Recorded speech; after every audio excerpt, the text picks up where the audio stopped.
Okay. And I just gonna look for Daytone. Right. Okay, and I come back in. All right. They can see it. And then, all right. After the tune, we'll get started. Okay. So, welcome. It's a bright one.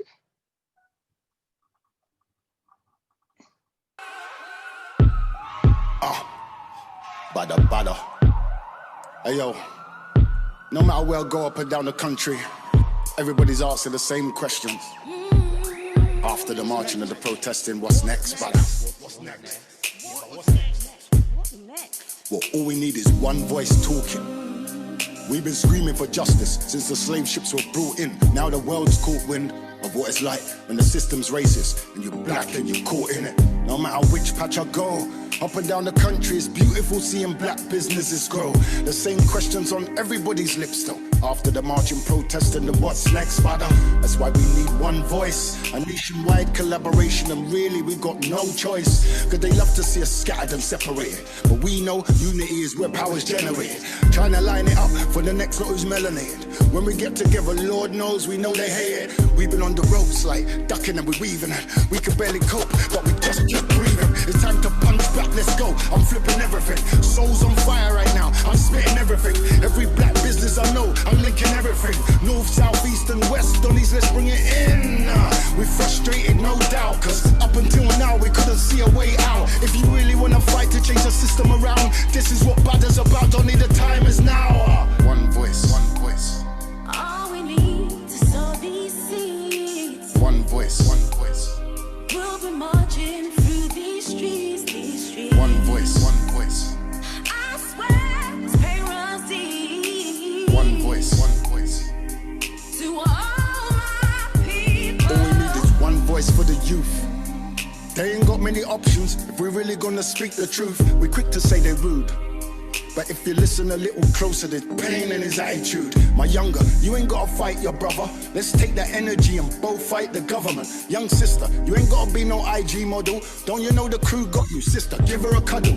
Everybody gotta die someday. What's your purpose, Don? Mine's my kid's future to make sure the hurt is gone. Hot plate of truth is the platter I'm serving from. Think I'm standing by and watching these murders going on.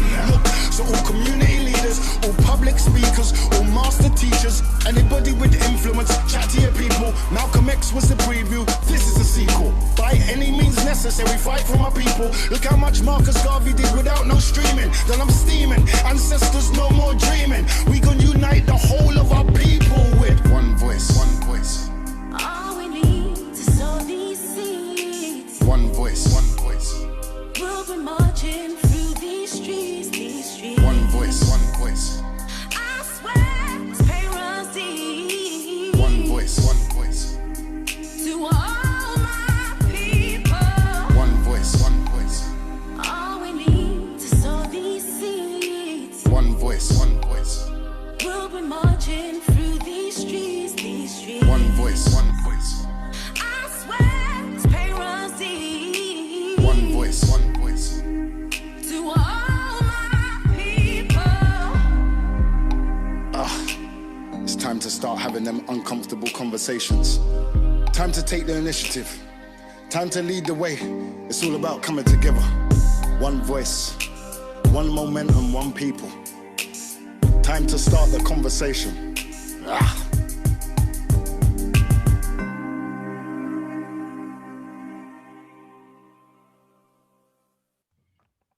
Yay. That's our anthem. Good Let me choice. just make sure That's right. it doesn't play again. Okay. All right. Warrior Queen. Okay. Greetings and welcome, everyone. Elder Vasco. Elder Vasco. He's muted. Oh, you made it through. He's Cool. muted. He's muted. Okay, let's it's okay. He's there. He's there. He had problems before. The fact that he's there, that's good. Can't hear him. though. Sorry, Can't hear him. that's okay. He's muted, but he's here. Okay, all right. He wasn't able to get in, so Okay. yeah. So so the fact that he's here is good. Is good. So I'm gonna start with a libation where I give thanks to our ancestors. So anyway, welcome everyone. This is Auntie Jean's African Culture Market, where we not actually selling anything, but we do still continue with the talks. And basically the talks are just as important, or if not more important, because we do need to share the information that we have amongst us, especially now where they are trying to isolate us and keep us apart. So even though it's not the ideal platform, it is a platform. And until we can do better, we make do, so to speak. So, so with that now, I'm going to give thanks to our ancestors who got taken away from the shores of where our home was, how many years ago, and dotted all around the world. And I give thanks to their strength, their tenacity, the fact that they survived, their will, and if it wasn't for them, their survival, their tenacity, their strength, their perseverance, we would not be here now. So for those ancestors, I say thank you, Ashe. So, I also give thanks to our heroes, the leaders, our heroes and sheroes, the leaders and shakers. My favorite, as I said, is the Right Honorable Marcus Messiah Garvey, who's given us a black print. But Marcus was not the only leader in our past that's actually helped open the wave, open the pathway, fought for our rights, let us realize that there is another way. We don't have to be subservient. For all the leaders, for the names that we know, the names that we don't know, and the names that we never know, but each one of them played a part in helping us to liberate ourselves or to put ourselves on the liberation road. So for all those leaders, I say thank you and Ashe.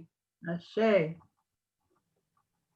I also give thanks to my lineage, your lineage of our ancestors, who without them, we would not be here today. All the good ancestors who's made us or helped us along our way, make us the people who we are today, has been with us through thick and thin, even though we think that sometimes they're not with us at all, they are with us, they're guiding us. And the part that I don't like that is they also punish us, even though sometimes we don't hear their messages. So they have a way of trying to put us onto the right path. And the more we don't hear is the more we kind of feel. So, so it's not just our parents who say to us, if you can't hear, you must feel. Our ancestors are also making us feel too if we don't hear. But they're there also to guide us. So we can ask them for questions, we can ask them questions, we can ask them for guidance, we can ask them for help. So when they do give us help, let their messages be as clear as this water, because their messages comes in so many different ways that you have to be open to receive those messages. I was going to say there's an example just yesterday. My dad passed yesterday morning, and just to say that our ancestors are with us all the way. His ring was missing. He's always worn this ring, and basically his ring was missing. And we had the radio on, and the song on the radio, after we made a whole big noise and everything, and they said, all right, then they're going to start investigating. A song came on the radio, said that I took your ring and I did it for fun, but now I'm ashamed when all is done, something like that. But that's what the actual song came onto the radios, and when we was pondering about this ring. So as I said, our ancestors have a way, so that's his way of telling us that yes, the ring was taken, Yeah. you know. So our ancestors are there with us. So for our ancestors, they're there to give us messages. So just be open to the messages when they come. Okay, just be open. So for our ancestors, all the good ancestors who lead us and guide us along the way, I say thank you and ashe. Ashe. I also give thanks to the Most High. I give thanks to the Most High. The Most High who's given us the world that we live in, the earth that we stand upon, the air that we breathe, the sunshine that gives us warmth and heat and life, the water that also gives us life, the animals, everything in this world is supposed to sustain us. I give thanks to the Most High. I say, Shay, thank you. Ashe. And as I said, I lost my dad yesterday morning, and there was another sister who also went on to the ancestors yesterday morning. So for all those who have recently lost a dear one, a loved one, or somebody close to them, I say thank you for their life and ashe. Okay. And with that, I say thank you and welcome to Auntie Jean's African Culture Market. I do have an assistant today. His name is Patricia, who happens to be one of the directors for the Garvey Village. Sorry. One of the directors also of the Garvey Village, and the Garvey Village is a community centre with a difference for those who don't know. And the community centre, just briefly, the community centre is going to be a centre, a base for natural healers, a base for homeschooling, where people will know, can get information, and also where we can set up a couple of classrooms, a couple of days a week, where we can get professionals in on science, history, maths,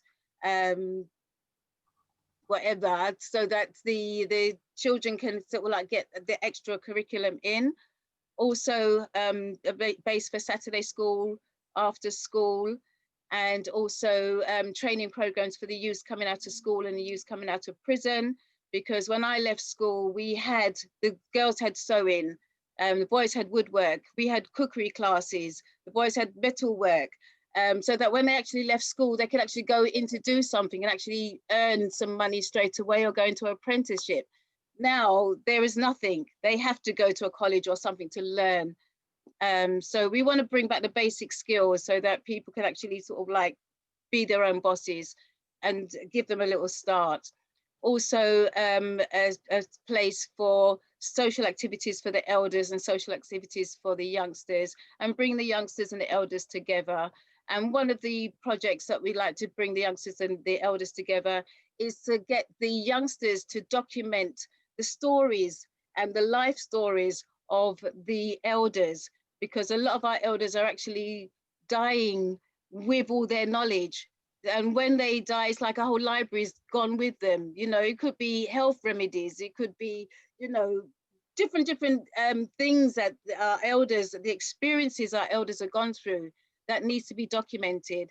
And plus because there's a big age gap, not only an age gap, but there's also a gap between the elders and the youngsters. We want to bridge that back together so that the youngsters realize that there is value in the elders and vice versa.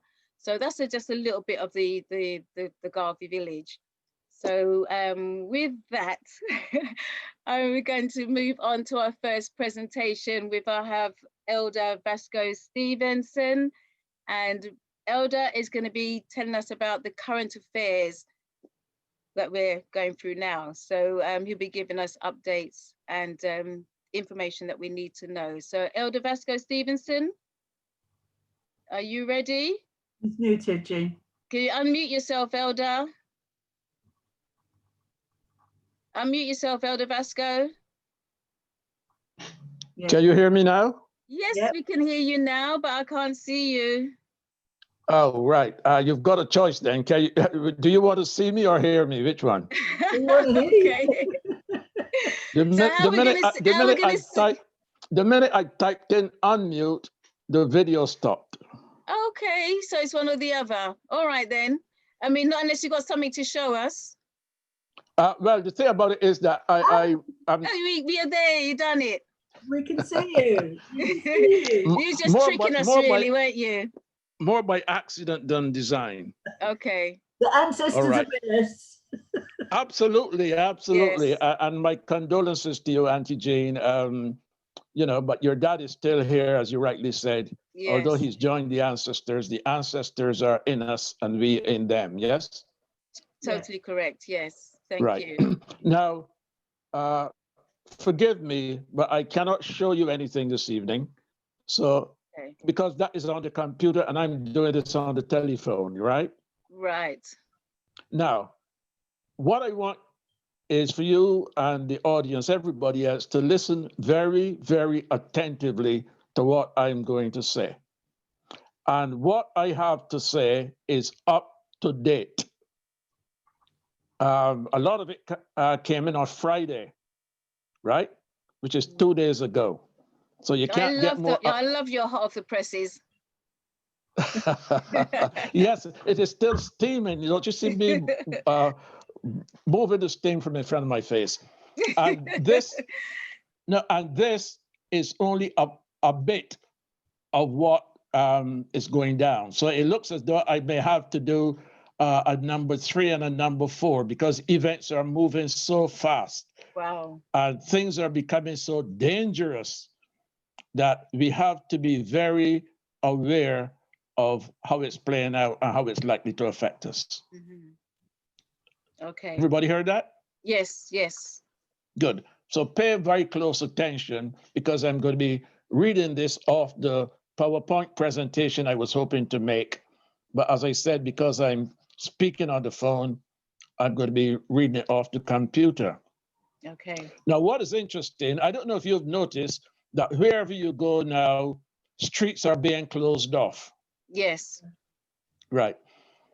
I was in Dulwich on Wednesday, and I went to park my car. Usually park on the high road in a bay. Everything was chock-a-block.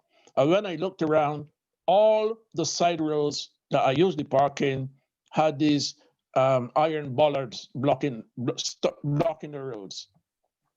And people may wonder what that is for. Well, the idea is that when everything is rolled out, the army will come in and vaccines are likely to become mandatory.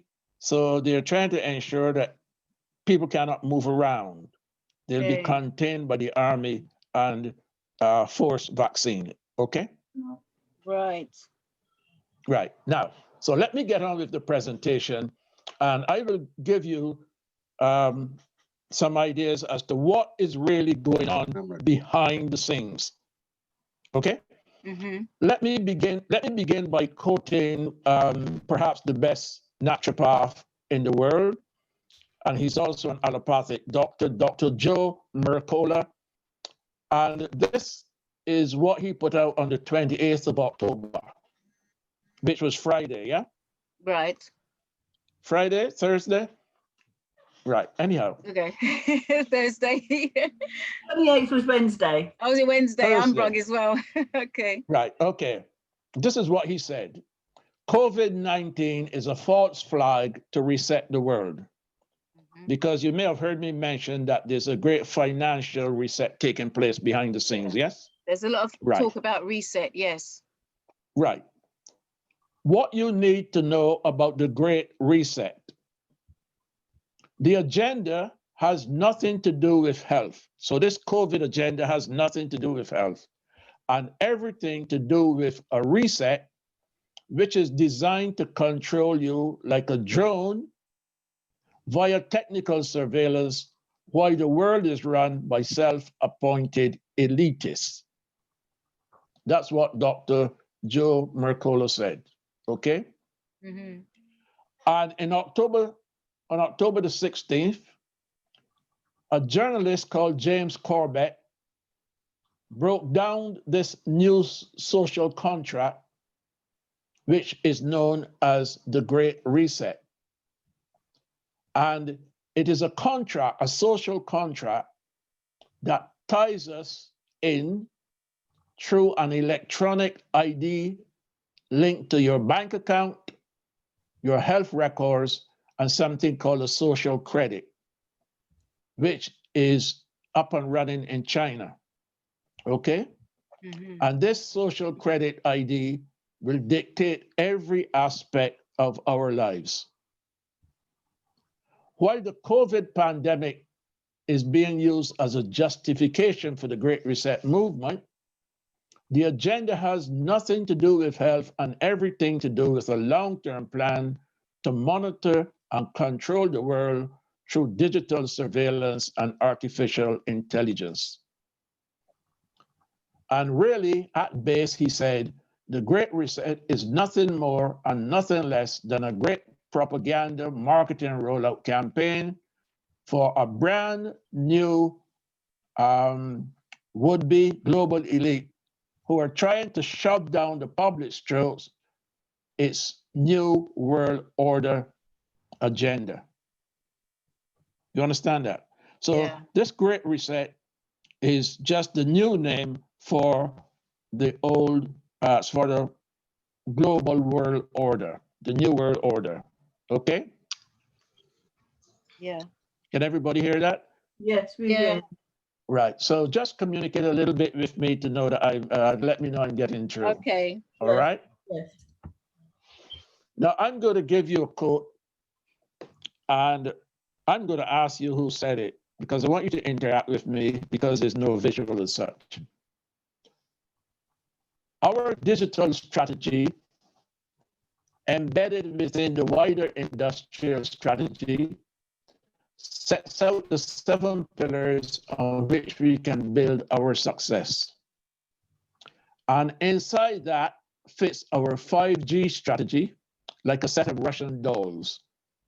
Our strategy covers infrastructure, skills, rules, and ethics of big data use, cybersecurity supporting the tech sector, the digitization of industry, and the digitization of government. Who said that? Do you have any idea? He's a government employee. No. That was said in 2017 by the now UK Minister of Health, Matt Hancock. Right. Yep. This was Right. planned. Sorry? This was planned long time. Oh, yes, this was in motion for quite some time, but now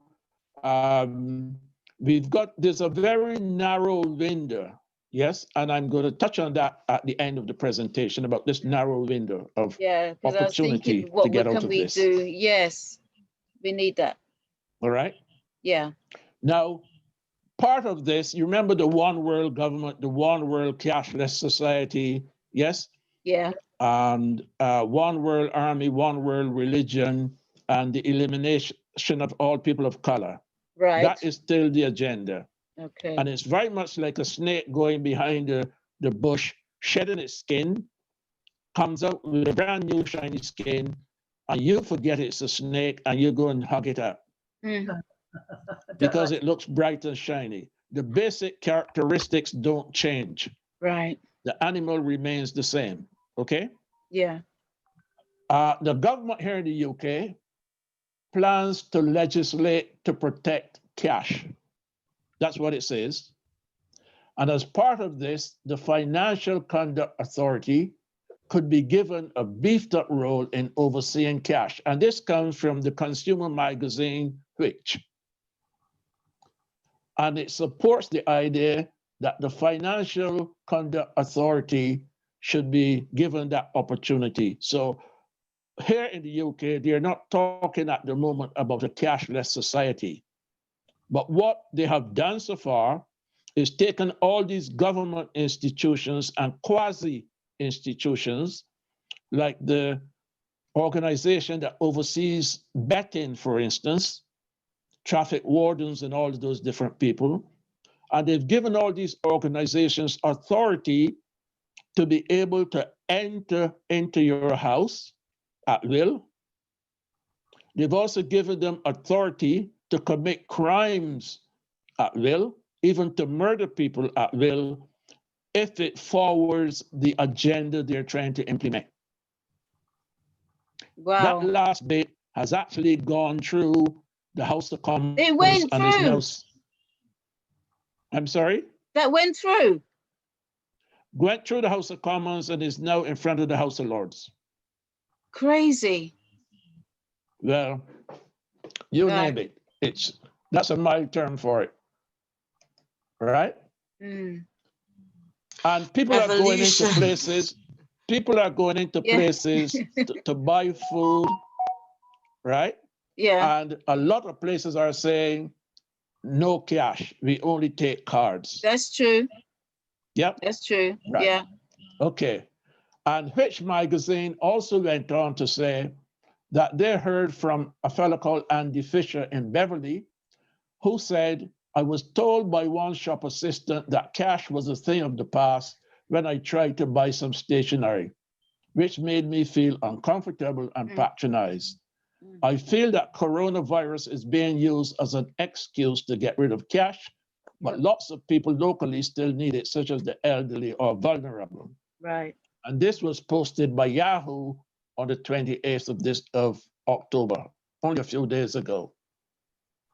Right? Right.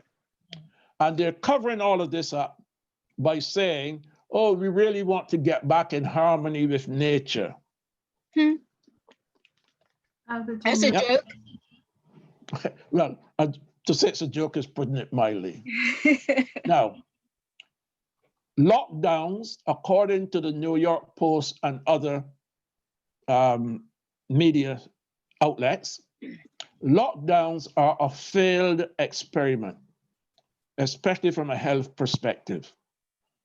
So, according to an October 13 article in The Sun, COVID-19 restrictions could hurl 90 million people into extreme poverty, 90 with the million. poorest nations bearing the brunt of the economic collapse.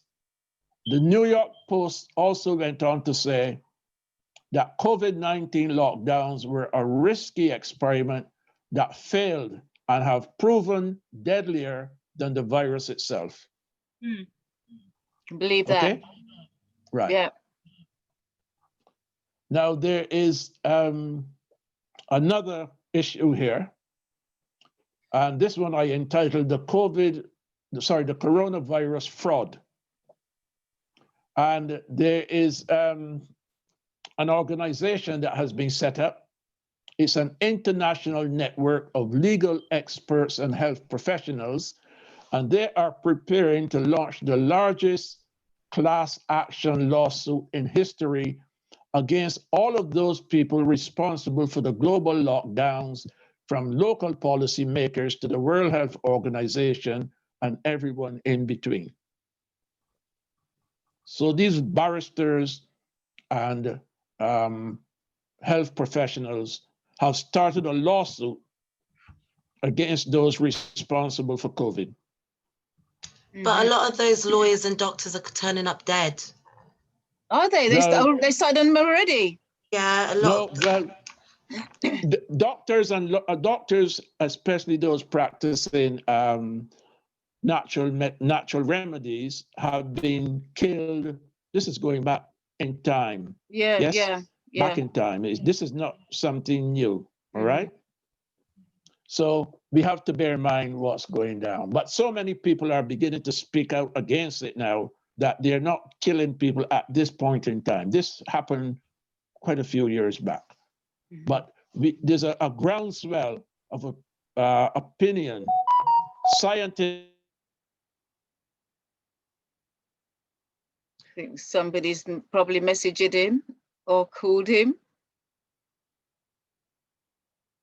Seems to have frozen. Or is that me? It's me. I'm hearing somebody talking.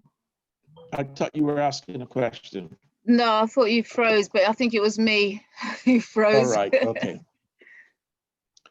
And they went on to say that the COVID-19 pandemic is probably the greatest crime against humanity ever committed. And really, one of the objectives behind the pandemic is that it was intended to sow panic in order to allow for a massive transfer of wealth. And fraudulent testing has been used to keep the roofs going.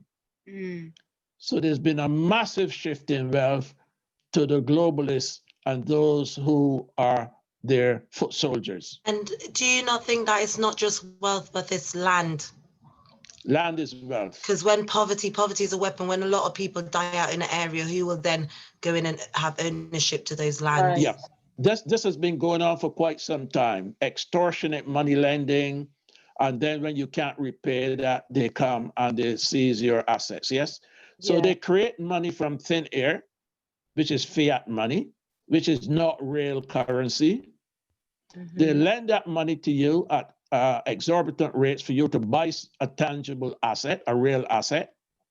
And when, because of those interest rates, you cannot pay for that asset, they seize it. So they're creating something out of thin air, which has no value, and then using that to get something of value. And this is what they've been doing throughout the world where land and natural resources are concerned, okay? And COVID is just, as I said last time around, it's just a battle within a bigger war. Okay. Now, what is happening is that we are seeing a lot of ministers and people in high office investing in companies that are making vaccines. And that's why no one representing the government has spoken about natural things you can use to prevent yourself from getting what is really an ordinary flu. And that's why from inception, all the death figures, all the contamination figures and everything else have been falsified. All right? Yeah. Right. So let me go on then. The mere idea of dissent will become a thought of the past because your life, your health, education and work and opportunities and your finances will be so tied in to this technocratic ID system that it will be difficult for people to break free of this system. Okay? And if you're not part of this system, if you're not locked in, you will be out, and that will leave you with no ability to learn, work, travel, or buy anything. And if you look at COVID, COV, Certificate of Vaccination, yes, ID. So unless you have a certificate saying that you have been vaccinated, you will either be quarantined in the prison or in your own home. And if you're quarantined in your own home, then your groceries will be delivered by a drone. That is how serious this situation is. Yeah. The only question is whether enough people are willing to resist to make a difference. Right. Because there's a lot of talk going on and a lot of people talking and talking and talking, but when it comes down to the wire, have they got the BA and 2 hockey sticks to make a difference? That's the question. When the chips are down, Yeah. will they stand up and put their action where their mouth is? Or will they succumb and be on the other side just to get a bit of rice to eat? Yeah. So that is what is at play at the moment, okay? Yeah. Now, the COVID vaccine trials have been rigged. So let me give you some idea of what's been going on. Now, this article comes from the Freedom Articles, the 29th of October, right? Yeah. So that was Friday or Thursday? Thursday. Right. All of the big pharma companies conducting COVID vaccine trials have had participants suffer from side effects, often very severe. These trials are deliberately set up so that vaccines will look like a success. Big Pharma is not about to let this golden opportunity, this scandemic, go by due to a failed vaccine.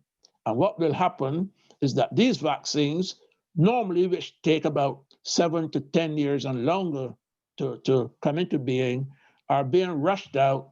They're going to make some money, of course, and if the government makes it mandatory, then they're going to make more money, and people will die as a result of these vaccines not having been tested. Right. But who gives a toss about me and you? Nobody. Yep. True. At least nobody in government, let's put it that way. True. Right. Widespread and serious side effects everywhere in the COVID vaccine trials.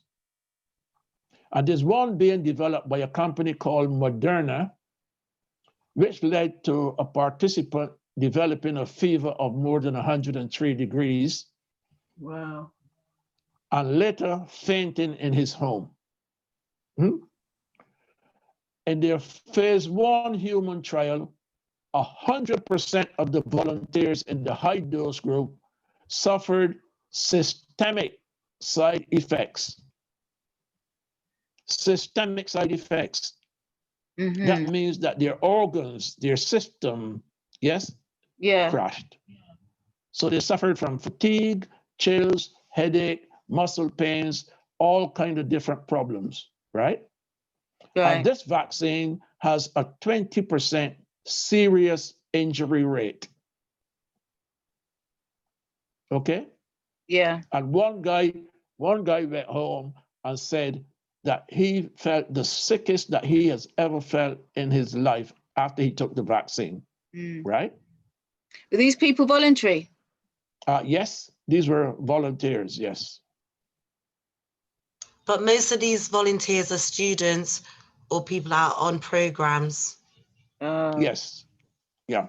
So they get And paid, what is interesting about this as well, that there was an interview with a certain fellow called Gates, right? Yeah. And it was revealed by the person who interviewed him that 80% of trial participants had a systemic reaction when they took the second dose. But the corruption goes deeper than that, okay? The Federal Drug Agency in America has granted permission to another company called Pfizer to test an experimental COVID vaccine on American children. Oh, gosh. And there was another trial that was halted, right, for safety concerns. And all of this is going on right now. Yeah. And the horrible side effects, according to the article, are ominous enough, but it doesn't stop there. There is also fraud in the way the trials are designed. So what they do is that they set the bar very, very low, okay? And by setting the bar very low, the vaccine comes out as if it were a winner. When in actual fact, the safety guidelines are so low that anything will pass them. Right. The simple truth is that the government is anticipating that so many people will be filing claims against these makers of these vaccines that they have actually put a system in place that it will be extremely difficult for anyone to claim. Can you hear me? Yes. Somebody's put in a chat they can't hear properly. Yes, I saw that, and I Yeah. looked at my phone, and I think the fault was here at this end.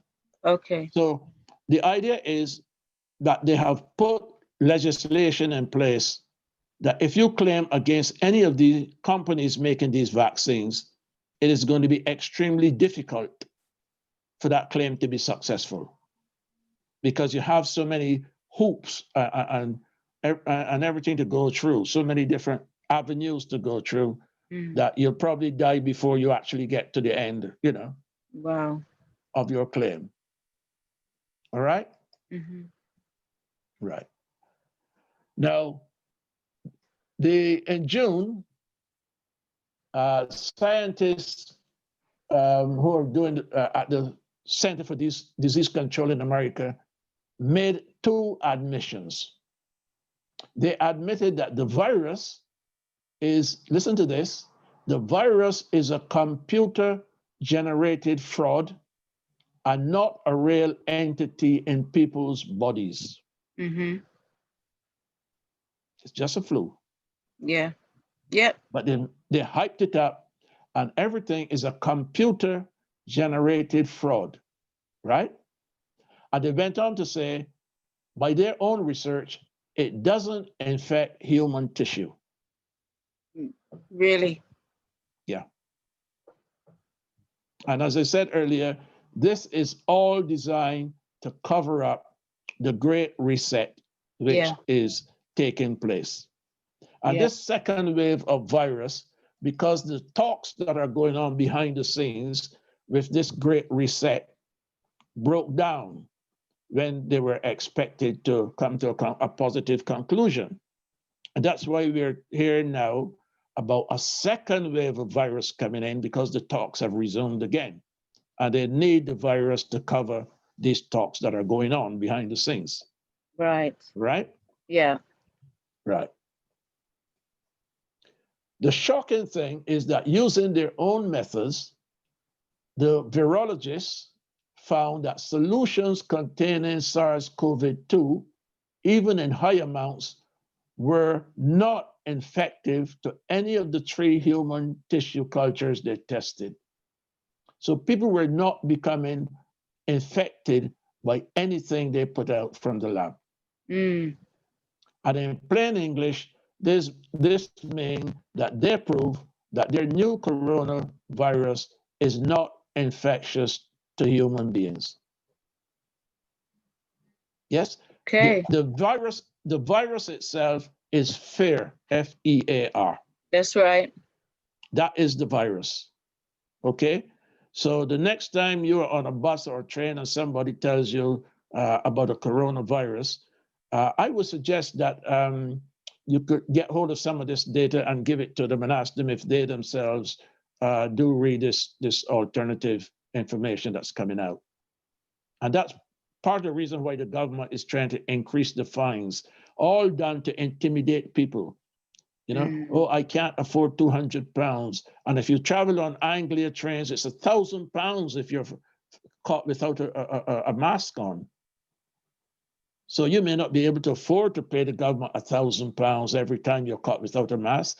So you play the game and wear the mask. And I still see people walking up and down the streets with these masks on. And when they see you without a mask, they cross over the other side of the road. Make them. No, don't you see that? Have you seen I it? know. Yeah, it's ridiculous. Well, it goes to show the extent to which fear has gripped these people. So they're now very fearful of you not wearing a mask. When only 7 months ago, everybody was walking around without a mask. Yep. Yeah. Yeah. Right. Now, here is where it gets nasty. It is openly admitted that the current COVID vaccines will be developed in conjunction with nanotech vaccines using a variety of nanotech platforms to deliver this system. And this nanotech agenda will be able to infiltrate the human body with nanosensors capable of transmitting and receiving data. You got that? Yeah.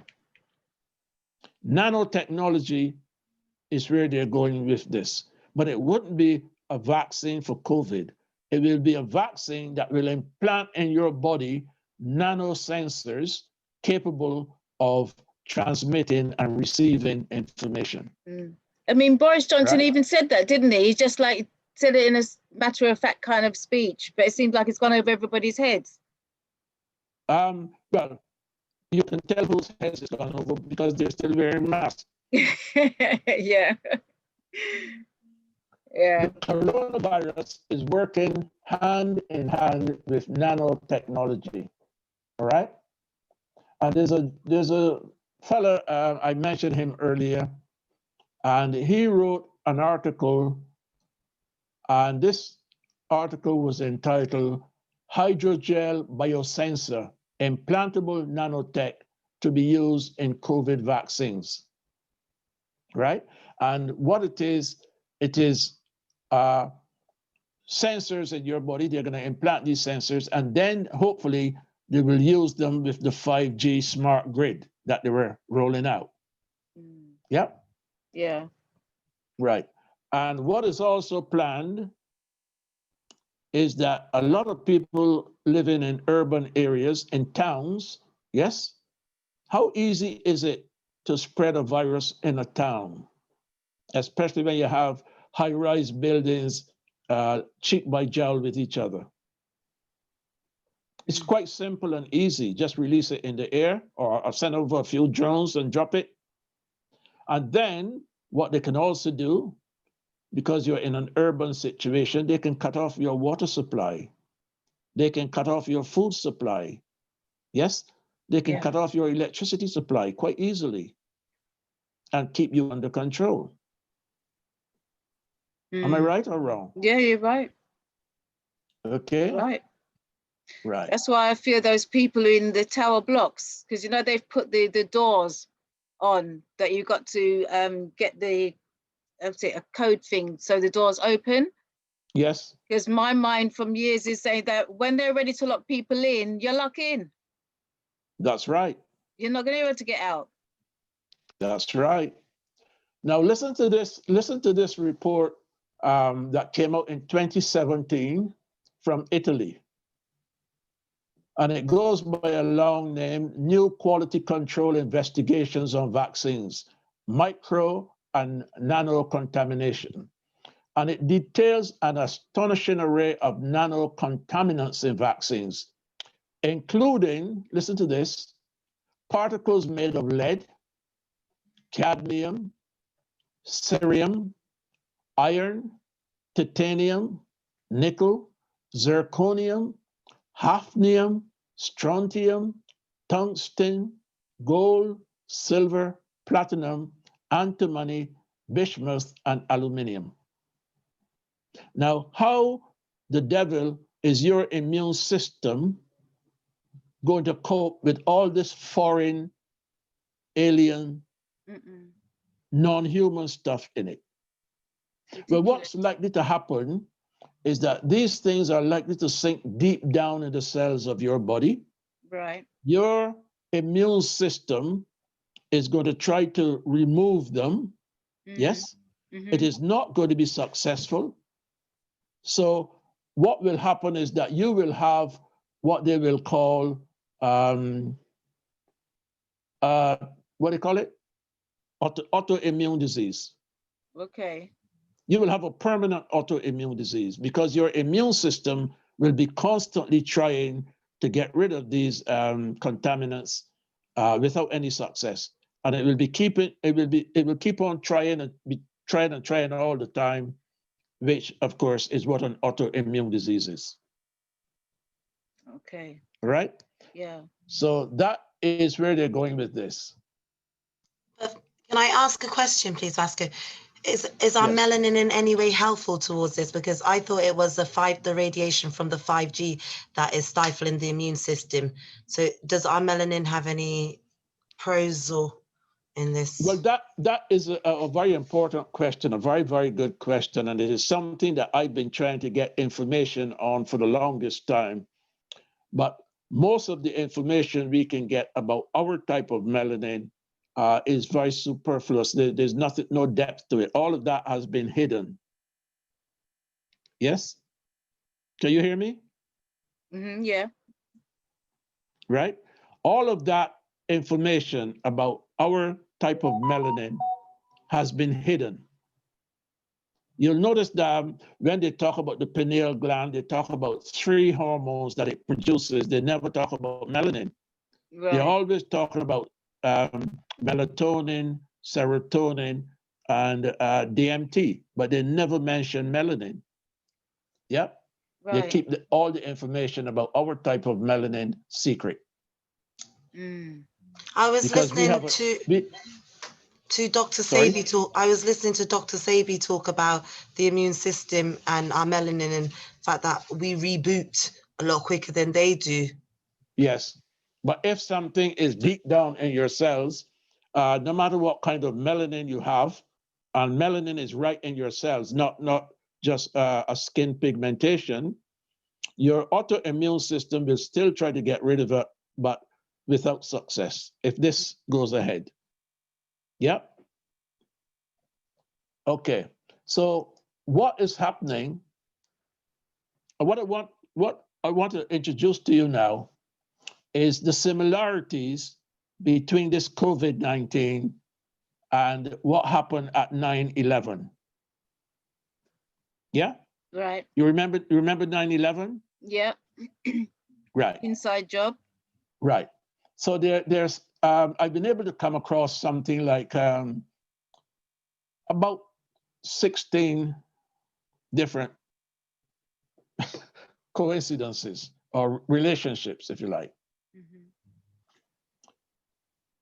The ops for 9/11 and COVID were psychological in nature.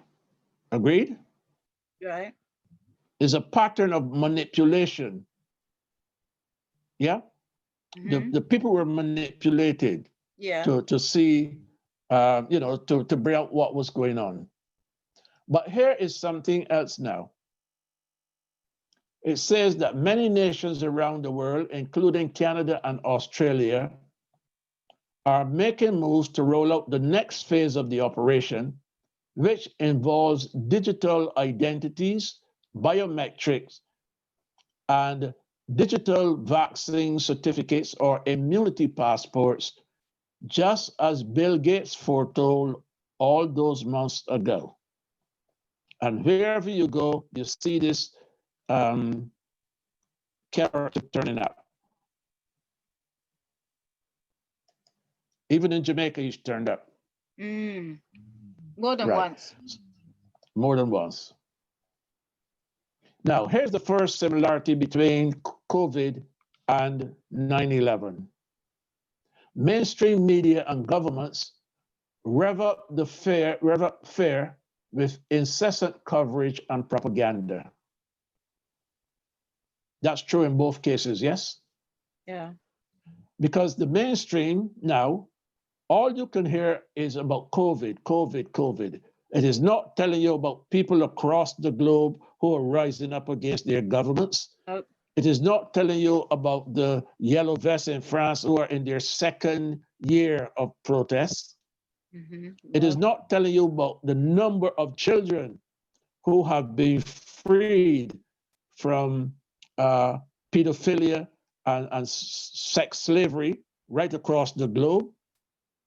There are hundreds, thousands being rescued by Marines from America and Russia and different countries who are trying to get rid of pedophilia and human trafficking.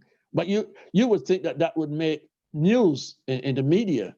Yeah. But everything is focused on COVID, nothing else, because the media is just a propaganda arm of the people who want to steal all the wealth in the world and make the rest just slaves. And the top elites are involved in the paedophilia and child grooming. Prince Andrew, Jeffrey Epstein, the Lord Mountbatten. Yep. Yeah. Well, I would say if you're going to make a statement like that, couch it in protective language, okay? Say it's being reported. Don't make out that you know for sure that it is.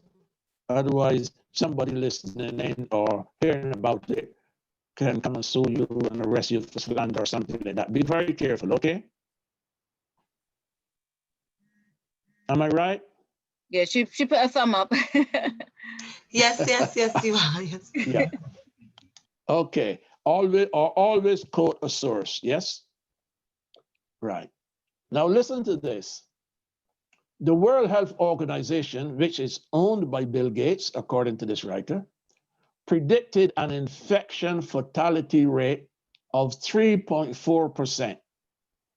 And later, a Stanford University study and the Center for Disease Control said it was more like 0.1% to 0.26%.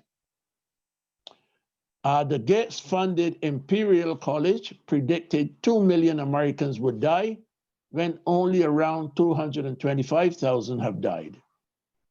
Yeah. And of course, a lot of those who have died, there were fake certificates saying they died from COVID rather than died with COVID.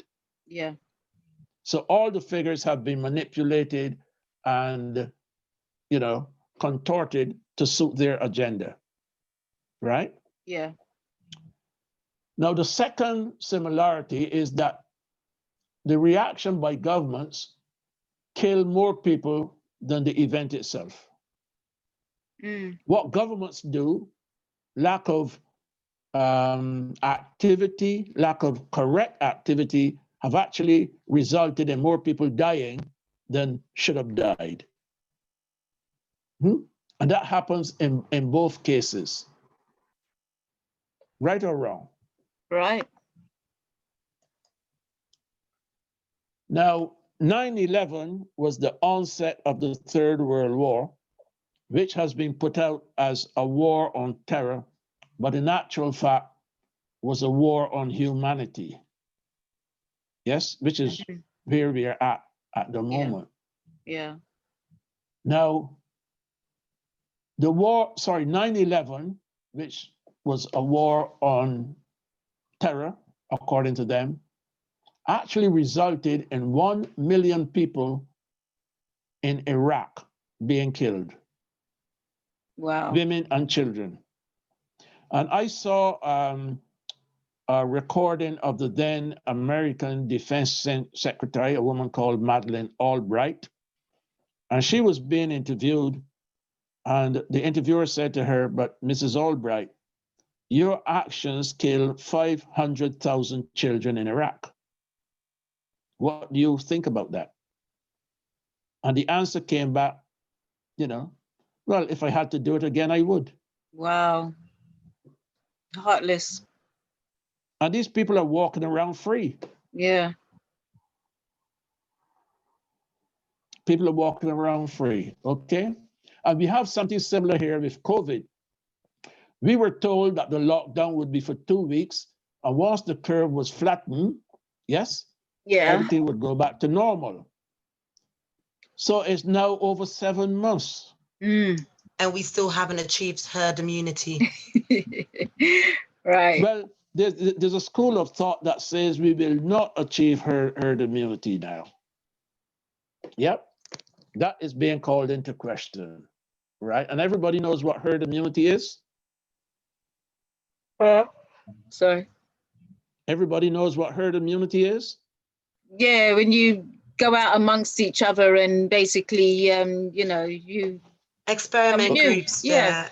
they do it in Okay, science. Jackie, for your benefit, Jackie, herd immunity is when, as Auntie Jane says, everybody goes out there, everybody gets a touch of it, and then because everybody's had a touch of it, it has nowhere else to go. So everybody's now immune to it, yep. And on my radio program this morning, I played from Dr. Berg, who actually broke it all down. And he was saying that everybody who's been touched by this virus has now developed antibodies to fight against the virus. right. They have detected that there's something else as well. The body's, there's a type of special T cells in the body that actually fight the virus as well. So apparently people have double immunity to this COVID-19. But you don't hear any of that in the mainstream, all right? Okay, the third one, the 9/11 false flag op was characterized by what they would call coincidences, all right? Right. And some of these coincidences were suddenly the buildings collapsed, but underneath these buildings were the passports of the people who were supposed to be flying these planes that crashed into the building. And the passports were intact, no damage at all. Yep. Mhm. Yeah. Right. Hard to believe, but yeah. And then It's a building number 7. miracle. I'm sorry? Alma says it's a miracle. Ah, right. Okay. And then building number 7 came down of its own accord. Right. Right. Yeah.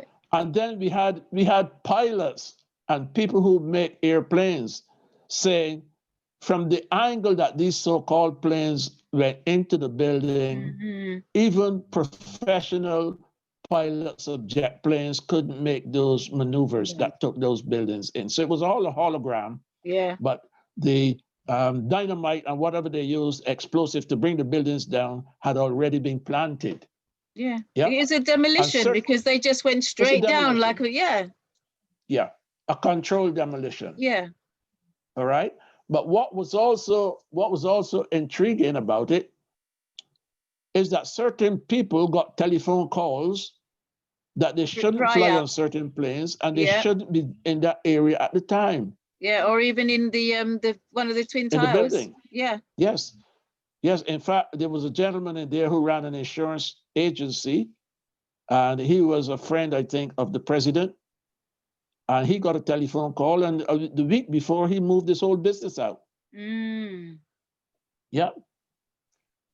So there we go. Anyhow, what is also interesting, it was a coincidence that Fauci, remember him? Yeah. Dr. Fauci? Yeah. Right. He funded Chinese virology labs in Wuhan to the tune of $7.4 million US. All right. Under the previous administration. You know, the previous administration, one of them is running for president at the moment. Obama and Biden. Yep. And they were funding this thing in Wuhan, right? Mm-hmm. And it is also rather coincidental that the US military, Bill Gates, and other New World Order organizations were planning all of this years before. Yeah.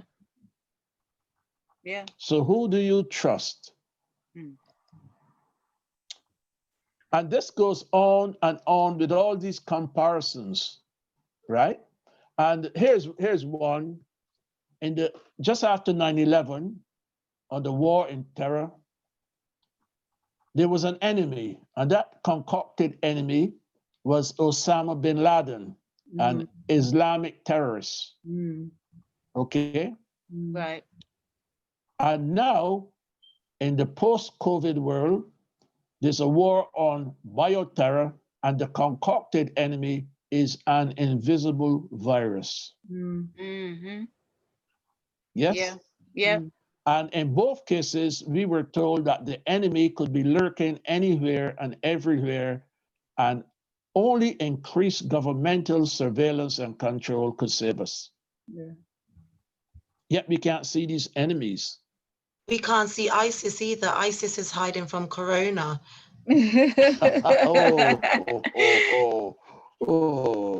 I give you 100% for your sense of humor. ISIS, incidentally, ISIS, Al-Qaeda, and all of these different things, organizations, never existed. They were paid mercenaries who went out there and tried to fight. So these organizations, as organizations, never existed. Okay? They were paid mercenaries from all over the world who went out there on the behest of the New World Order people and tried to overthrow certain regimes so that people could get their hands on the wealth in that area, especially the oil. Yeah. Right? In both operations, that is 9/11 and COVID-19, and I must say this gentleman has a sense of humor, just like you who just said about ISIS hiding from the virus. He said, the official narrative has more holes in it than a piece of Swiss cheese. In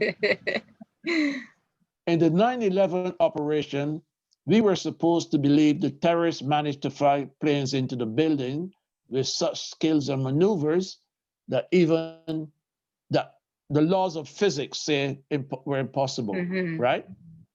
And despite the fact that jet fuel doesn't burn at, it has to get at a extremely high temperature to burn, which it didn't, how could the building be burnt down? Miracle. Controlled demolition. Controlled demolition. And we are told that in COVID, the virus can also be transferred on cash. Yeah, that's why they're trying to make it cashless society, isn't it? Their excuse. But our skin is a big organ. If it was going to transfer through cash, surely our skin would Long be the time. Long time ago, we'd been infected, if that was the case. Now, hold on. Have you ever seen any pictures of Bill Gates with a mask on? No. Why doesn't he wear a mask? Because he's immune. He says he don't exist. Did you say he's a mule? Yeah. Do you think in time, like all the world leaders did to get sympathy, do you think he'll catch it soon to prove to us that he's taken the vaccine? No, but the thing is, whatever cures him, everybody's going to say, well, we want that same cure as well. Same like with Boris Johnson, the same as Trump, innit? I mean, why does everybody else have to be vaccinated when they went through it without any vaccine? But take Trump out of the equation. He actually took hydroxychloroquine and resveratrol or whatever it's called. Yes. Right. And he proved to people, look, you don't need a vaccine, just take these two things and you'll be okay. Right. And that is part of the reason why he did it. Yeah. Yes. Remember, he is, I don't want to digress too much, but he's between a rock and a hard place. He's trying to help humanity, yes, but to a large extent, he's surrounded by globalists as well. Yeah? So understand the position that he's in, but I'll come to that some other time. Yeah, going back. Now, why did the BBC report that Building 7 had fallen 30 minutes before it actually fell? That was ahead of time.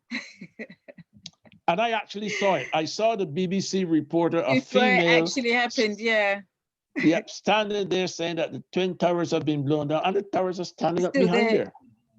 Still there, yes? Yeah. And a fellow called the San Francisco mayor, Willie Brown, and the author, Salman Rushdie, yes? They both got calls beforehand telling them not to board planes to go to New York. And why did the Chinese government run a drill for coronavirus 30 days before the Wuhan Games? Right. So they run these drills all the time, you know, as a rehearsal. Okay? Yeah. Right. And this goes on and on and on. And what I think is happening is that there's a lot of insider trading as well. Because 9/11 was marked by massive amounts of insider trading, all right? People in the know making certain investments in certain companies before the event and then making a killing. And we saw this here as well, right? Right. A lot of senators in America started investing in vaccine companies before COVID, And then their excuse was, we don't do the actual investing, it's our brokers who do it for us. Mm. Mm. So the brokers had inside information. From whom? Right. Could it be from the senators themselves? You never Whoever- know. Whoever set it And up. here we have members of the government with some with £600,000 invested in GlaxoSmithKline, Mhm. some who own 75% of companies making vaccines, and all of that is happening. And if you look deeper, you'll see that I even mentioned this morning that Circle, the company that is supposed to be doing the tracing, Mhm. has made a pig's dinner of it, but they've been given 3.5 billion, yes, You're right. to carry out this operation, and that the health minister, not Hancock, there's supposed to be another health minister. He was actually on the board of Circle. He's now a health minister. Mm. Yeah, Wow. and no companies tendered for the job. They handpicked 5 companies and selected a couple of them for the business. Friends of theirs. So there's a lot of insider trading going on. Yeah. Okay, Yeah. and what the evidence is showing that the billionaires, due to this virus, have increased their wealth by 27%. Wow. So if at you're a that. billionaire and you're getting to a 27% increase on your wealth, you can imagine how much money you're making. Yeah. And the poor people have to rely on a handout from the government just to survive, just to buy food. Mm. That is what is going on at the moment. Okay? And think about it. The FBI never formally charged anyone called Bin Laden or Bin Laden. And meanwhile, he is said to have been killed and his body conveniently dumped at sea. So no one could find him. And you know what? That is probably the 6th or 7th time he's been killed. Absolutely, right? So, you know, all of this is going on. I'm going to take some And questions. yeah, I'll take a question. This goes back actually to, we were talking about money. There was a question put in the chat for you. It says, if cash bearing the Queen's image is able to be refused as a legal tender, does this mean that the Queen is no longer the sovereign of this country? Another story. That is another story. Another story, but ironically, today I came across something that said the Queen's about to abdicate and Charles is about to assume the leadership of the country from a royal perspective. And of course, we all know that Buckingham Palace has been boarded up for quite some time, and the Great Seal has been taken down off the door and what have you. And the Queen is not going back there at all, apparently. Okay, but remember one thing. There's a new paradigm coming. It is going to happen. The evil people are not going to succeed. The structure they've put in place is going to break down. Yeah. Okay. And all of this is, I'm going to make a statement now, and you may want to question this, but all of this is in the stars. Oh. Astrology cool. tells it all. Yeah. Yeah. And what I'm going to do in this series of presentations is take you through the astrology. Yeah. So that you'll see the connection between what is happening now and the alignment of the planets up there. Right. Because there's a planet called Uranus. Mm-hmm. Yes? Yeah. The original sun of heaven. Aye. That has come back into play. And Uranus controls the age of Aquarius. Right. Which we are in. Okay? True. And all of that is in play now. We also have the dog star Sirius that the Dogons talk about. Yeah. That is coming back into play as well. And these two heavenly bodies are putting down a lot of spiritual energy Beautiful. on this planet. Okay. That is why you remember in the Bible, Jesus likened himself to a bridegroom. No. How many of you read the Bible? No. We are his wife.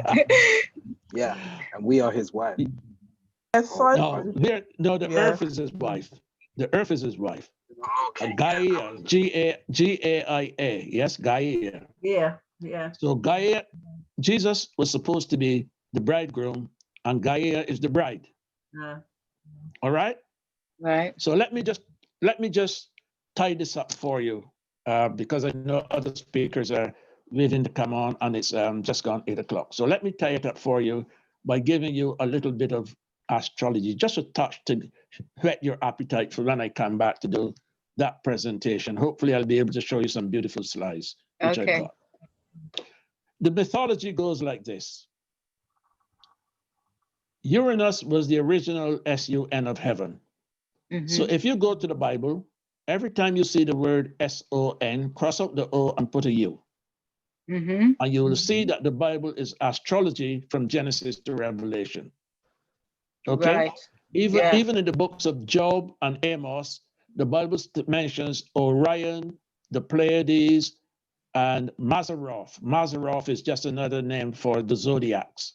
Okay. Right. Now, listen to this very carefully.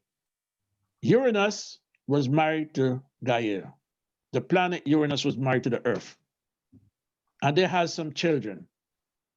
One of those children was Saturn. Do a bit of etymology, and you'll see Saturn sounds very much like Satan. Yeah. Okay? Right. He didn't like the marriage of Uranus and Gaia because there was a oneness between the two of them. Yes? You know, the two had become one, and he didn't like that.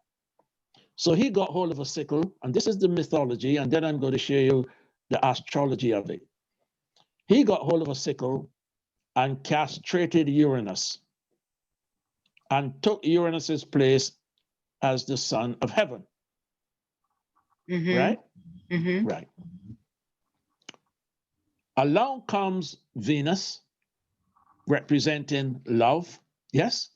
Right. You know, Venus is love, correct? Yeah. Right. She's also a planet, but she's love, the heart, representing Right. heart, love.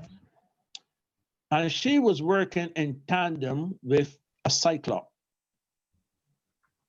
You know what a cyclops is? Remember the cyclops? Just one eye. Yeah. Yeah. Right. The Yeah, one eye, one the eye. single eye. Yeah. Yes.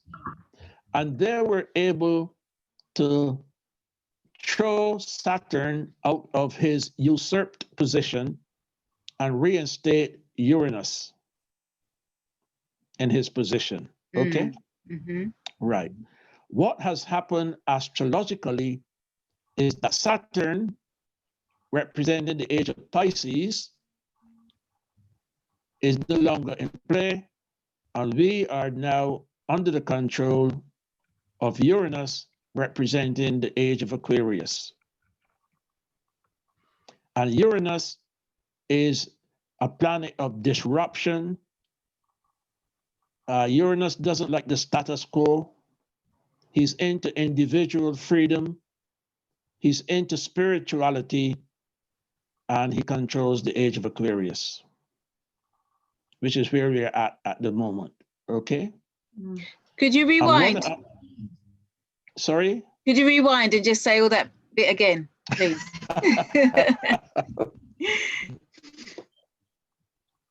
I'm going to tell you where you can find it. Yes? Would that be Okay. better? No, just rewind, All right. and then Okay. you can tell us Yeah, afterwards. say where you can find it. Yeah. Afterwards. Somebody said that sounds like the characteristics of us Africans. Okay. Starting from the beginning, Uranus was the original son of heaven. Okay. Right. And if you have a piece of pen and a paper, a pen and a Yeah. piece of paper, that's what I meant. And you write down the word Uranus. Yes.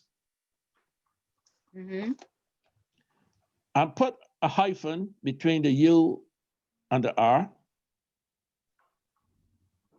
And another hyphen between the R and the A. And a third hyphen between the A and the N. What does that say? What does it read like? URA something. Right. Read the three letters to the right, backwards, the other way around. Sun Son. or sun. You Yeah. are a son. You are a son. Okay. Yes, Yeah, Yep. you are a sun. that's what Right. we all are. We are all sons. Okay, Okay. you got it? Universe. Right. Yeah. Right. Now you could even move one of those hyphens and put the R and the A together. And what would you have? You If are you put the R and the A together, how Ra. would you pronounce it? Ra. Sorry? Ra. Ra. Who's Ra? Yes. Sun Sun. god. Who's Sun. Amun Ra? Sun god. Sun. Yes. There you go, right? So you can see the astrology of it. You can see where it ties in, okay? Okay, you're Right, going to come now- back and do a presentation on that. Then you want to Yes, do I some will. mentoring. Yeah. Now, go back to the Bible. I said the Bible is astrology from Genesis to Revelations, right? Yeah. Go back to the Bible and look at the Last Supper, okay? And I gather from your response earlier that a lot of you don't read the Bible. You should. You should. No, You should. We don't. Right. Now here we have the Last Supper, right? And the disciples said to Jesus, Master, you said you're leaving, but tell us when the sign will be that you're coming back. Or words to that effect, yes? Mm-hmm. What did Jesus say? Look for the sun. Listen very carefully. Enter into the city. And in antiquity, city meant higher consciousness, not a town. It meant higher consciousness, all right? Enter into the city, and there you will meet a man with a pitcher of water. Which astrological sign is represented by a pitcher of water? Aquarius. Aquarius, yeah. Thank you so much, Aquarius. Water bearer. And the water bearer. And then what did he say? Follow him, and he will take you to an upper room, the right hemisphere of the brain, and I will meet you there. Okay. Right? So what that breaks down to is this. Enter into the city, in other words, meditate. Okay? When you meditate, especially now in the age of Aquarius, the water bearer, you will open up the right hemisphere of your brain, which is the feminine, intuitive, insightful part of the brain, not the logical left-hand side. And that's where I will meet you. Mm-hmm. Wow. So in order to take advantage of all the spiritual energy that's coming down from Uranus and from the dog star, what he said is, this is the time that you should meditate, yes? Yeah. And when you meditate, all you need to do is bring nothing of yourself. Take no thoughts, empty your mind, and I will meet you in the air. Not a lot of dead bodies getting up and flying like jets up in the air, as some Christians think. Mm-hmm. Because when you empty your mind, you're called an airhead. Because Right. the only thing that's in there is air, yeah? Right. Take nothing of yourself. And that is when you raise your vibrations, and I'm going to do a special presentation on vibrations as well. Brilliant. Okay. Yeah. You raise your vibrations because the earth's vibrations have changed. Our mother's vibrations have changed. And since we are her children, we have to change our vibrations in tandem with hers to coincide with all of this energy that's going to come down. Mm. And these globalists know this because they know more about astrology than most of us. And that's why they put the chemtrails up there to block out the sun and all that stuff that's coming down to leach into our bodies. And then the Chinese were talking about putting up a special blanket to cover the sun's rays. Mm-hmm. Did you read about that a few months No. back? But I know that they've made No? a sun, haven't they? Well, that's what they're talking about, yes. Yeah. Right? And to make things even more intriguing, the globalists, the same type of hologram that they used to make people believe that planes flew into the towers in New York, they were thinking of making holograms to show up in the sky. And these holograms will be a picture of Jesus coming back. Yeah, I heard that a couple of years ago. I wonder what that color he Christians- would be. Oh, I wonder. Well, come on, you don't have to wonder. You should know that off the top of your head what color he would be, right? But all of this is in play, yes? Yeah.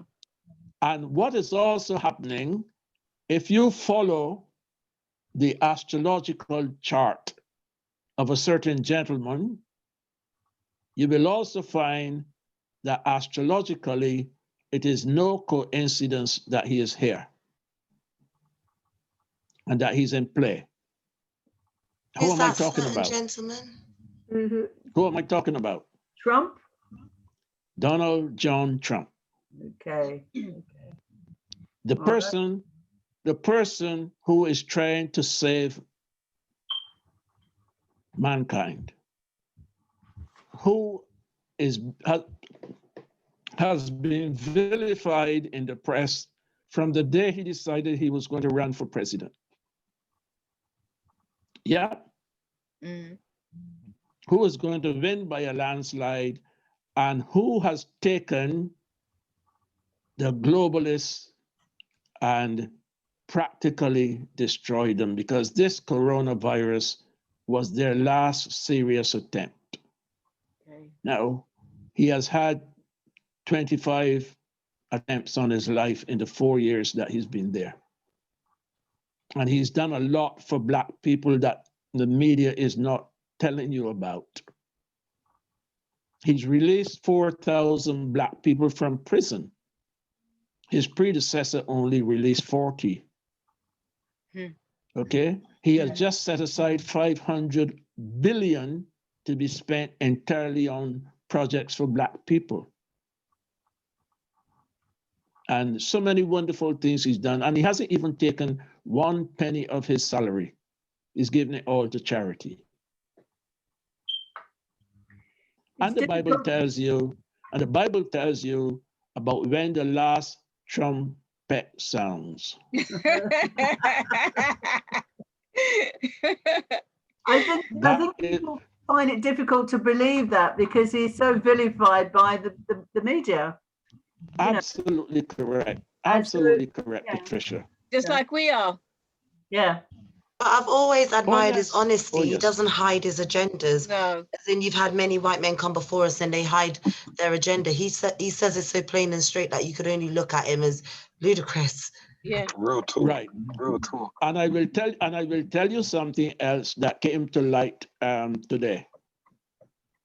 Yeah. You know, the gentleman the man who's running against him to be president. Yeah. Yeah. Biden. Right. You heard about his son's laptop? Yeah. No. Yeah, No? he got found looking very well, quite nude. He was nude, isn't it? He was He was nude. Yeah. He was nude.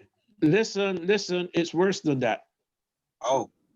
The laptop contains images, according to a report I read today, that images of him naked in sexual acts with underage Chinese children. Oh my God. Yeah, but that's believable, because I think the one thing that there's a shadow government, and I think the one thing that Donald J. Trump has over them is he's walked amongst them, so he knows every Real. little nook and cranny that they hide in these Real. secrets, and he knows where they go Right. for these hotspots. Yeah. Right, but Brother Nat, you wanted to say something. also to what they're saying. After. What they're saying is that the Chinese were using this as a way to influence Biden, yes, because the Right. Chinese were hoping that Biden would become president, and then the Chinese would be controlling Biden. Okay. But not only that, but there's a lot of money that has passed hands between the Chinese and the Biden family, and also from the Ukraine and the Biden family. Right. So even if Biden were to become president, he would be a compromised president. All that Trump and his team would have to do is release the information they have about him. Unfortunately, that would put Kamala Harris in pole position to take over. So that would be changing horses in midstream. And then, of course, if Kamala Harris were to go, the leader of the House would then become president if Pence were out of the scene. And that would be Nancy Pelosi. Sorry, Nancy Pelosi, mustn't be disrespectful. Yeah, all of this is being played up now in front of us. Okay. Yeah. Now, what is interesting is that some scholars, excuse me, scholars in 1881 went to the Bible, and that same passage I read to you, I spoke about earlier when Jesus, when his disciples asked him about his coming, the scholars said that a mistake was made and the word was mistranslated as coming, when in actual fact, it should have said presence. So the question is not when we will know of your coming, it is when will we know of your presence. Right.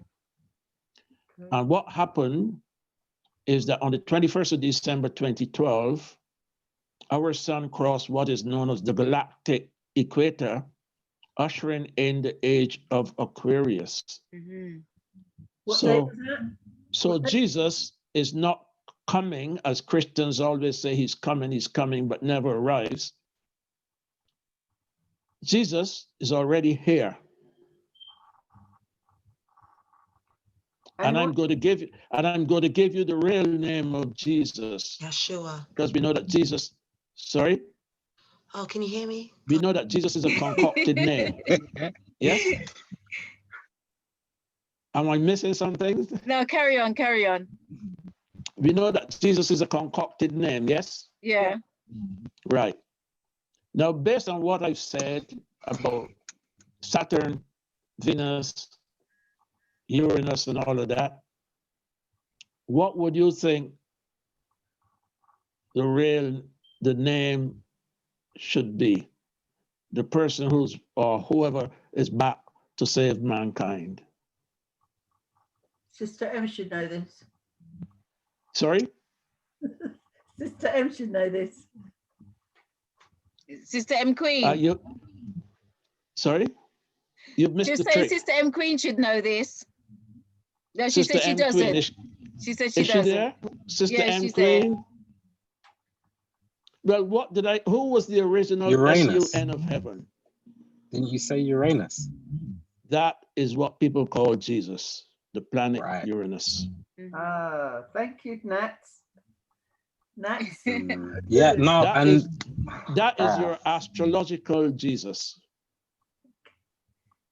Nat, you had a question, didn't you? Do you want to? I just want to hail up Elder Vasco. I think he's amazing. I think he's so amazing, and we need to protect. We need to make sure we look after and protect Elder Vasco and everyone. I'll tell you what you can do to help, Brother Nat. Anything. In my capacity. I don't do commercials, right? I've never done a commercial. But I think after doing all these presentations, I'm entitled to a commercial, am I not, Auntie Jean? 100. Yes, you are. Because a lot of people That's a request, Nat. know. A lot of people don't know how I earn my crust of bread.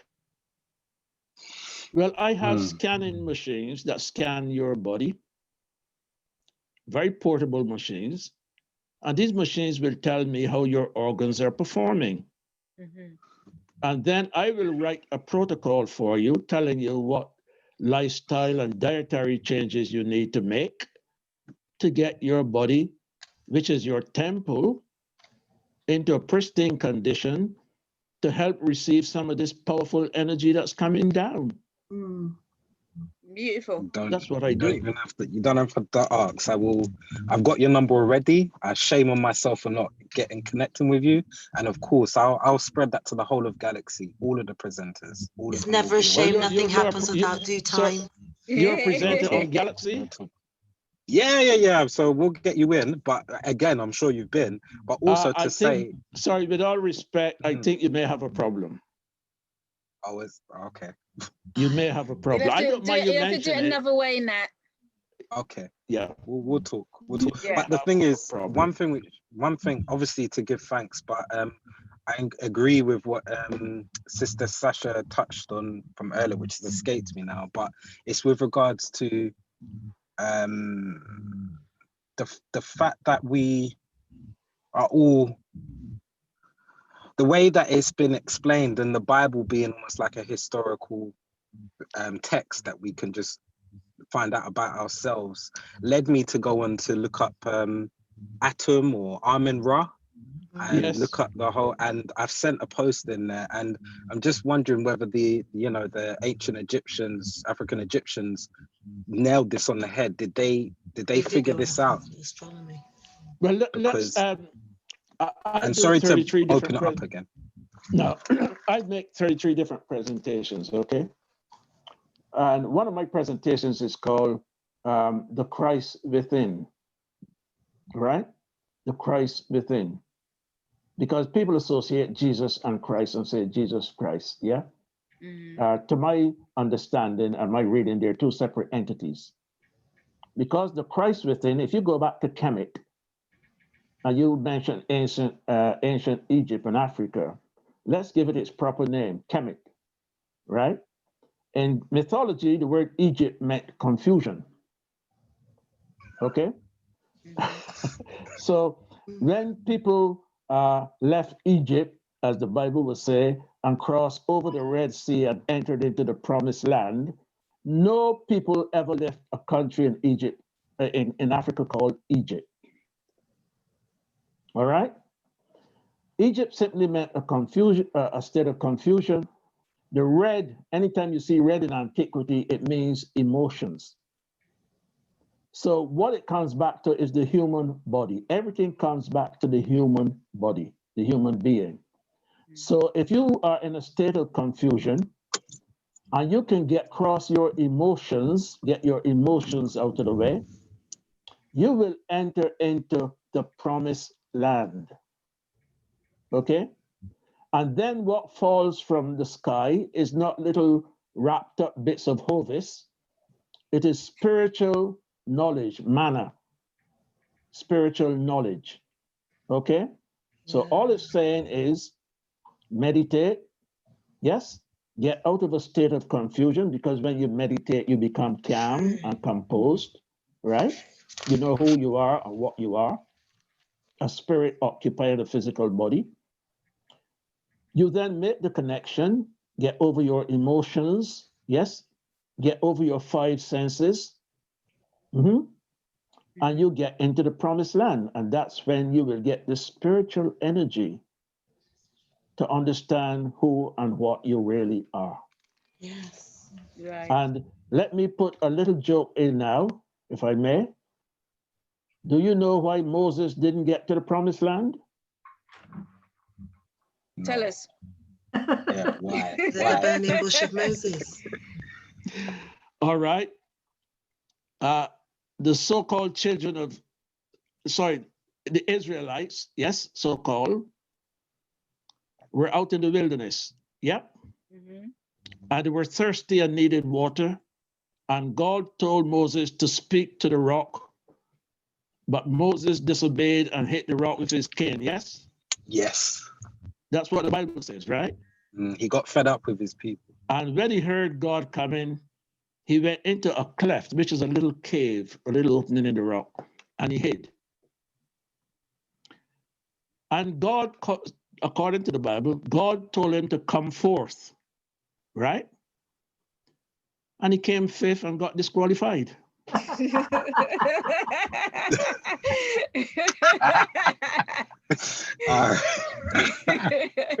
You need to do some classes, I swear to God. Yeah, you don't You know. need Yeah. to. Just my one comment was about Trump, and just saying that I've always kind of said I like the guy in his character, because he's like what Sister Sasha said. I remember now. He's straight talking, and I actually wanted him to continue being president, because I like the idea of anarchy and uncertainty amongst the status quo, so that it starts to make us think revolution rather than reform. And the fact that I see him as the Southern Wolf. But for you to explain it's a real 360 for us to start thinking of him as a savior. But I understand where you're coming from with that. I just give thanks. When check out Trump's astrological chart, yeah, Will do. And you will see the astrological connection to what is going on now. Check it out. Nothing happens by chance. Okay. When is his birthday? There's no such thing as a birthday. Sorry. When is his birthday? When is his birthday? Google will I tell think you if I'm not mistaken, his birthday is the 20th of July. He's a Gemini, I think, a twin. July. I think it's the 20th. He's a cross between Cancer. Cancer and Leo. Cancer and Leo. Cancer and Leo. Water sign. He is a Gemini. His birth sign is a Gemini. So is June. So I think maybe the 20th, probably June, I don't know. But he's Gemini. Okay, and he's a businessman, not a politician. It says 14th of June. It's the 14th of June. 14th of June. 14th of June. A couple of days there you go. before my birthday. So is that Gemini? He's a Gemini. Few days before my birthday. So you think he's really good, Vasco? I was surprised hearing that. Absolutely brilliant. I've been making these presentations now for the last 2 years. And when I went up to the accent in Tottenham and all over the place, and Freudian Supplementary Education Project, and I was telling people that Trump is the good guy, I had lots of snide comments and laughter of derision and all, whatever you want to call it, right? 6 months ago, I had about 4 to 5 people phone me up and say, hey, you were absolutely right. Because they are now understanding what's going on in the world and who Trump is. And in America, his vote in the Black community has gone, his popularity in the Black community has gone from 9%, and it now stands at 46%. Wow. Do you think he's going to win? Oh, he's already won. Wow. I couldn't believe when you said he let 4,000 people out of prison. 4,000 blacks. Yeah, I've never heard that before. Well, the media, listen, the media isn't going to tell you anything good about Trump. Why? Yes? Why? Let me explain. The media is owned and controlled by the people who want to wipe out 90% of humanity, including me and you. And Trump is standing in their way. Have you guys ever heard of someone called Edward Bernays? He was the nephew of a psychologist called Sigmund Freud. He said the media is one of the fourth weapons used against us. Right. That's right. And talking about Sigmund Freud, have you ever heard about a fellow called Clement Freud? Yeah. Yeah. And what do you know about him? He was a pedophile. Oh, wow. I don't know about a paedophile. I thought he's a bit crazy. I don't know, Clement Freud. Well, hold on a minute. Let me tell you something that will alarm you a little bit. Yes? Madeleine McCain, the girl who went missing in Portugal. Yeah. There were reports, and these are, should I say, trusted reports.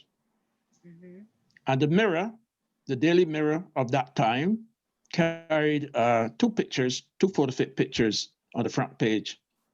And it says, find these two men. John Podesta. Thank you so much. And his brother, Tony. I always thought it was him after I saw that picture, because when Julian Assange's emails came out as well. Right. But listen to this. They were staying a mile away at a house owned by Clement Freud. Yeah, the uncle, that was the villa that they borrowed because he was away at the time. Correct. And guess what? Hold on, it gets deeper. A week after they left and Clement Freud reoccupied the villa, guess who was invited to dinner? Bill Gates. The parents of Madeleine McCann. Yeah, because they went out for dinner, didn't they? Right. Yeah. And the father, the Sunday morning after the girl disappeared, her father was on a tennis court playing tennis. Now, can you imagine your child disappeared? After she disappeared and you're playing tennis. Well, you tell me. Right. I mean, that's But here's normal, isn't something it? else. Right. But here's something else. Who was it who said Podesta? Sasha. Sasha. That was you, Sasha? I can see you with your green and black top on? Yeah. Right. You're the one who mentioned John Podesta, yes? John Podesta in 1916 was Hillary Clinton's campaign manager. Wow. 2016. 2016. 2016. Sorry, 2016. 2016. I said 1916, I'm thinking he was alive. Yeah. 2016. Wow. I think that they all figured out this astronomy stuff that you're talking about, and that is why they meet in gangs. Well, not gangs. I call them gangs anyway. The one where they meet at the bar grove, where all the leaders with the massive owl. They have these meetings where they're reenacting all of our spiritualities and using it against us. You mean Bohemian Grove? Bohemian Grove, yeah. Yeah. And Skull and Bones, all these secret societies. Right. They also own one of the biggest telescopes in the world, based in Arizona, and that telescope is called Lucifer. Yeah. So we are not just in a coronavirus situation, because there are people who have actually stated that this coronavirus global pandemic is one big satanic ritual. The wearing of the mask, the washing of the hands, all of that, yes, is part of a ritual. I heard about that last week. Only last week? Yeah, about the mask.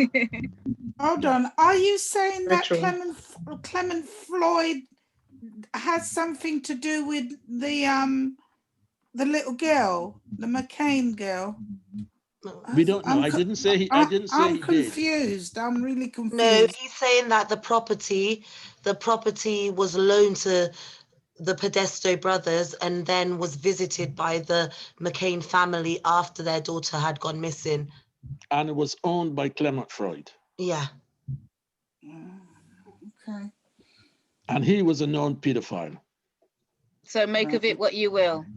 Right. All of these elite people are known pedophiles. There's something going on. Most of them. Sorry? Sorry? Most of the these elites involved in these things is coming to surface. Either they were known pedophile or they've gone. Look at that Mother Teresa woman as well. And it's all coming. Well, everything is going to be exposed, right? And this, you may not have paid much attention to a fellow called General Flynn in America. No. Yes. No, you haven't heard No. much about him. Well, you're going to No. hear a lot more. You're going to hear a lot more about him going forward. Okay. He was meant to be the head of the National Homeland Security, NHS. And the former president and vice president and other people, the head of the CIA, the head of the FBI, and all these people decided that they was concoct a case against him, right? Which they did. And that is part of what this fellow Mueller was investigating, pretending it was Trump he was investigating, right? Now, one of the things about this fellow, General Flynn, and a lot of people don't know this, is that the NHS has every single telephone call, every single email that's made in the world. NHS. We're speaking now, and this is being recorded at the NHS. NHS. Homeland Security, darling, not the medical. Right. You have to explain these acronyms now, Vasco. All right, okay. And as they put it, he knows where all the bodies are buried. And they, just like they're trying to get rid of Trump, they've decided, although Trump has exonerated him, because the case against him was concocted, a black judge who is a member of the globalists has decided that he wants to retry him. They always use because this guy can open up the floodgates like Julian Assange did. He can open up the floodgates because he knows every single thing that went on. And if he knows it, then Trump knows it. And Trump has all the videos from not only Epstein, but from Ghislaine Maxwell as well. I think they're going to kill Ghislaine. Now, who was she? She was more than somebody who procured girls for Epstein. Her father was a big link in the organization. Her father was one of those elites. He was the owner of the Daily Mirror here in the UK, yes, and he was silenced. But here's another thing. Ghislaine Maxwell is not only a qualified helicopter pilot, she is also a qualified submarine commander. Ooh. And it is reckoned that she was actually Epstein's controller, and they were both part of the Israeli Secret Service. Nothing is ever as it seems. Right. Okay. Okay. Okay. So we have a few questions before we. All you have to, all you have to do is make sure that you're talking to the real Vasco and not a clone. Okay, you'll pinch you. How would we know that? How would we know that online? How would you know that online? That's a good one. How would you know it online? Yeah, you wouldn't. You have to give us something that we would know that it's you. All right. Okay. But not on air, not now. Sorry, there are some questions, yes? Yeah, can I just say that somebody's written in the chat, freedom is now in your hands, which is our hands. Freedom is in our hands, yes, absolutely correct. And that's why we have to meditate, raise our vibrations, and fear nothing. That's our get out clause. It's not a get out clause, it's your get out action. Okay. All right. Not a clause, it's your action. Okay. Take action. Don't just talk about it, do it. Raise the vibrations, yes? Yes. Radiate love and affection, even if somebody's abusive to you, just don't react to it in a negative way. Because this earth is going to be split in two. Sorry, just to finish, the earth is going to be split in two, not physically, but people-wise. Those who will take the vaccine and feel happy, and those who will not take the vaccine. That's and be us. happy. We have to take whatever they throw at us, but keep our vibrations high because there are greater forces working on our behalf. We just have to get on their side of the fence. Yeah. Okay. I'd like to finish reading the comment that was put in the chat, and there's also a question from Marlene, but I'd like to finish this first. Go on. In terms of what I said, freedom is now in our hands, which you agree with. There's an organisation, govote.org.uk, where they intend to do an independent testing of the vaccine that the government intends to administer. I advise people to go on that and sign up. Yeah, okay. They want to do what? Sign up for the Go Vote. Govote.org.uk. They intend to expose the pandemic. Please sign up and pass info on to everyone you know. Yes, please. And not only that, there are many organizations out there of good people who are coming together, suing governments, and a petition was handed in to some senior policemen as well. Good. Calling them to account and all of this kind of different stuff, yes? And there's a fellow called Casanova from South Africa. I don't know if you saw his video, but he actually invoked the Magna Carta and common law and all that stuff, and he sent off petitions. So really what we're talking about here is Babylon falling. Yes. Yes? Babylon is well and truly falling, and everything that was hidden is coming to light. That's it. The 2020 vision. Yes, and I tell you something that I didn't mention before. You know who was prime minister before Boris Johnson? David Cameron. Theresa May. Yeah. Theresa May. Yeah. How many times did she try to get something passed through Parliament and didn't succeed? I have no idea. A few times. I think it was 3 times, yeah? A few times, yeah. Quite a few times, about 3 times. And the people behind the scenes, the faceless ones, thought that it was time that she was taken out. And according to information received, it was the President of the United States, the current one, who actually said, to save your life, resign. Okay. Because he got hold of the information, and it was he who saved their life. Saved their life. The best thing you can do under the circumstances is quit. Otherwise, you'll be eliminated by these people. Wow. Okay. On that note, thank you very much, Elder Vasco Stevenson, as always. There's a question, sorry. Oh, is there more questions? Marlene. I just want to ask you, do you think, because they reckon whether Trump won or lose, there's going to be a great explosion, havoc, whatever, in America. What's your opinion on that? I agree with that, because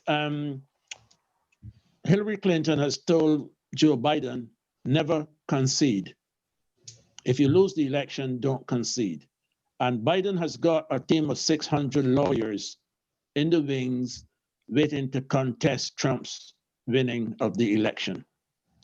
In Philadelphia, which is one of the swing states where Trump is ahead in the vote, they found thousands of electoral registrations that have been discarded.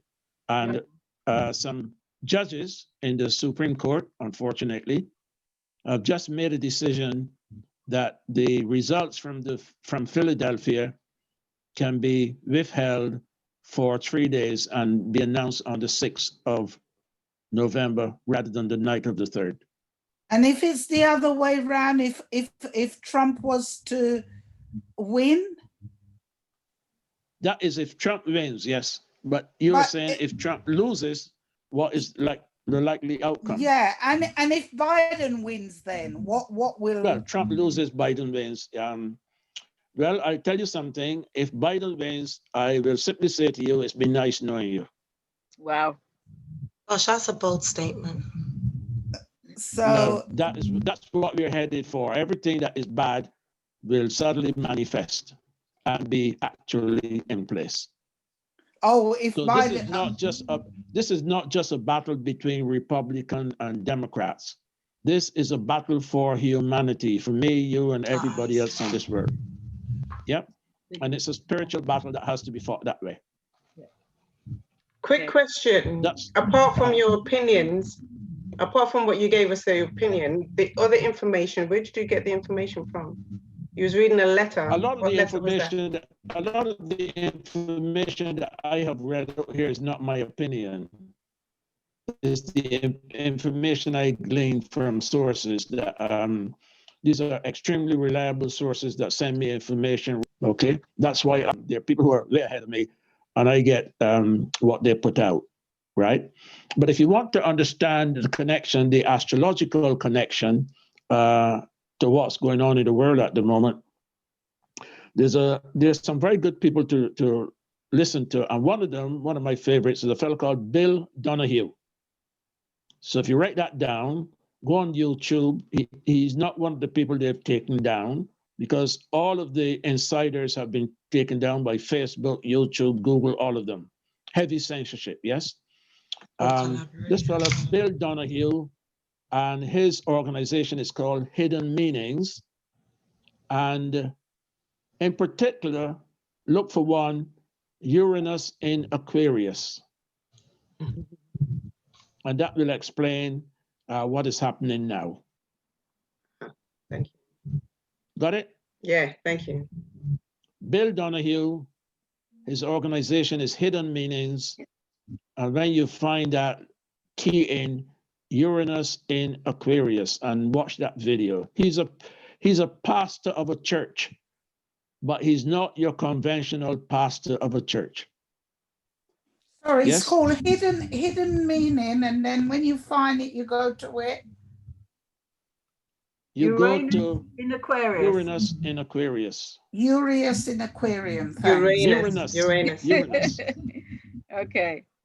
The star, Uranus. All right. Okay, and then when we come back on and do the next session, you all would have seen that video, and then we can take this whole conversation up to another level. Yeah, most definitely. Okay. Elder Vasco, thank you very much. Thank pleasure you, once thank you, again. thank you. Okay. Have a good evening, yes? Yes, and you too. I'm going to sign off and get myself ready. Nice to Thank see you you. again, Patricia. Thank you. My #1 fan. Good night. Okay. All Have right. a good evening. Thank Speak you. again. Good night. Take care.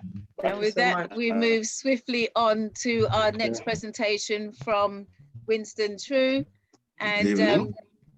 sorry? Good evening. Oh, good evening. Oh, God, yes, good evening. And Winston is going to be telling us about the Paul Bogle story. Yes, indeed. I've already given you the screen to share, so Right. welcome. Thank you very much. Right. Yes, I'm gonna. Welcome back.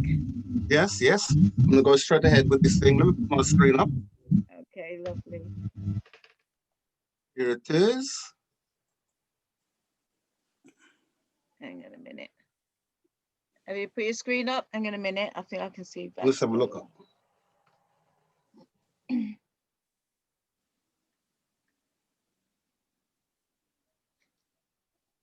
Screen's not up yet.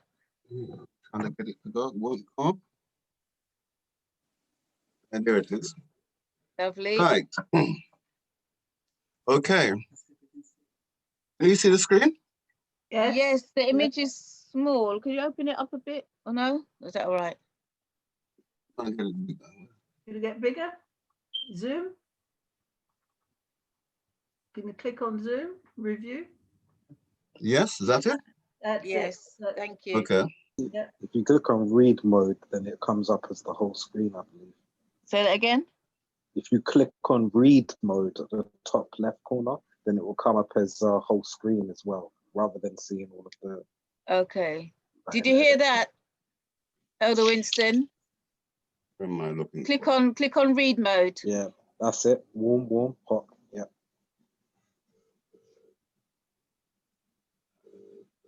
Made it smaller. Is it small? That's it. It's as big as it can get. Can see people on the side. It's 'cause it's on Okay, web. can the screen open up anymore? No? Or not? Yeah, that's it. We've lost the bottom now. The bottom part of You'll it. have to move up as we look at the picture.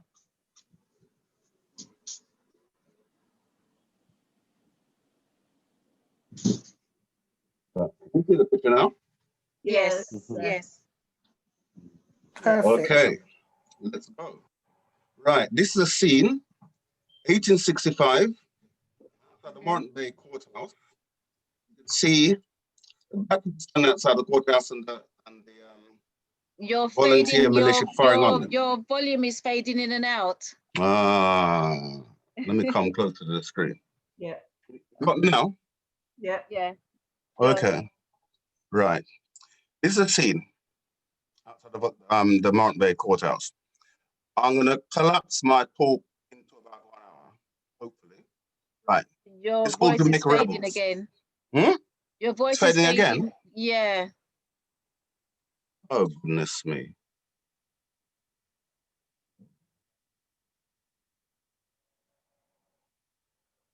So my voice is fading.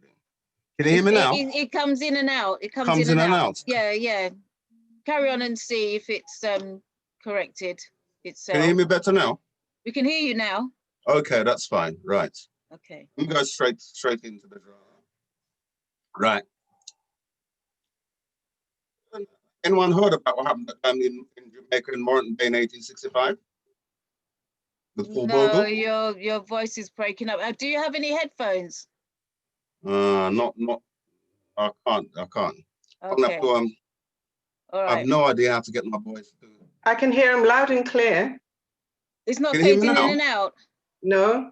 I can hear him. It's I sort can of hear him loud wavy. and Do clear you know as what well. it is? It's just the connection. Yeah. It's Okay. just our connections. Okay. Okay, All well, right then. I can. Carry on then. Carry on. Okay, right. Let me go straight in. There are 3 players in the drama. Paul Bogle, top there. Governor John Eyre to the left, and George William Gordon. The only person I couldn't get a picture of was Baron von Kettlehold, who was the governor of St. Thomas at that time. Okay. I've pulled my talk 3 days of talk. 7th, 8th, 7th, 9th, and 10th of October 1865.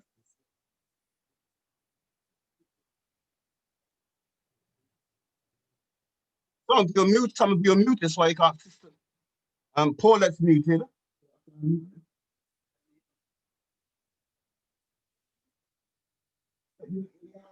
Okay, now I really can't hear anything.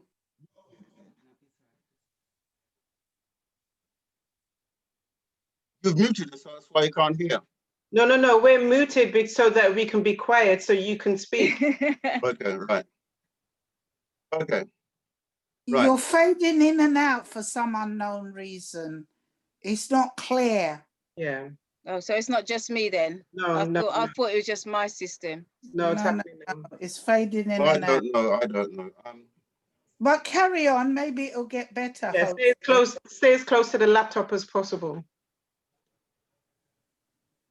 Or change your sound. You can change your sound just by the arrow of the mic. Where it says mute, you can change the sound. Oh, this is thing always give me problems. Yeah, it's going in and out. Okay. You can select a mic or the speaker with the arrow. Yeah, where it says mute, if you click on the arrow, yeah, you can change the input or the output of your sound. No, it doesn't give you that. It's It not doesn't giving give you any. it's It not just says giving- mute my audio, stop video. To be honest, I think it's there's a- because obviously you're running the video and everything at the same time, so it's just going to No, make it shouldn't make no difference. It shouldn't make no Shouldn't. difference. Have you got an arrow beside your mute button? Your mute On the right hand. icon. On Just here. yeah, by the right of it. If you click on that, No. you haven't got the arrow. Arrow there. Yeah, but it doesn't give you any option regarding the video. What happens when you click on it? It says mute my audio, stop video, rename, spotlight for everyone. Doesn't say anything about the sound. No audio. Oh, is that by the mute? Yeah, by the mute. Try the start video one. What about the other arrow next to it? Stop video, not stop.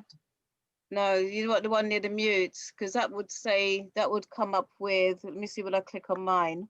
Select a microphone, select a speaker. Yeah, you got the, select speaker, select microphone. So you haven't got that by the side of your microphone. Your microphone icon, there's a little arrow pointing upwards. No. No, not on this one. No, it doesn't say But, so anything. you've only got an arrow by your camera. Well, if that's the case, then we're just going to have to trot along. Hold on a minute, hold on. Have you got an arrow next to your video? Sorry.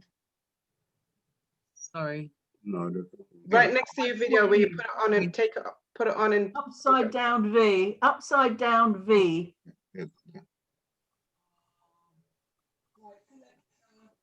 Michael. Okay. Is this any better? Yeah. Yes. Is it better? Can you hear me now? Yes. Yeah. Okay. Thank you. Teamwork makes the dream work. Isn't it? Goodness me. That's why we're here. That's so much better. There's more anticipation now, Elder Winston. Isn't it? No pressure. Whenever I do something like this, it always happens. Can you hear me now? Can you see me? Yes, yes. Okay. Yeah. Right. Let me go straight into the story. I'll read, you'll follow, and I'll talk you through it. Okay. Right? Yeah. Now, Saturday, I called it 3 days of torments, leading to the fourth day, which was the setting fire to the courthouse of Morant Bay. Saturday, 7th October was the first Saturday in the month. It was both the market day and the day when the Morant Bay courthouse sat in petty sessions. On such a day, it was not unusual to see large crowds of black people either going to the market nearby or standing talking in the square in front of the court. Others crowded into the court to list the cases where black people featured as both the accused and the spectators. Presiding that day were two white magistrates, Frank Bowen, proprietor of Coley Estate, and John Walton, the owner of Retreat. Two black constables were also in the courtroom. With this thing, I've got the reference where I took the information from, a book by Holt, 1995. Right. Among those appearing before the landowner magistrate on that day was a man from Stony Gut, accused of trespassing on a long abandoned estate by tying his horse to eat grass and shrubs. Now, feelings are running high against the landowners who were magistrates, those two men, who in many cases happen to be one and the same, as we saw above.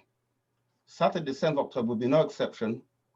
Among the people in the courthouse listening to the cases was a large group of people from Stony Gut, including Paul Bogle. They're there to support a Stony Gut resident in the case of a trespass among the Stony Gut community. Now, in the case of trespass and among the Stony Gut community were husband and wife, James and Isabel Gehagen. It's called, it looks like Gehagen, it's pronounced, it's an Irish name, Gehagen.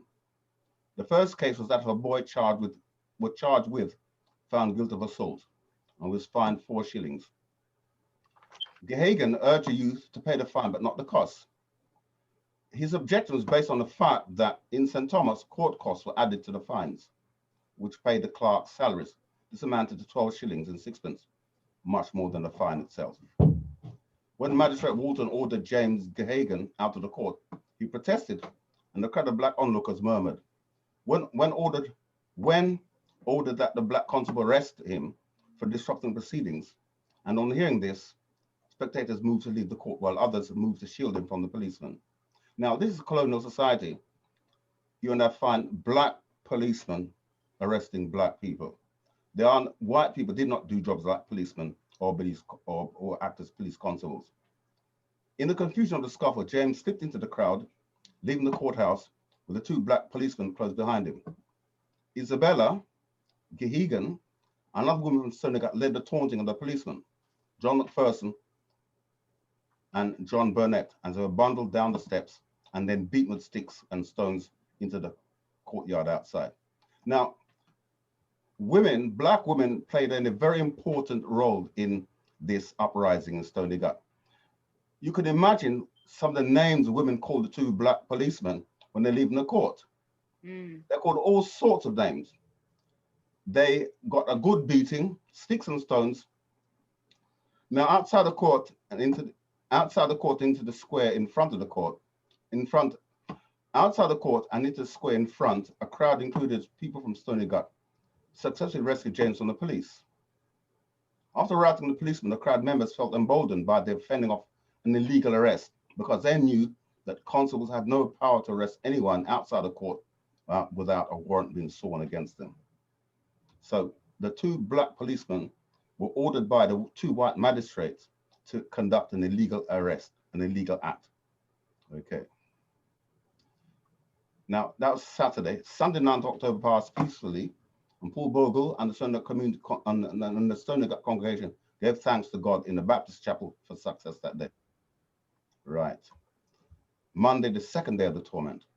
On Monday, 9th of October, the petty sessions resumed and the case the people of Stony Gut had come to hear on the Saturday was convened.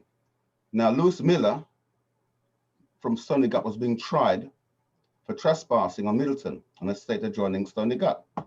Things had come to a head when surveyors had been sent to the three abandoned estates, Amity Hall, Audley, and Middleton, by William Anderson's, what they called in those days a brown man. He's the offspring of a black slave woman and a white planter, who had, and this brown man, they called him then, had subdivided and leased some of the land to pay off debts. But surveyors met with angry peasants from the adjoining community of Stony Gut that border Middleton. And there's reference there where I got the information from. For years, the people of Stony Gut had been used to land, had used the land and took it as belonging to the Queen, and that they, the Queen's subjects, had a right to use it for themselves because as small farmers and peasants, they had occupied and cultivated the land and cultivated portions of the abandoned estates for several years. Now, in Jamaica at that time, as in all Caribbean islands, there are lots of abandoned estates. Acres and acres of land, unused land, and poor people wanted land to farm to feed their families. One of the small farmers, Lewis Miller, was arrested for letting his animals stray onto the land and had attempted to retrieve it, hence a charge of trespass. Now, the Colonial Standard of 21st of October is certain that Middleton belonged to Anderson. Now, the Colonial Standard is today's Daily Telegraph or the Daily Mail. They side with the government. So as far as the Daily Telegraph, the Daily Mail of the day said, Middleton is an abandoned plantation.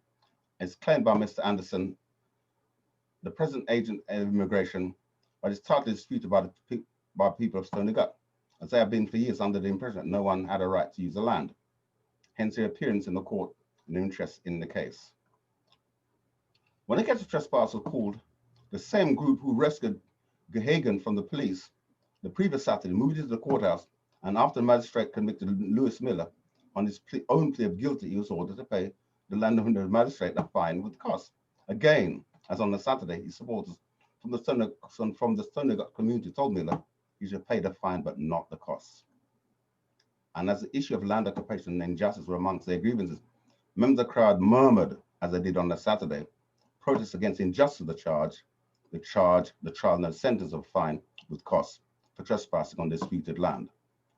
Anderson had leased the land to another brown man, James Williams, and it was he who brought the charge of trespass against Lewis Miller. And I see all the people who work for the government are sticking together against the black people who used the land for a long time. Williams wanted Miller to pay for grazing his whole horse on disputed land, and the case went against Lewis Miller and in favor of James Williams, hence the protestation. However, Paul Bogle immediately came forward and told Miller not to pay the fine, any fine, but to lodge an appeal, which he did, and his bill was paid for by Paul Bogle. After the case, the magistrate became resentful of the software. They were vexed at the occurrences inside the court that day. Reconsidered the incidents outside the courthouse that happened on a Saturday.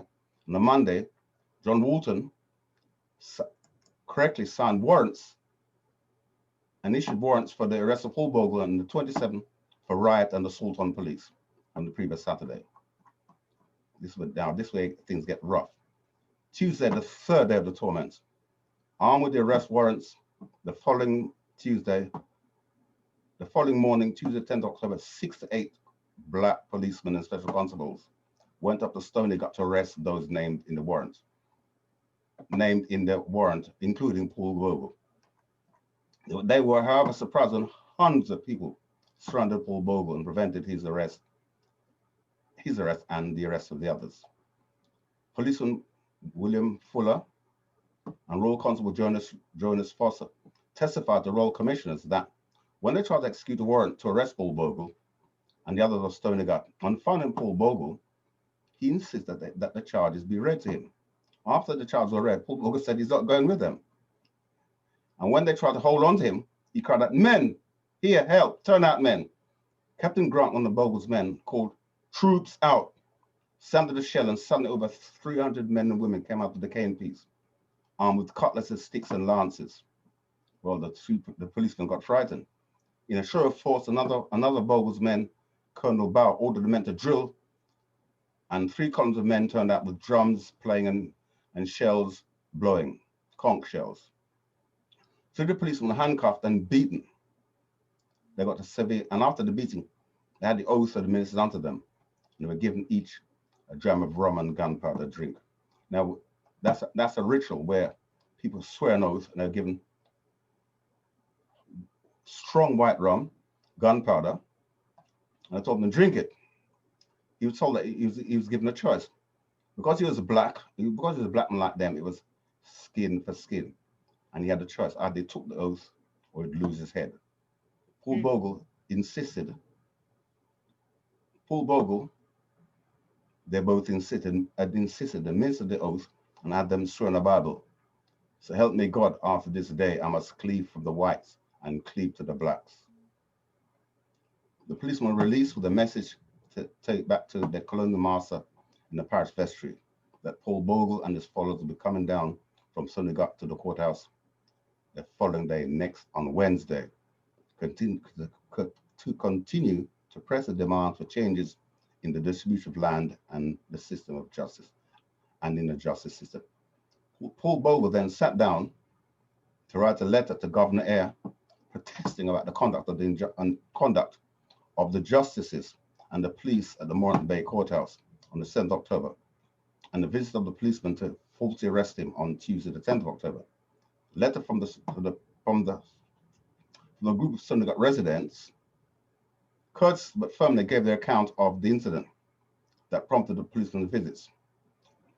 Now, it was addressed to His Excellency Edward John Eyre, Esquire, Captain General and Governor-in-Chief of the Majesty's Island of Jamaica. This is a full text of letter. We, the petitioners of St. Thomas in the East, do send to inform Your Excellency of the mean advantages which have been taken of us from time to time, when on Saturday the 7th of this month, an outrageous assault had been committed upon us by the policemen of this parish, by the order of the justice, which occasion an outraging for which warrants had been issued against innocent persons, of which we were compelled to resist. When we therefore call upon Your Excellency for protection, seeing that we are Her Majesty's loyal subjects, which protection, if refused, will be compelled to put our shoulders to the wheel, as we've been imposed upon for the period of 27 years, with due obeisance to the laws of our Queen and country. We can no longer endure the same. Therefore, it is our object for calling upon Your Excellency's Governor-in-Chief out of this island, and your petitioners, as in duty bound, will ever pray. Anyway, his letter was courteous, but in it was sent him, unless you heed our demands, we're going to put our shoulders to the wheel and resist. The petition was dated 10th of October, 1865, and it's signed by 27 residents of the Stony Gut community, including Paul and Mosel Bogle. And here's a reference I took it from. Now, Bogle's reference to the oppressions of the post-emancipation period. Now, this is 1865, 27 years after 1838, when ex-slaves were supposed to have been freed. They're still suffering hardships as if they were still slaves. So that was a background to what happened on that day. Now, when the policemen got down to saw their colonial masters, Baron Kettlehold, he told them that the policemen, the black men, told them that they saw up to 600 men under arms. The shells were blowing in every direction. Alarmed at this news, the faithful Baron sent an urgent dispatch to Governor Eyre in Spanish Town, requesting troops to prevent what he viewed as a likely disturbance at the courthouse at that scheduled vesting meeting in the courthouse the following Wednesday, 11th of October. Kettlehold's request to the governor would arrive at 8 a.m. in King's House in Spanish Town in the morning of 11th of October. The Stonegut petition would receive later at 11 a.m. So the Baron's letter reached the governor at 11 in the morning, at 8 in the morning, and Paul Bogle's letter got there at 11 a.m., 3 hours difference. Now, Blebby's, this is another official account saying that the governor, in an act of racial partiality, basically, as I say, fling apart Bogle's letter and only acted on a letter from his brethren, his friend, the German von Kettlehold. Now, Bleby made these observations about what happened, the illegalities that happened at the courthouse. The matter of trespass over which the Petty Sessions Court assumed jurisdiction involving the question of Miss Anderson's title ought to have been tried by a judge and jury, and the legality of the 28 warrants against Paul Bogle and others for riot and assault were very questionable, while the imprudence of issuing such a number at once is very clear. Again, these men had the right to come and surrender their warrants or surrender to their warrants on the return day. So if a warrant's been issued for your arrest and you refuse to go with the policeman, you had a right to go and surrender yourself the following day, which Paul Bogle intended to do, and bring their respective friends ready to bail them in the event of them being bound over to answer the charge at the forthcoming assize. Consequently, it appeared premature in the custos to refuse to allow the parties to approach the courthouse on the 11th of October on pain of breaching the Riot Act if the magistrate had well-grounded fears of what they call the mob.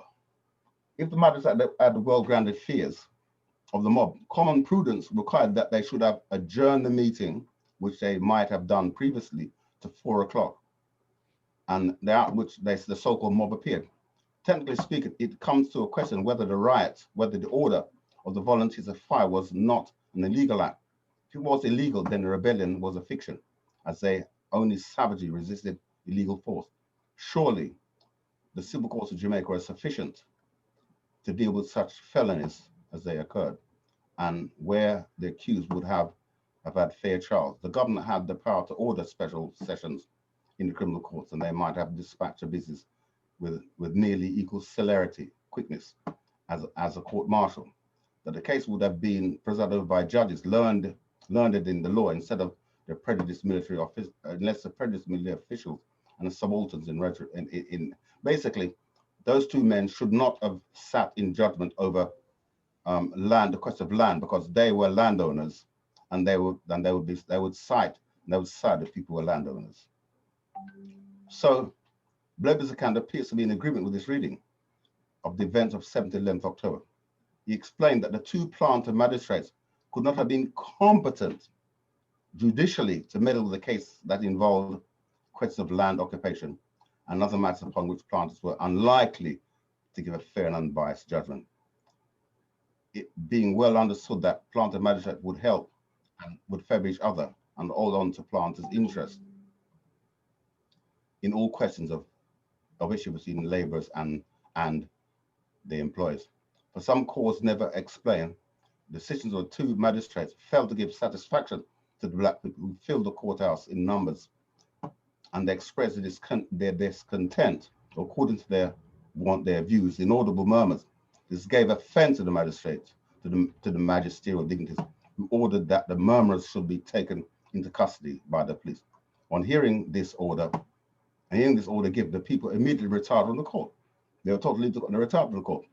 And outside the courthouse, the police attempted to arrest one of them, and the arrest was illegal, so they were beaten. So Bleby is of the view that Bogle's intervention on the subject accused and against the decision and interest of the part of the magistrate did not please Walton, who spitefully revived the old case and proceeded to issue warrants against Bogle and others on the charge of interfering with the police in execution of their duty. Where have I heard that before? Interfering with the police in execution of their duty. It's amounted to a declaration of war against the black people concerned, who had done nothing more than resist the legal apprehension of a man without a warrant. As far as Bleby was concerned, people had been stirred to resist violence with violence, what Fanon called counter-violence.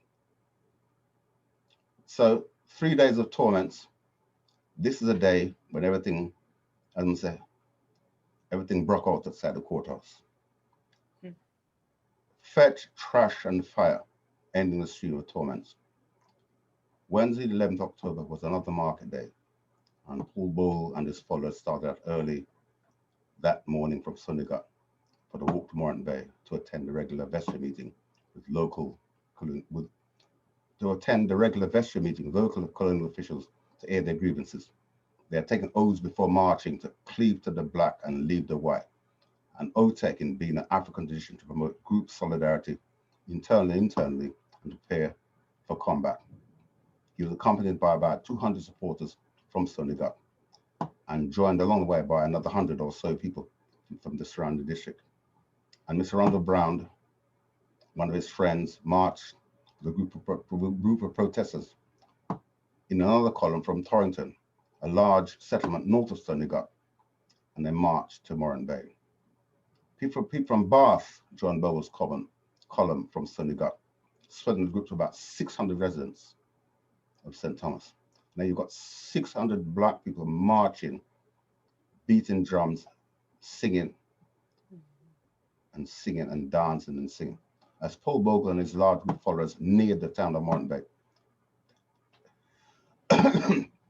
they had swelled to 900 black people as they picked up more and more people as they marched along the road. Now, could you imagine they're marching, they're beating drums, they're playing fifes, children, people leaving their houses, running along, their dogs are running, chasing them, people on horses, what? It was an exciting time for them. Now, as he neared Moreton Bay, mindful of the seriousness of the occasion, they entered Moreton Bay town in orderly columns, blowing horns and fires, beating drums, and carrying flags, armed with cutlasses, sharpened sticks, and a few older guns. What did Bogle and his lieutenants have in their minds prior to and during the march to the vestry meeting? What were their expectations, given their experience of the costas, the land-owning magistrates, and the vestry members? On the way, Paul Bogle told the crowd he was not in revolt against the Queen, but against the colonial government and their local agents, that he and his people had resisted unjust arrest and would continue to do so, but he would also apply for bail if arrested. He was therefore mindful of the outstanding warrant for his arrest. He and the marchers were mindful also of the color class configuration of the courthouse and the vestry members, that included black and brown members who aligned their class interest with the wealthy and powerful white colonists. On this account, as they marched, they emboldened themselves and other black people with the chant, color for color, skin for skin, color for color, skin for skin, leave the white, cleave to the black. And this sort of say, color for color, skin for skin, color for color, skin for skin, leave the white, cleave to the black. And this is a source of strength. Is a source of strength of community and of common cause. Well, there was a commonly held view amongst the farmers and laborers that said, we must humble the white man before us. Later that afternoon, about 3 p.m., Bogle and his followers assembled in the square before the courthouse, where the vestry meeting was being held, until 4 p.m. Now, then you've got about 600 black people standing outside there, seeking justice after 27 years of suffering. The officials inside the meeting were told that a large crowd was assembled in the open space facing the courthouse, in front of which armed volunteers had been lined up. Costas, another adversary came out onto the steps leading to the entrance as he called and asked what they wanted. Nobody answered him. It is Blevins' opinion that the Costas should have adjourned the meeting and agreed to meet the delegation from Senegal community to listen to their grievances, but Kettlehold had already ordered the volunteer militia to guard the courthouse, plus he had requested reinforcements from the governor. From the steps of the courthouse, one Kettlehold apprehended the enormity of the gathering, and warningly called out, "Peace, peace," and ordered them to disperse. This meant the shouts of "War, war." Seemed they were not going to disperse, and as the crowd surged forward, the Costas began reading riot act, which was met with jeers. The crowd surged forward, pushing a small and inexperienced volunteer militia, and these are basically gathered from personnel from the plantation. Again, more black people. To the steps just below where the Costas and the officials stood. When that was being read, somebody threw a stone or a soda bottle. That's where it gets very interesting. We spoke about Letitia Gehagen. She's the one, and there are a lot of women there who were taunting the militiamen as they had taunted the policemen. You can imagine how black women would taunt these men. They taunt them, and she picked up a stone and hit the volunteer captain, Miss Hitchens, in his head. He bust his head. Other women fling stones, not milk bottles, soda bottles, stones against the volunteers. Hitchens, with his head bleeding, pressed the governor for an order to shoot in the crowd. Kettle hesitated, but now the volunteers and the crowd men were standing just a rifle distance from each other. Then suddenly Kettle get order to fire. And the volunteers fired, and some of the people standing in front of the rifles fell dead while others were bleeding from wounds. They were screaming and shouting in panic as some ran for cover. But before the volunteers could reload their weapons, some people crowded, some of the crowd rushed forward, killing and wounding a number of them with machetes and axes, and disarmed the remainder, who then fled to the courthouse. And some had managed to keep their rivals. A volunteer who'd kept a bag of ammunition was harpooned with a fish spear, and the bag was stolen before he could flee. Now, contrary to official account, it was after the members of the crowd were shot down by the order of the Costas that some of them rushed away, broke into the nearby police station, armed themselves with weapons, and they freed up to 50 prisoners. They broke into the prisons they broke into the police station, freed all the people in the police station. They broke into the prison, freed all the people in the prison, and everyone was armed. They came back to the courthouse. The remaining magistrates and volunteer guards barricaded themselves into the courthouse. The crowd stoned it. The neighboring schoolhouse building was being stoned. And as it was being stoned, a white flag of peace was put out one of the windows. The crowd responds as seeking the white flag of peace, symbolic of the white man's values, had them laughing in mockery because it stood as a shield for colonial brutality. They ridiculed this gesture and shouted threats to them inside. When somebody shouted, "Go and trash and fire." It was a black woman that said, "Go and get trash, go and fire and burn up the place." Now this has been attributed to Bogle, but it wasn't he who said that. It was a black woman who was there who said, "Go and get trash and burn along the place with them inside there." Bogle was first said, "Let's put fire to the courthouse. If they don't, we won't man the volunteers in the book." The building was set on fire. Shots were being fired into the windows of the courthouse from those outside. In turn, shots were being fired from inside the courthouse by the volunteers who had kept their arms to people hidden in the darkness outside. Shots were flying into the courthouse, danger of wounding Captain Hitchens. Now, he'd been shot after he had his head bust with a stone by one of the women. Now, the people inside the courthouse, they're firing into dark. It is now, by now, it's now 5:30, 6 o'clock in Jamaica. It's dark. You know, in summer, it gets dark in Jamaica that time. As a fire raged and flames spread, and those inside were choking on the smoke, the courthouse roof erupted in a mass of flame, pouring molten lead onto those below. Their shrieks were heard in the darkness outside. As the wooden roof threatened to collapse, it was suggested that some of them escaped by the back windows, but it was pointed out that they'd be shot down. It was finally agreed that the front doors would be flung open, they would make a run for the schoolhouse, but Mr. George and Mr. Price and others were already taken refuge. Then they made a sudden, successful and a safe rush from the building, from the blazing courthouse for the schoolhouse. Just in time, the roof then came crashing down, but their new set of place was soon set aflame. Miss Herschel, who had been hiding there, praying, urged the others to join him, but before they could, shots were being fired through the windows, and Von Kettlehold, Miss Herschel, Mr. George, and the coroner, Mr. McPherson, were severely wounded. The roof of the courthouse of the schoolhouse was now ablaze, and a few minutes later, part of the building fell on them. They were driven by the heat and fire from the building to seek shelter behind a parapet wall at the back of the school. But there they were shot. They were shot and killed.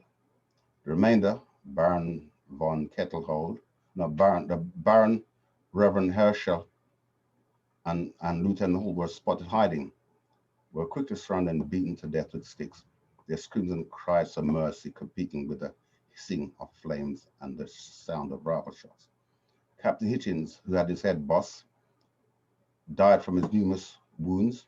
It was later that night that Mr. Pierre, a black man, a black veteran, was caught hiding, and finding that though he had a black skin, he had a white heart, he was killed. Now what had happened was that Bogle's liberations had caught him, and they said, so one of them said, Merkel kill him. Said, no, we've got orders. Don't kill them, the black one is supposed to kill white people. So his skin might be black, but it's a white heart. And they killed him. The liberationists reaped retribution. Almost every man they found in the building. Baron von Kettlehold, Captain Hitchens, who had commanded the volunteer company, Mr. Walton and Mr. Arthur Cook, the magistrates, the Reverend Herschel, a clergyman, and some others like Mr. George and Mr. Lieutenant Hall, they were killed. Mr. Stephen Cook, the clerk of the peace, escaped by hiding under the floor, and another gentleman was let off because he was a medical man. All the principal inhabitants had been killed. The volunteers had run off into the surrounding woods, and those with frightful wounds were left dying in the square in front of the courthouse, the smoldering courthouse. Morant Bay House, of course, an instrument of colonial violence, had been burnt down. In the end, 25 people were dead, including 18 justices, magistrates, and volunteers, guards inside the courthouse, and another 31 people were injured. Here, the freedom fighters in Fanon style met violence with the counter-violence. The excitement was contagious, with singing and chanting, waving flags and blowing horns. Crowds of people surged all over Morant Bay, virtually taking up the whole town. Members of the liberators went into the prison outside Odon, freed up to 50 prisoners, and gunpowder was taken from the stores in the town. Paul Bogle left an armed garrison before leaving and returned to Stony Dock to give prayer to God for thanks for success that day. The freedom surge reached as far as Monklands, Coffee Estate in the northwest, and Elmwood, and north of Mansion Hill, spreading throughout St. Thomas into Portland, St. Andrew, as those laboring on plantations took goods and food and killed hated overseers and planters before departing. Now, overseers were either black overseers or poor white overseers, but they were.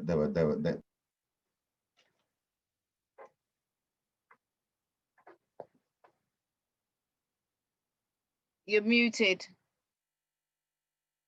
You're muted. Winston, you're muted. You have to unmute yourself. We can't hear you. You're muted. But can you hear me now? Yeah, I can hear you now. You're muted. Okay. So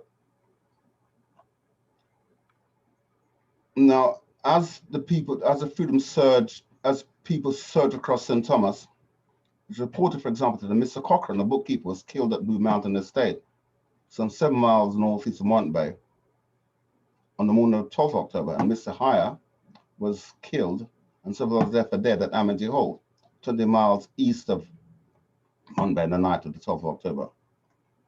Now, what then happened? Paul Bogle, like anti-colonial fighters before him, as I showed you, exercised the constitutional rights set him open to all colonial subjects.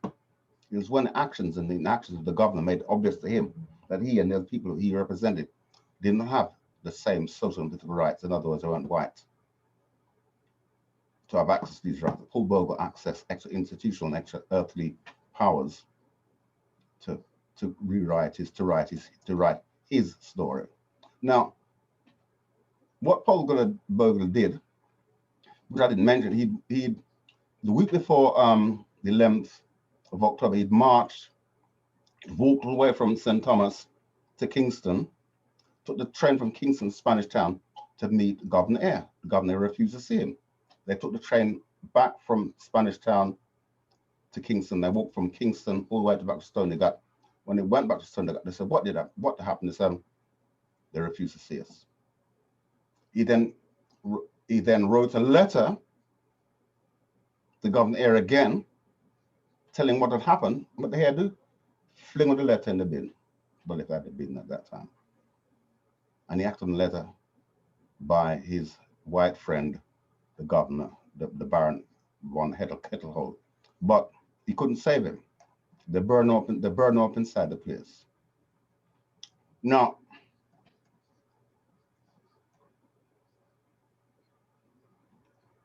on the night of 11th October, Paul Bogle returned to his chapel in Stony Gut and conducted a service where he thanked God for success that day.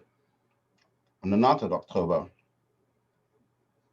he, McLaren, Craddock, and Bowie were in discussion, and the men, and after the men were drilled, he and Craddock addressed a large congregation in the chapel and told them that this country would belong to them, and they were going to get it. They're going to get it to take position that they've been long trodden under the sandals, and that the country had long been theirs, and they must keep holding their position. On the 30th of October, 2 days after the uprising, when Governor Eyre was supervising the flogging and hanging of innocents in Port Moran, Bogle and McCarran were passing Chickafoot Market ahead of 200 men marching up the valley. On the 5th of October, he and more than 100 men were at Mount Lebanus Chapel. Lookouts had seen General Jackson. Now, what people don't know is that the governor had asked the British Army to come to put down and kill Paul Bogle and his followers. In any event, he slipped away with Jackson in pursuit. The following day, Bogle met a group and went into Blue Mountain to see the Havel Maroons, but they were already guarding Bar for Governor Eyre. It was seen that Bogle and his followers had come to the decision that would not take. No, it seemed that Bogle and his liberationists had come to the decision that could not take the British with regular warfare and hope to recruit the Maroons to assist them in the thing. Basically, Bogle went to see the Maroons to help them fight against the British, but the Maroons had been recruited by the British to help the British fight against him. The reason why this was because Governor Eyre and his generals came to the decision regular soldiers could not hope to catch and detain Paul Bogle as he knew St. Thomas and could remain in the mountains for a very long time.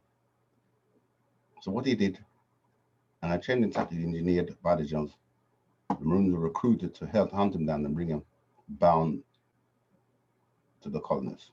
And that's what happened. The Maroons caught Paul Bogle, brought him to the colonists, and they hung him. Now let me just get rid of this.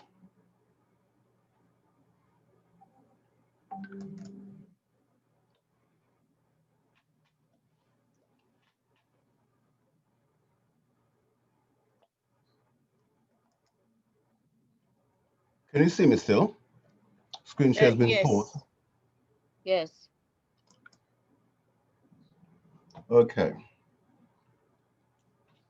Now, that's a very short, sharp look at what happened in Moreton Bay. The reason I put that up was because Black people are far too used to having stories about us not succeeding or us dying or not having any rights. Now, clear what happened, as I said before, Paul Bogle knew his rights and knew that people had rights, and the policemen were wrong to try and arrest them. The magistrates are wrong to try the cases when they were partial, because they were landowners and they couldn't try a case over land ownership and disputes of land because they had sided with the people who owned land. So what he did, he came down to the courthouse to speak to them, to give, to more or less to hand himself in. Baron von Herschel had the militia there, and quite clearly he wasn't prepared to listen to their grievances. So fight broke out and they burned up the lot of them inside the courthouse. Now, Black people aren't supposed to challenge colonial authority in a violent form in which they did. And that's what he did. He challenged colonial authority. What Governor Eyre did was to, and I've got it here because I've got the details here.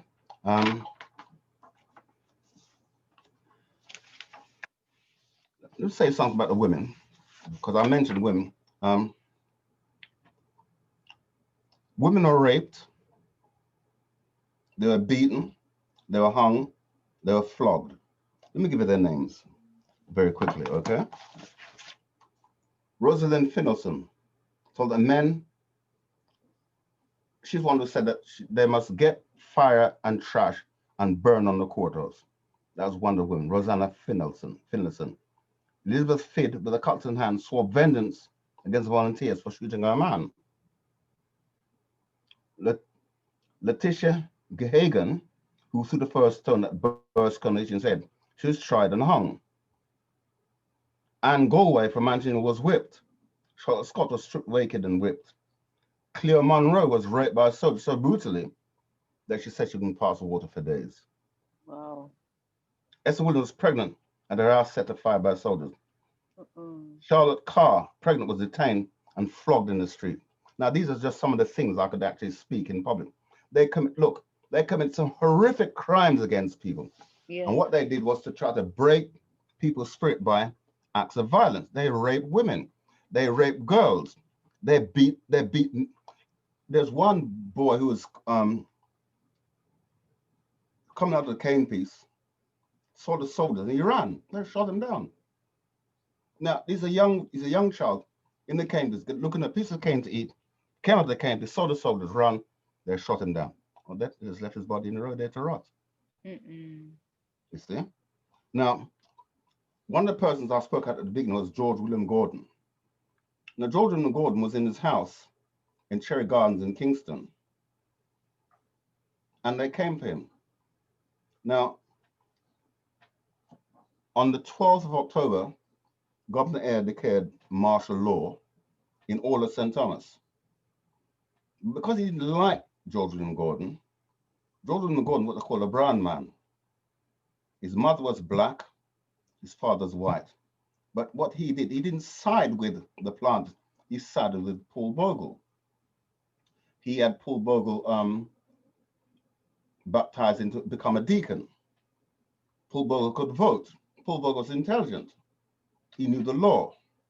He was assisted by William Gordon. So what did they do? They kidnapped William Gordon from Kingston, where there's no martial law, took him to St. Thomas, where there was martial law, tried him and hung him. And he was hung with Moses Bogle, was charged for conspiracy, hanged on the 23rd of October alongside Moses Bogle.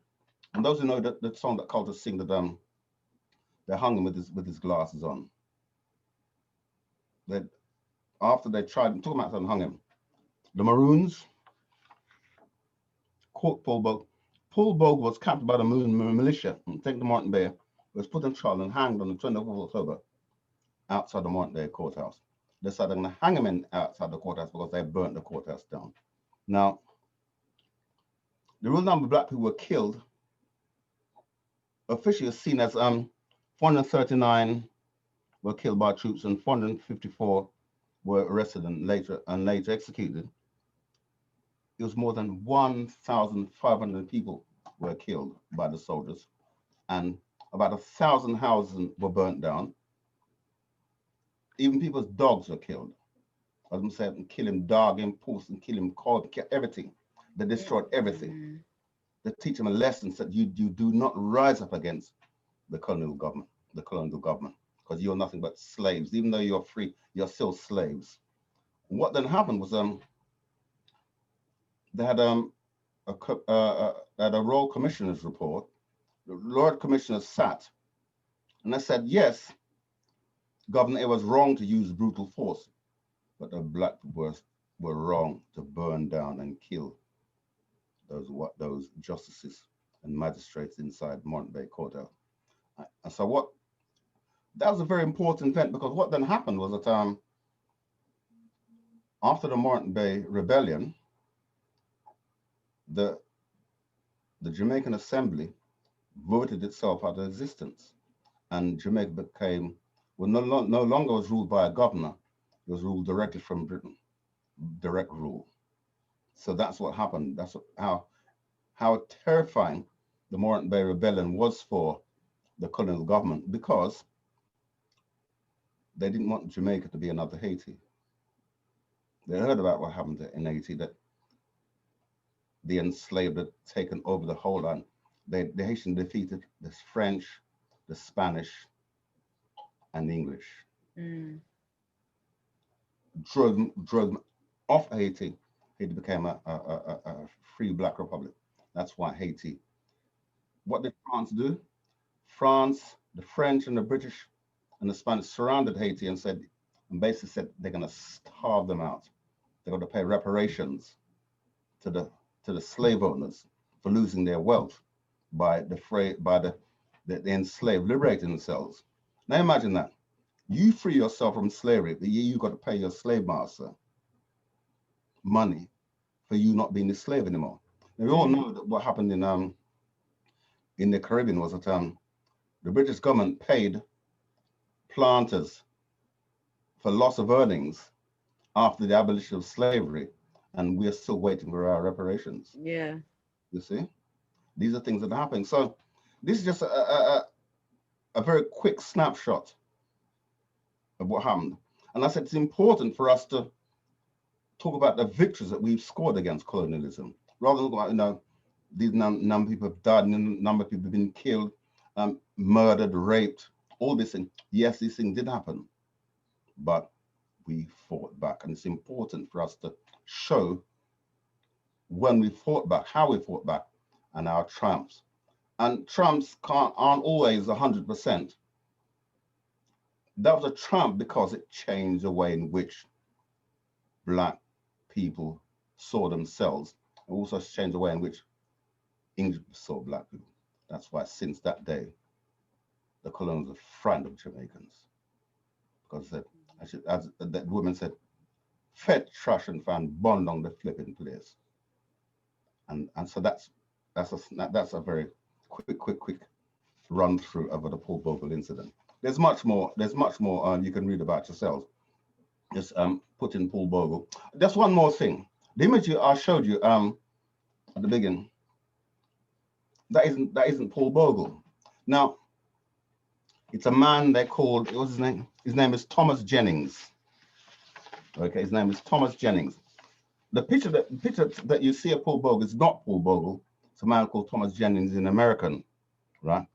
Thomas Jennings is credited with being the father of modern day dry cleaning. Okay, and he's awarded a patent in 1821. So when you take a closer dry cleaning, just remember, it's a black man that invented the business, right? Them tell all Roberts, there's so many things hidden in our past that we've got to basically reveal this. we take for granted white people. I didn't invent anything. It's a black man that invented dry cleaning. Now, why is there anything about Paul Bogle? How can, listen, as far as I'm concerned, they destroyed everything that was Paul Bogle. They burned down his house, they burned down the chapel, they tried to erase his name from history. All this, his birth certificate, everything about him, his pictures, everything was destroyed because they did not want anything, any memory of the man remaining in Jamaican colonial history for people to pick up. But what happened? People go and do research and they found out, and we know this much about Paul Bogle now. I mean, what I've given you now is just a presentation from a paper I've written called 27 years, just to start giving the whole context and the background to what happened in Jamaica in 1865. What happened in 1865 has been building up since 1838, when rather than black men and women and children were supposed to have been freed, they had to go back and work for the same master for $1 a day. Yeah. So what they wanted was land to work for themselves, but they cordoned off the land. So you're not working, not getting land to work on. You have to come back to work for us. That's we're not working for you. They run off and took off to the hills, live in small communities. Rather be poor and free, rather than eat bread from their master. Yeah. So that's why the issue of land was such a contentious issue at that time, land and rights. So after being freed from slavery, you're back into slavery. So the people were quite right to resist. So this is it. Our people resisted during slavery, after slavery, and resisting now. And the presentation by the brother previously to us gives us an idea of our struggle so great. Our struggle is part of the world struggle. We're leading. The world cannot be free unless black people are free. That's right. It's as simple as that. So I'll just take a few questions. I mean, I hope I've been thorough enough, but I'll answer a few questions. Thank you. Well done. Can you say, Winston, you know, the relationship between the people who rebelled and the Maroons who captured them on behalf of the British? Because I think this has left a bad taste. It has. I mean, it has. The thing about it, the Maroons fought against the Spanish. The Maroons were from West Africa. They were from Ghana, Comanches. They were fighters. They're Ashanti. Okay. They fought against the Spanish and took off to the hills, and they fought against the British and took off the hills. There were about 2 or 3 Maroon wars, and the British lost because these men and women could hide in the bush. You could pass them. They'd be standing beside a tree, disguise themselves, and you wouldn't find them.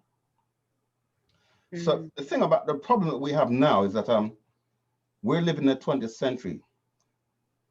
We can't attribute the values that we have as black people in the 20th century to people living in Jamaica in the 18th and 19th century. Whole notion of black solidarity. People conceptualize themselves when they came to Jamaica, belong from different groups. Paul Bogle wasn't a Ghanaian. I think he came. I think he might have come from the Congo, because in Jamaica, the Congo, Africans came from the Congo in Jamaica near the end of slavery. You had people from Nigeria, from Ghana, from different parts of Africa. So people saw themselves in terms of their clan and their ethnic group. It's only in terms of political joining together where they join across ethnicities. But Maroons had their own interests at heart. And one of the alliances they had with the British was that British told them, we leave you alone. All we want you to do is to help us catch runaways. because they didn't want any runaways joining with the Maroons. And so that at the end of the day, the Maroon community was so large, become so bold, that basically toppled Jamaican society. So they had that, they had the Maroon turn into informers for them, more or less. So it has left a bad taste among Jamaicans and the Maroons now. But my thing is that we can't attribute modern day Black solidarity and push it back into history. Say people should have been acting that way then. They didn't act that way then. They acted according to the ethnic group that they came from. The only way, it's only in battle and struggle that two groups of people then come together. Because in St. Thomas, you've got people from Congo, got some Ashanti, and some people from Nigeria. But now come together Jamaica. But you know in different parts of Jamaica where people come from. Bogle is a Nigerian name. But other names which are Ghanaian names. Taki, these are Ghanaian names. So that's part of the thing. Yeah, so you're right, Sister Pat. It has left a bad taste in people's mouths, but we have to look at it in the context of its time. That happened then, and that's okay. Yeah. I said Marlene has raised her hand. Any more questions? Yes. I don't know. We're not sure what to believe these days, because I've always heard that the Maroons have fought against the British and was so against the British. So when I'm hearing there were Maroons that helped, I'm sure like anything else, you probably had pockets of them that would help the British, but I would imagine the mass of them was against, because they were very strong, African that believe in going back to Africa and everything African about them. So I couldn't see the mass of them being complicit. No. I would imagine, like anything else, you've always got a pocket of people, just like you have in Africa. You've got the elite that will oppress the mass, in other words. Listen, that's very true, because in America, they got some of the Native Americans, the original Americans. The British got some of the British Americans side with them against the other Native Americans. So you might have the Cherokees, some of the British, against the Apaches. So what they did in Jamaica, they got the Hayward Maroons in St. Thomas in the Blue Mountains. The side of them fight against Paul Bogle. Then over in Montego Bay, you had a different set of Maroons who weren't like them. So you are right, sister. Because people. Because people sort of make you believe, try to take away the notion that the Maroons was so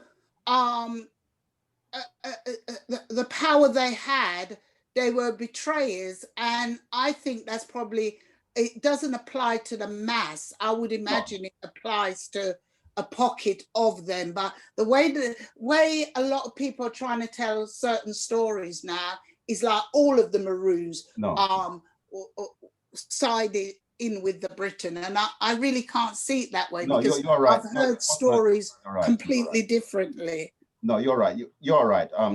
I gave that example. People said that Maroons caught Paul Bogle. They did. It was what name the name of the man? I've written something else. They deliberately went out and recruited the Maroons. They made a deal with the Maroons. Listen, you scratch our backs, we scratch yours. You catch runaways for us, we leave you alone. And that's the deal that they had.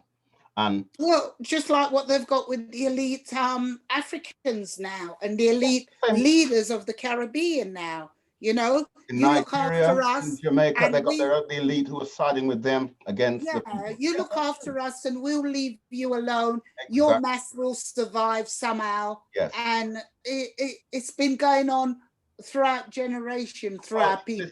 That's what they've called divide and rule. Exactly.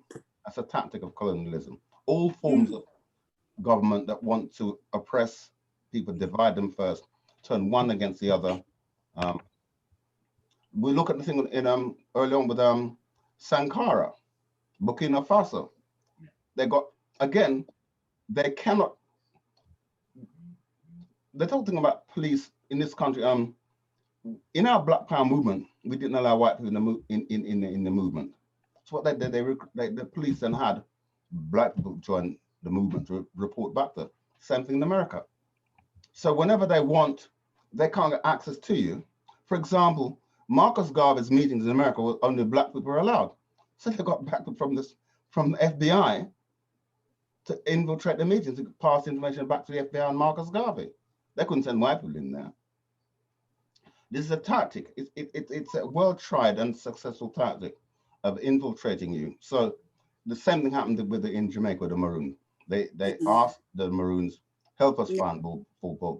Yeah, but I think we should try and find talk about the section of the Maroon, and they'll make it all as the Maroon. Oh no, yeah, I said, because that's how it come across. Yeah, it's a Haywood Maroons and I know it wasn't, because I've heard some stories about how the Maroons really stood up to the British. Look, you know, they didn't play. Look, the British had to have a truce and a peace with the Maroons, because they could not defeat the Maroons. Some of the British government could not defeat the ROA because the ROA didn't use traditional tactics. They had to come to an agreement with them.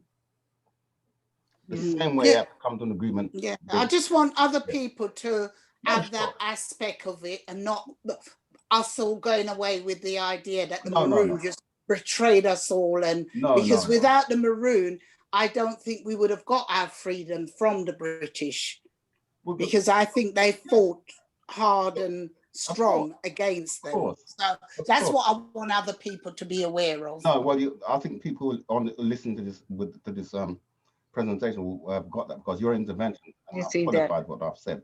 So yes. Yeah. Just a group. Okay. Brother Nat. Thank you, Marlene. Brother Nat, yeah.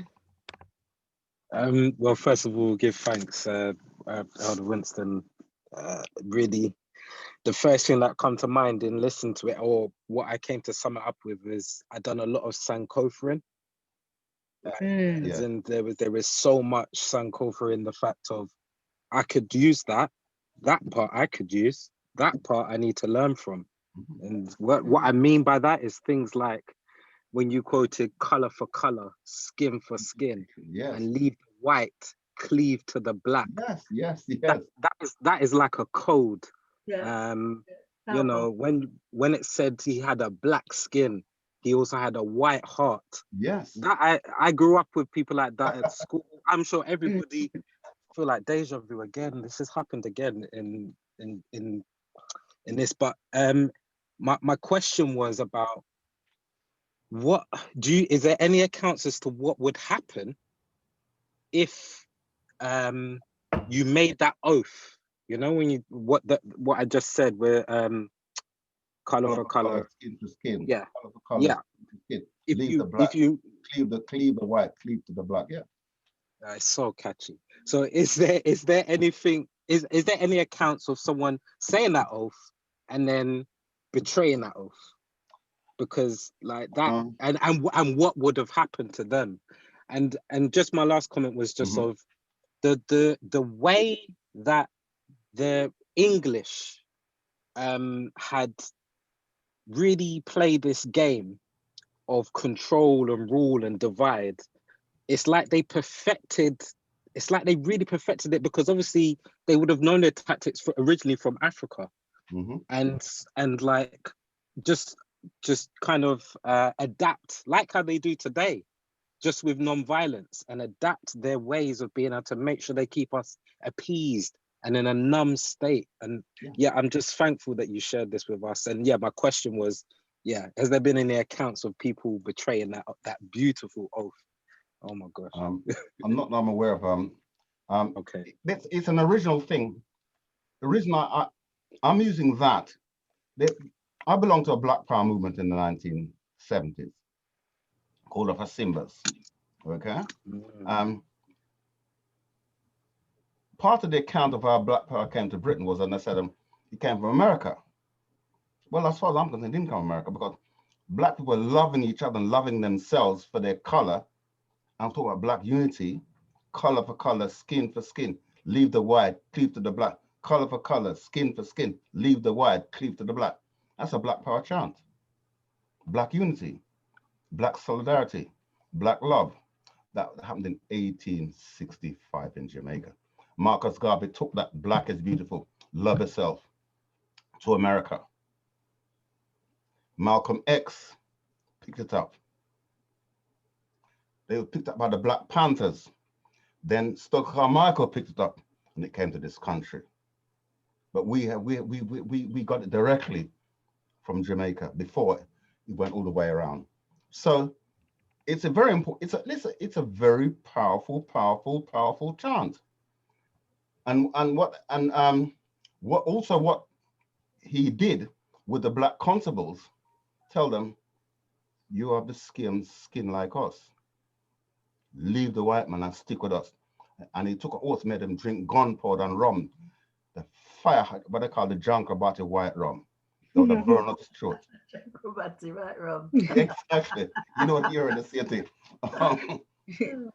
Said, you are Black like us. Leave the white man and stick with us.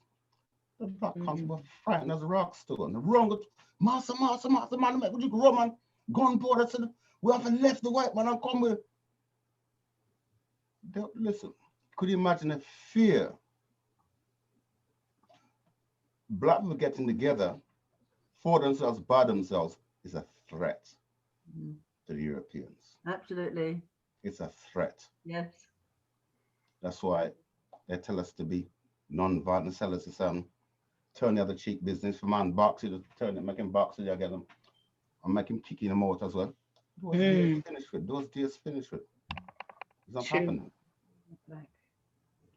So I hope, yeah, so it's a very powerful chant. And color for color, skin for skin, leave the white, cleave to the Black, color for color. That's what they chant all the way down. Color for color, skin for skin, leave the white, cleave to the Black. It's back now in the 21st century from the 19th century. Yes. Wonderful. Wonderful. We should reinstate that. I don't know what Sasha thinks of that. I think we should reinstate it, but I don't know what. How's it go again? I'm writing it down currently. It's color for color, skin for skin, leave the white and stick with the Black. Yeah. Beautiful. That's beautiful. We need to be there, pick that up. Yes. So and start chanting it again. Yes. Well, next time I'll be chanting it. Color for color, skin for skin, leave the white, keep to the Black. Color for color, skin for skin, leave the white. Leave the white, keep to the Black. Yes. All right. Has anybody got any questions? Any more questions? And just to say as well, that Kemi Bernadotte she fits that Black skin with a white heart. Yeah. So you can start to just not all skin folk are kin folks. Yes. See it. There's a man called Frantz Fanon. He's from Martinique in the Caribbean. He wrote a book called Black Skin, White Now. Oh yeah. You know the man. It's the only one they gave us in higher education, Elder Winston. Or for me anyway. Yes. So, well, that's the only one they allowed really. Yes. They said under colonialism, Black people hated themselves, hated their Black skin. So with the liberation, so when I got Mr. Price, asked him, and Paul Buck, can we kill him? No, we can't kill him. I've been told only kill the white. And I said, Black skin with a white heart. They kill him the same time at the side of the colonists. And they told the policeman the same thing. You're a Black man like us. Side us, otherwise we're going to kill. I'll side it. I'll drink the rum and take the vote. They didn't want to die. But they want the left run and tell the master, come, burn down the place, coming, whole of them coming. Harriet Tubman had a really good saying. She said if a lot more people realized that they were slaves, maybe you could have freed a lot more. But I believe Nat Turner took the true. Yes. Nat Turner, yes. Could I ask a question here? Yes, Glenda, go ahead. Good evening, my brother Winston. Yes, sister. Nice to hear from you again. All right. Lovely presentation.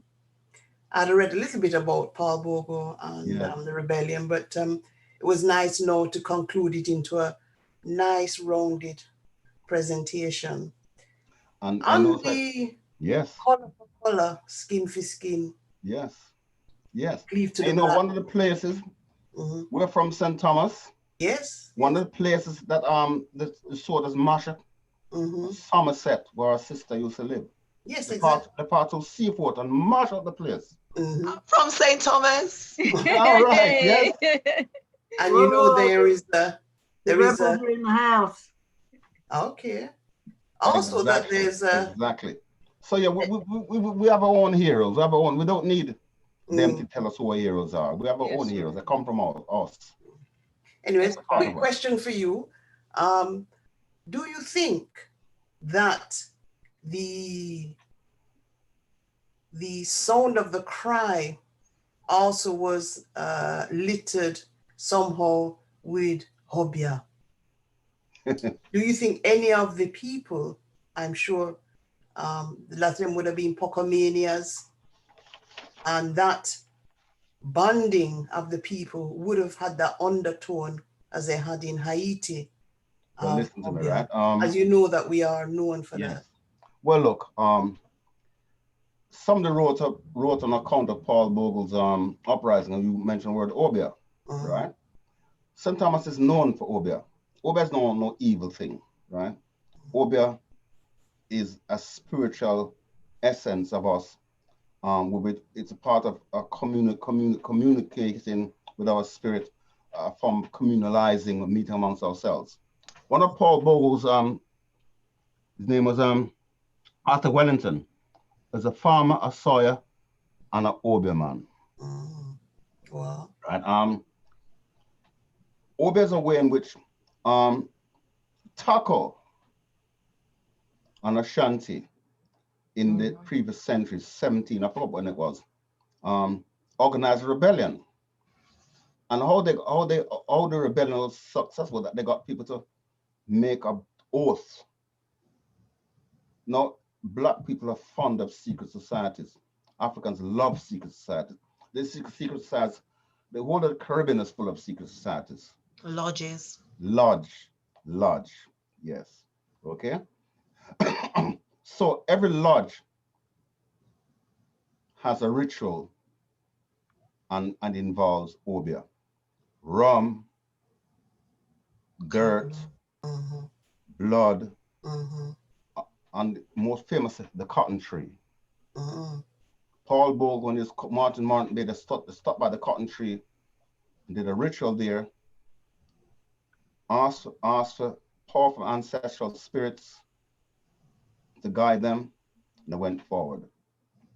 So yes, Obia is one vehicle in which we unite and bind ourselves to each other, bind ourselves to a cause. And we know that you cannot betray the cause because you're betraying your brothers and your sisters. You're betraying your past, your present, and your future. And that's what it does, bind you together. So tell me about Obia's science and evil. This is stupidness I'm talking about. The Haitian Revolution. Bukoman was transported from Jamaica for stirring up Jamaicans to rise up. He was transported to Haiti, and what did he do? He fomented the Haitian Revolution. What they use? Science, Obia, whatever they call it. It was an Obia woman that organized the meetings for the Haitian Revolution. All right, yes, sister, yes, yeah. So this is part of our tradition. Obia is full of, no matter, Christianity cannot defeat Obia at all. Obia was before Christianity, and that's simple as that. And spirituality. But can't you use Obia though in a bad way? Some people use it for bad. If it was to be used for good all the time, we could have got far. Or if we use it in the bad for the right people. But unfortunately, sometimes we use it against people we shouldn't use it against. Just like Christianity. So that. What happens? Like Christianity. There's a hierarchy of religious philosophy or spirituality. Under slavery, Christianity was seen as at the top and also relegated to the lower orders. So a man would use obeah against his friend because he wanted to kill the man, call him dog, take his woman, all types of stuff. But I would not use against a slave master. Right.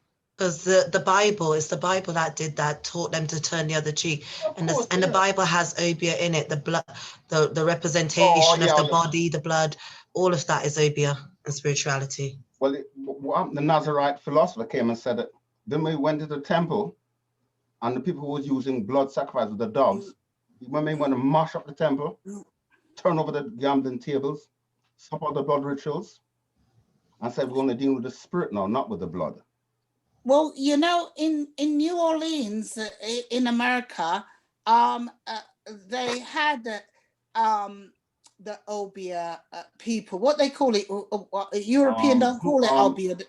They call it voodoo. Yeah. They call it. And there's a load of voodoo places in New Orleans, but they can't.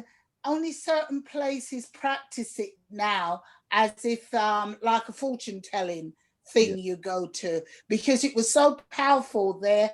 The European got so nervous that they banned it, and anyone that was found doing it would be, you know, gotten rid of. So they squashed it completely. But it was powerful at one time, but they made it illegal and then they demonized it. And that is why. Have you ever heard of the Salem witch trials? Yeah, the very same thing, yes. So they've kind of retold that story in another way, but that was about our Africans that was connected to earth and connected to the animals. We could walk in the jungles amongst the lions because we spoke to nature in that way. I was going to. And what did I do?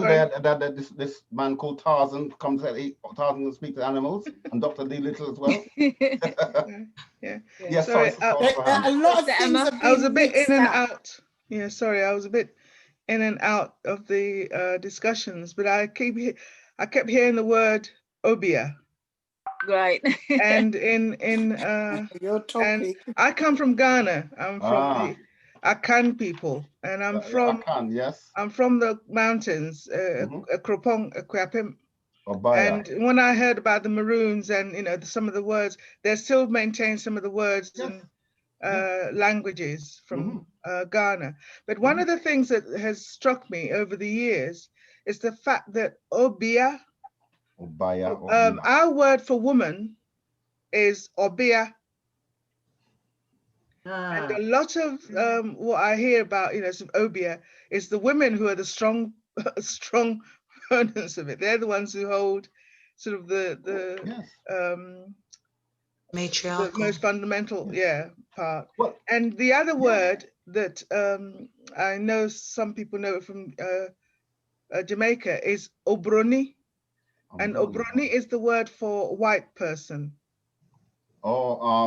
Nzungu is the East African word. Nzungu is East Africa, but obroni is Ghanaian. But the thing is that obroni, the word for obroni as the white man, is not is a derogatory term in the fact that it's is referring to somebody who beats people. So abrofo, wonga waboro nipa, they beat people. And obroni is, the singular. Right. And, thank you very much for that. And some of the historical things, there were, some of the white people were quite surprised that the African women did not beat their children. Yes, we were taught that by the Europeans. Well, there you go. But sorry, I thought I just put those two words in. Thank you very much for that. It is said in a paragraph I've read somewhere that in Jamaica, they have referred to the white man as Obrofo.com, saying that the white man is coming, Obrofo.com. Oh, yes, that's excellent. Yeah, that's excellent. Yes, it's a warning, so you can say something to say, Obrofo.com. Yeah, Brofo.com. It's like Obrofo.com. It's like the white man's day will come. Yes. Okay. Okay. Yes. This is Put expanded out to be very interesting. It out for us. Could you spell that out for us in the chat, please? Glenda. Glenda knows. I don't know it. Abrofo.com. Abrofo, the Ghanaian sister would have to spell it. Abrofo.com. But it's Abrofo.com. But Abrofo, if the sister. A-B-R-U-A. I'll just spell Abrofo. So I mean, we all need to learn about these native tongues, the tongue of Babylon. Right. Yes.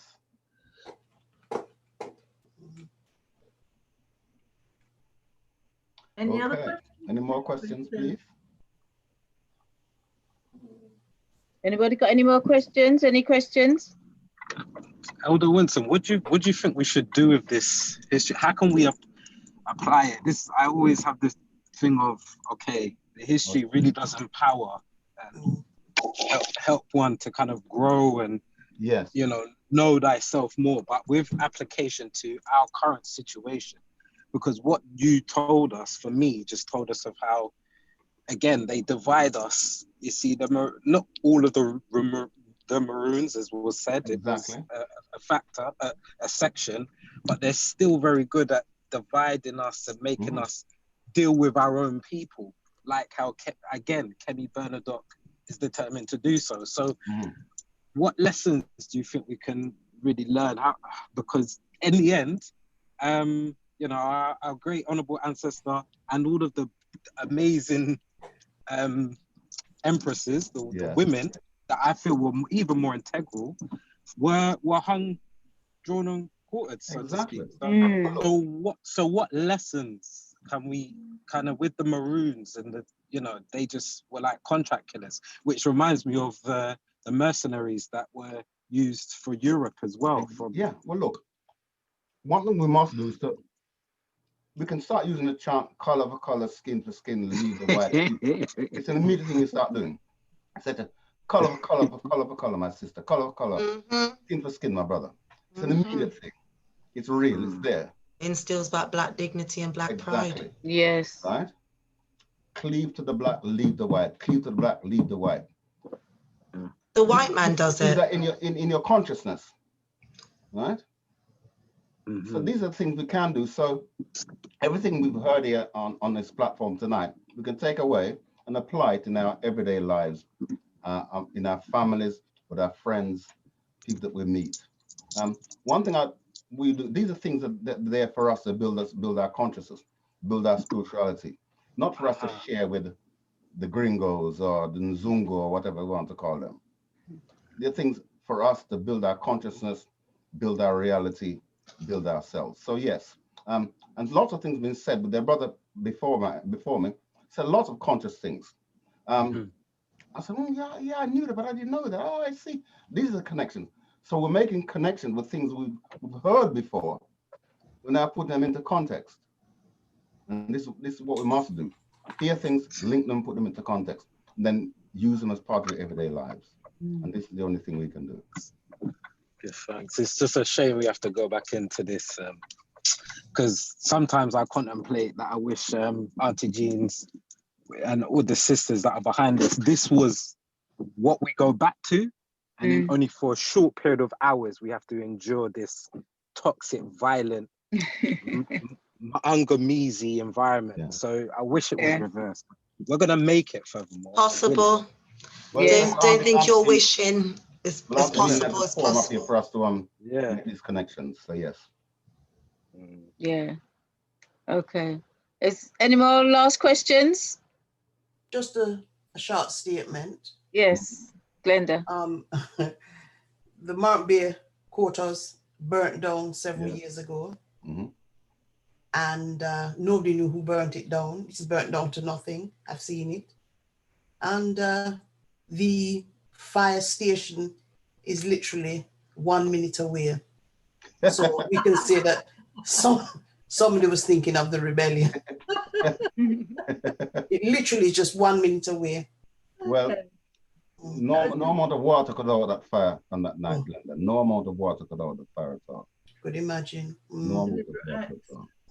And what I would like to say, in the next 50, 100 years, people could talk about that Kemi girl and make it seem like all the black people in Britain was agreeing with what she's saying. So that's why I'd like us to differentiate, Yeah, you know, yeah, a certain amount of people that done certain things, and don't make it sound like that's how we were all behaving and thinking. And also where I forgot her name, said they didn't beat children in Africa.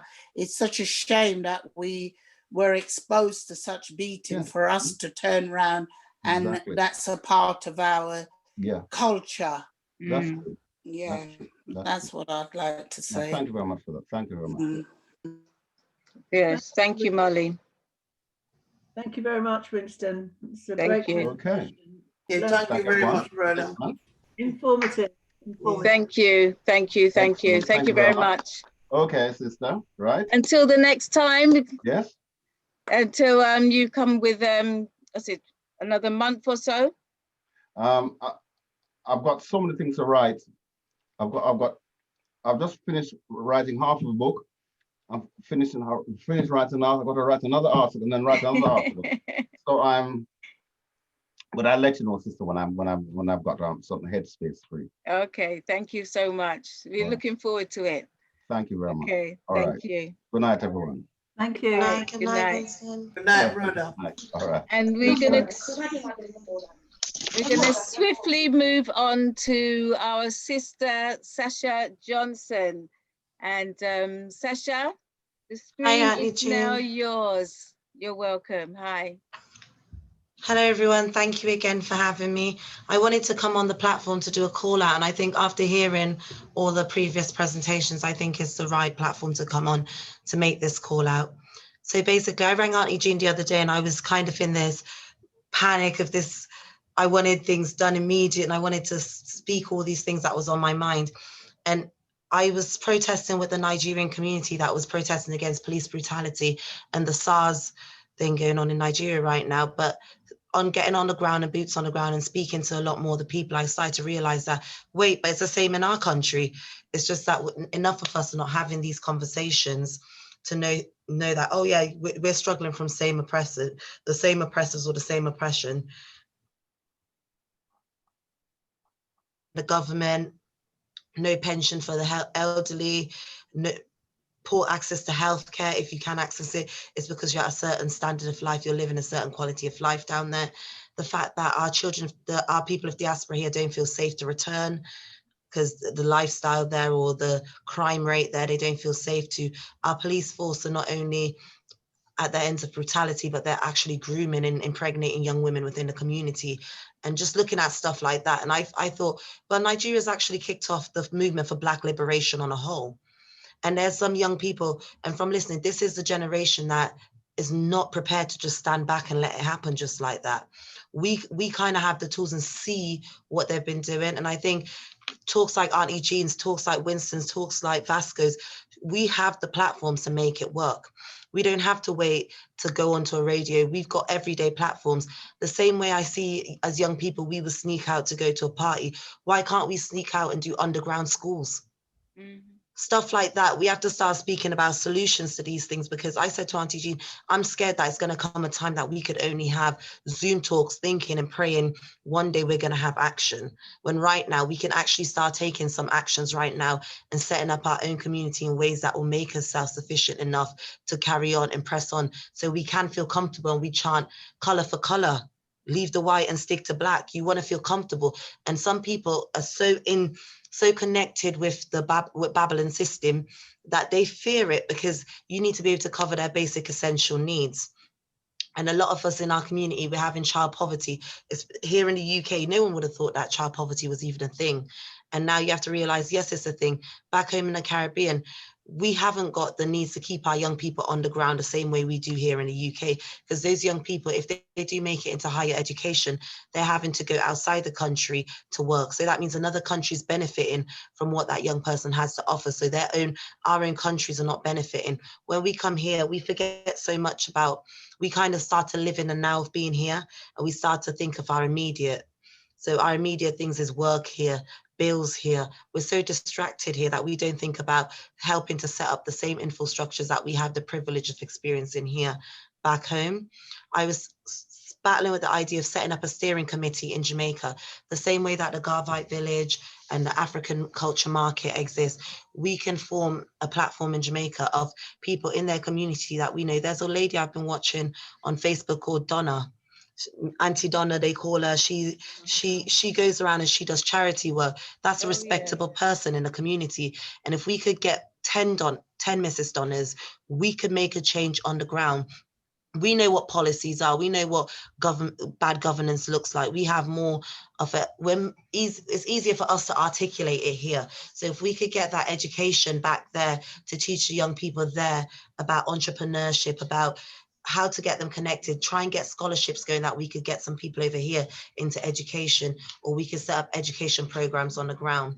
Tackling child poverty, I've set up a food larder, which now feeds more than 134 Caribbean families and more I've got 9 organizations to come together. So that's Sudanese, East Timor, all different organizations, because we're all Black people from all over. So that's 9 different organizations that's come together to do this food larder.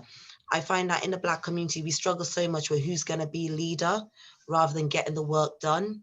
Yeah. We're in a place now where the white man's on his knee.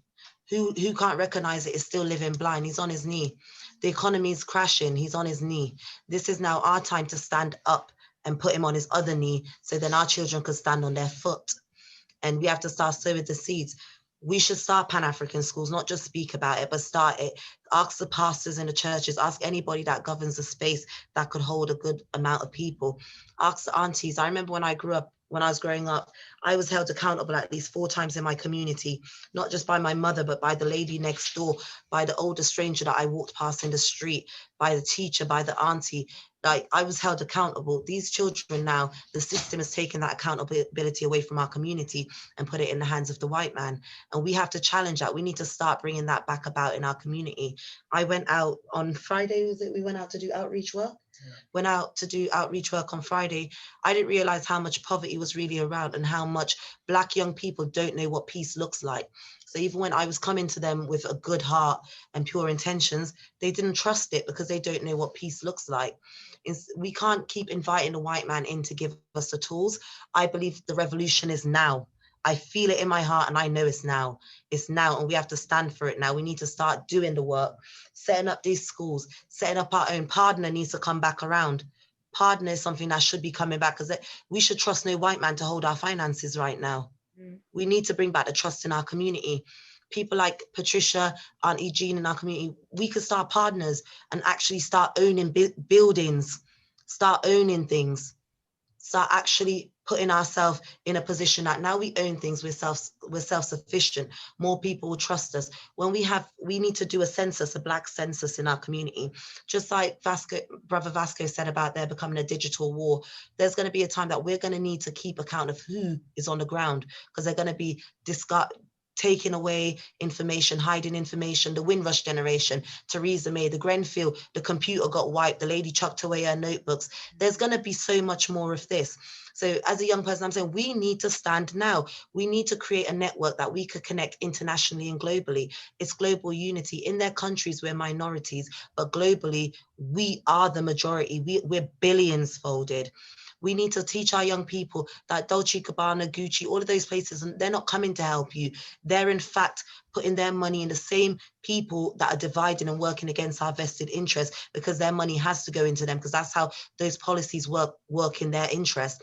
Grenfell, what happened? They changed the fire regulations. They changed the fire regulations. So we have to look at the yings and the yangs of these laws and who the laws are really there to govern and protect and who they're there not to protect. And it's clearly us. We need to start setting up, having these in-house conversations. Like you said, it's not every conversation that we should be inviting other people in. Right now, I'm healing. I have no trust for a white man. No trust for a white man right now, because I'm healing. And I think when the youth get back that Black dignity, that Black liberation, we use Instagram, we use Facebook. There's no way that we should be saying still today, how do we get Auntie Jean's platform to be heard more?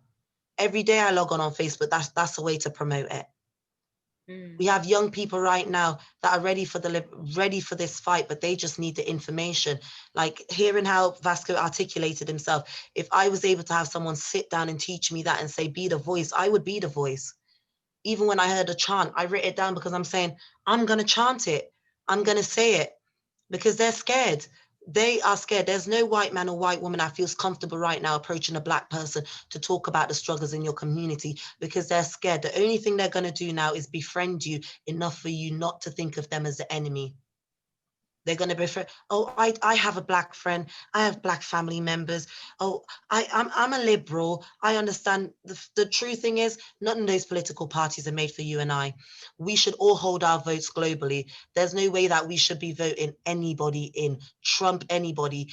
I understand what Mr. Vasco was saying. To a certain sense, I was like, oh yeah, I never thought of it like that. But then I think, but he's still a white man. He don't owe me nothing in reality. It's just who gets us to the finishing line without us kicking or screaming. We need to hold our vote and demand that our African leaders ask for reparation, demand that they demand reparation, or it's rebellion, or we go into full blown, because it's either we rebel now or we'll be at the foot of servitude yet again. And when I say servitude right now, there's a lot of government jobs that's available right now. When they do lockdown, if you realize the kind of jobs that are still available, working in a hospital, care work, they're jobs of servitude. They've made sure when they started building industrialization and agriculture, and they started building all these machinery, they decided that the black woman didn't need to be the breeder and suckler no more. You didn't need to have kids. They decided that they were going to sterilize black women. They were going to do Planned Parenthood. They were going to tell you why you shouldn't have.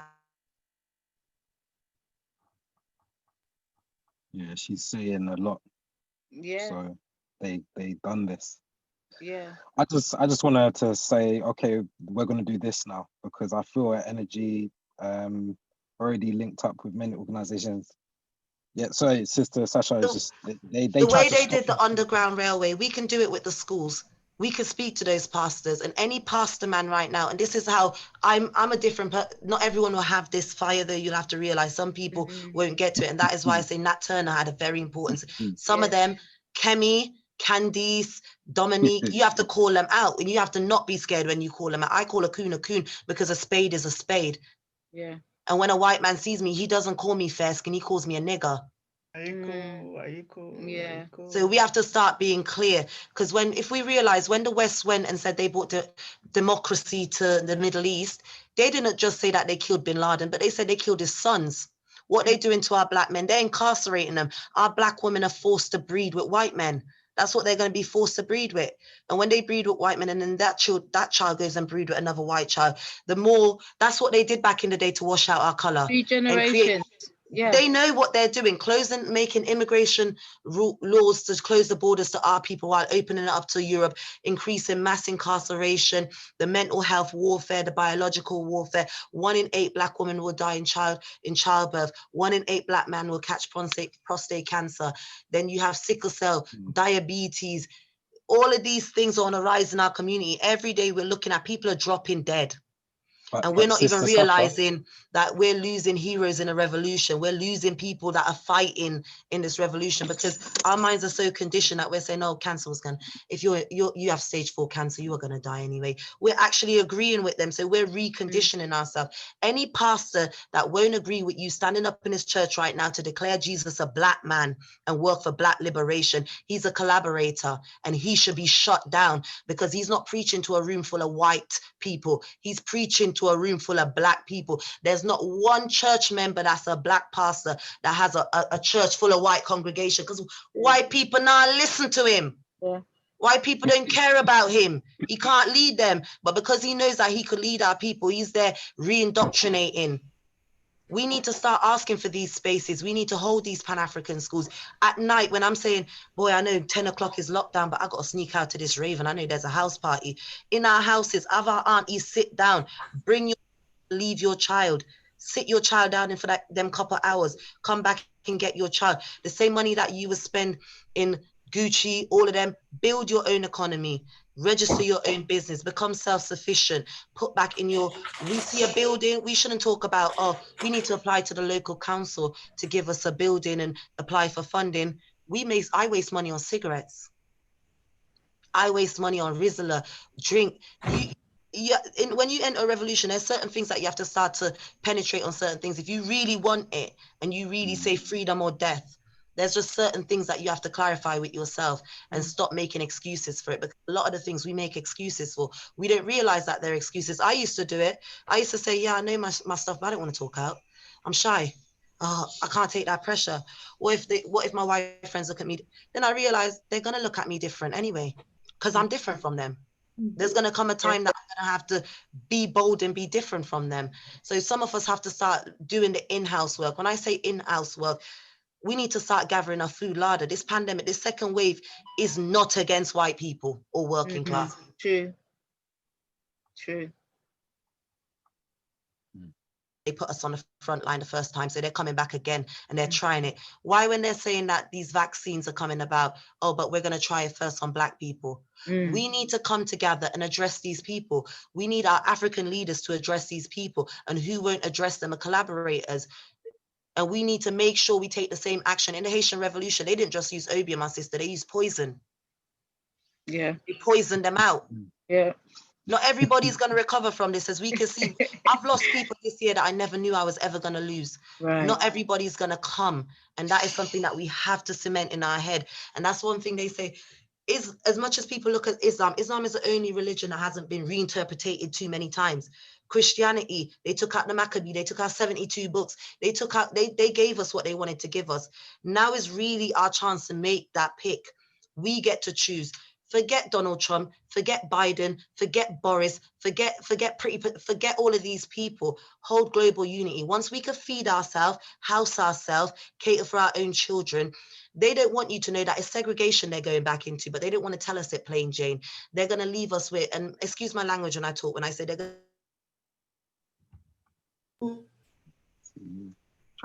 They cut again. Oppressions. But they don't realize, because we're not in physical slavery anymore, we're driving ourselves to the plantation. We're in mental slavery. It's mental slavery now. And that is the biggest fight that we're in. And that's what we need to fight right now. So if I see another sister or brother that's able to do it more than me and I'm happy to stand beside you and watch you lead me, but I will never let a blind man lead me. I will never let a blind man lead me. We have to start to realize we have to make these change now. Every Black radio station right now should be chanting this chant. We should have our own manifesto being aired out on every Black radio channel. Our children should be shut off of their programs. Our children should be watching things like Auntie Jean, Brother Vasco when it comes on to news time, because that's the true news. We should find a station like how I do it with the Panther Radio. So it's a frequency that we use to communicate, that you speak globally. We have steering committees globally. You have one in Ghana, you have one in Jamaica, you have one in Congo, you have one in Nigeria, and all of us speak globally, and we hold bad governance to account. The same way when they come to our countries, they didn't come knocking, they come raping, pillaging, stealing. Yeah. The first terrorist was Christopher Columbus. And they will tell us it's some man in the Middle East. When I started to realize, I started to say to people, wait, is ISIS hiding? Wait, what happened to the war on terror? It was a war on cleansing out. You know what them men in the Middle East realized? They wanted to link Latin, African, and America and the Caribbean together. And they wanted to change the trade policy. And to change the trade policy, you had to change the currency. And they said, gold. Who's rich in gold? Africa. Ethiopia, shall I say. Africa was called Ethiopia. Sorry, choking. So they knew why they white people out. But as I can say to you, I'm young, but I made a decision when I stood. I had a dream where I saw my sons big. So that means at some point, they're going to be out of my sight. If it's for the right fight, and I have people that will stand by my side, I don't mind it. But people have to stand up, young or old, be counted, stand for something or fall at nothing. Be counted. I hear elders say, my marching days are done. My this days are done. It's never been done. Or against us has never been done. It went from the sus law to stop and search. Yeah. They just it went from Jim Crow to mass policing. It went from what they call it, the tag and the rehabilitation programs to IPP. We know how it has evolved. I have knowledge, but you have wisdom. You've lived it. You've seen how it's evolved. We need mentors like Brother Vasco, Auntie Jean, all the people that come on here and do the presentations, we need mentors to mentor the real revolutionists, the people that actually are willing to take on the fight and want to take it on. We need to start addressing these things, because if we don't, and when I say pastors, don't get scared, because I'm saying, don't think, oh, Sasha's going to walk in. Yes, I'm willing to walk in the church and shut that down. As a Panther, I'm telling you, shut that down. Anything that works against Black liberation, Black unity, shut it down. It works against thyself. And the key thing in sowing the seed is our children have to know thyself. So any collaborator, we have to shut them down. And we can't be scared, because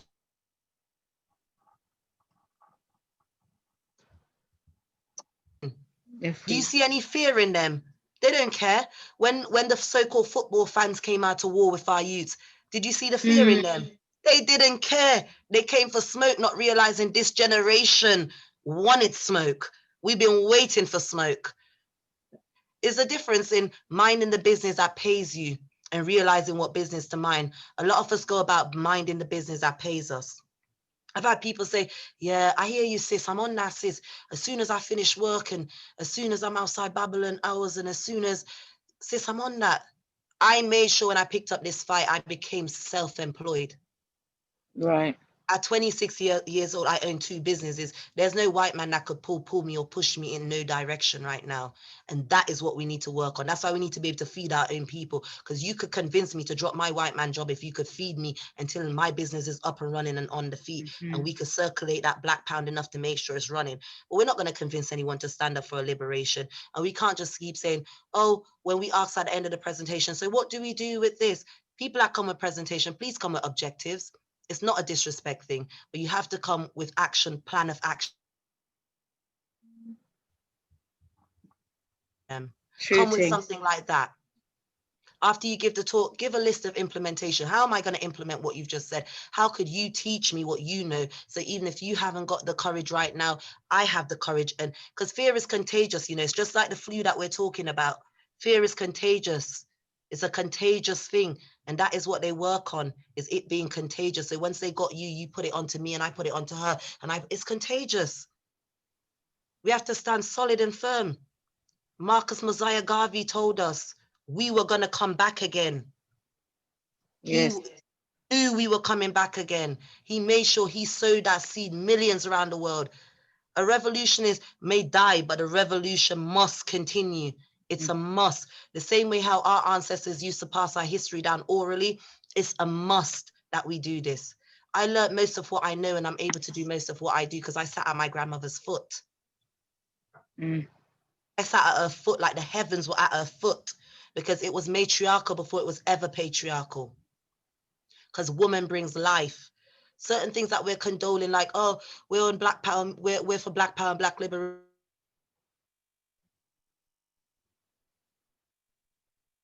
Their cause is important too, and there's people like, no, that's the eradication of our Black genes. We're against that. That's not what we stand for. We'll never stand for that. Man and man can't procreate. Woman and woman can't procreate. That's what they want us to stand for. That's why they're feminizing our men and masculizing our women, telling our women to believe in independence. And when they're independent out there, they call them the angry Black woman. Yeah. But they're the ones that instill that independence in our women. While they're telling our men, if you're too emotional, you're too Black, you're not going to get anywhere. So they're getting our men to disassociate from their Black identities. So we can't be LGBT, yeah, I'm with that. No, no. If you're for Black empowerment and Black unity, you can't ever be with that, because that is a war against our people. When they wanted out, they castrated our brother. They raped us with batons. They created instruments to rape our Black men back in the day. So that is a point of trauma for us. That is still something that's a point of trauma for our community. We don't need them kind of numbers on our side, because that number is not going to regenerate to nothing, because they can't procreate together. We need to recreate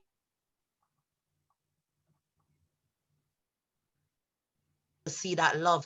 So then a young Black boy could start to love a Black woman and stop going after all these light-skinned women and saying, oh, because that's what's happening now. These Black boys are going for, oh, she's too Black for me, or I'm not really into Black girls, you know. We need to get them loving back their sisters again. And our black men need to hold their black women's back. Respect your black woman.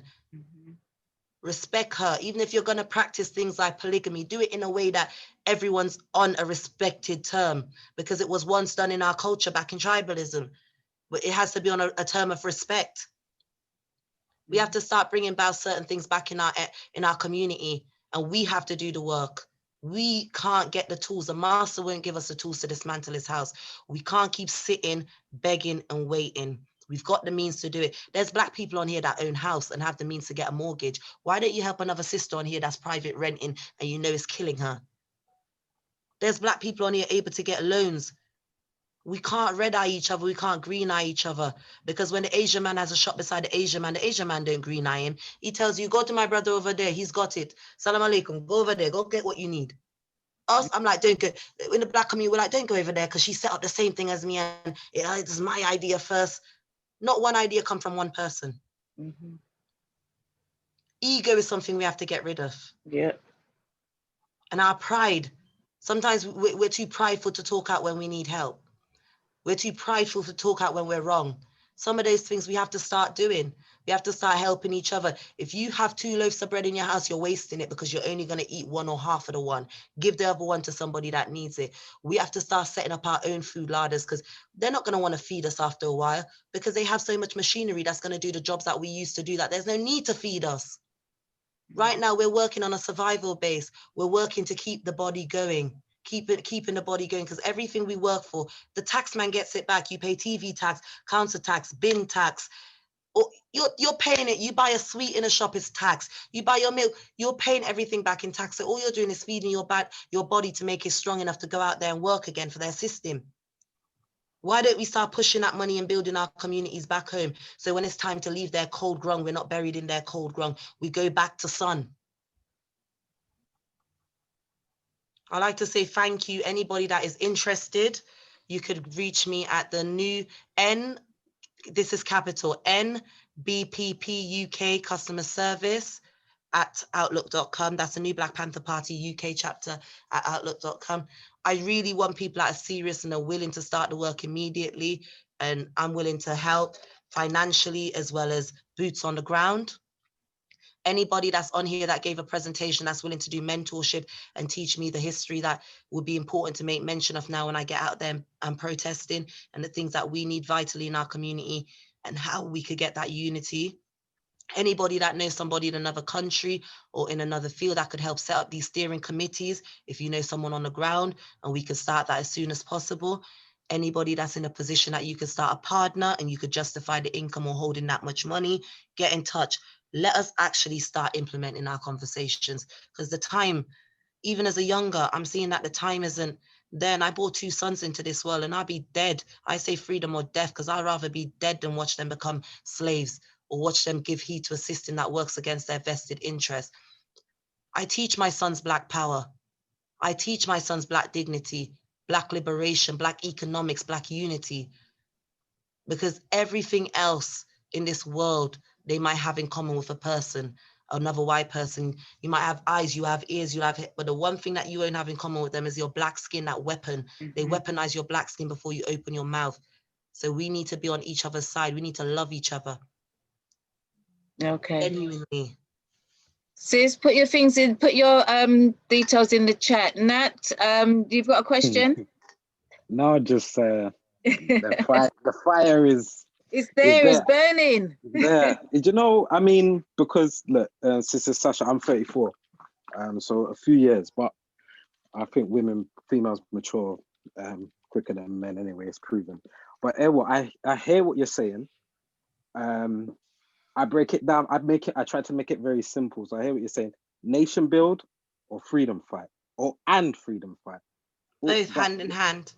Yeah. And the organizing, the strategizing, the unifying is, that's what I've been in the fighting for a lot. I'm with Rapid Africa Plan, Stop the Maangamizi, Galaxy Afui.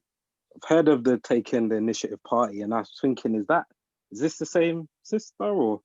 But you when we're speaking here, I feel sometimes though we're speaking to the convert, like these are the converted. they are the elders who have that wisdom and guidance, but we are the ones with the energy and that fire. That's why And I'm it's like, asking brother to do call out, as Auntie Jean was telling me, I'm asking to do as many call out because I'm boots on the ground and I'm willing and ready. Well, there's a thing called, I don't see fear now. I see myself walking into a church and asking that pastor and talking to these people in the community centers that are holding these spaces and getting out there and talking to young men in the street, talking to our young women. I will financially support any young person that wants to come and register a business right now.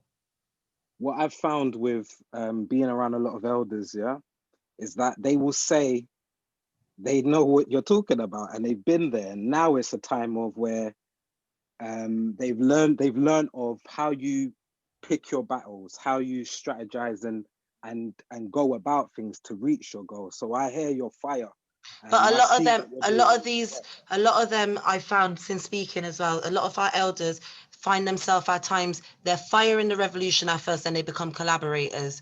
It's submission. Yeah, but it's submission. Remember, if you are a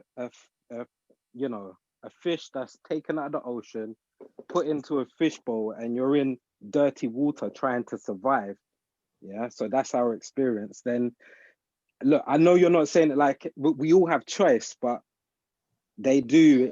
Dr. Marimba Ani spoke about how it is the youngsters, the elders. What happens is not with all, like what you said, and it is to be respectful as well. Is that they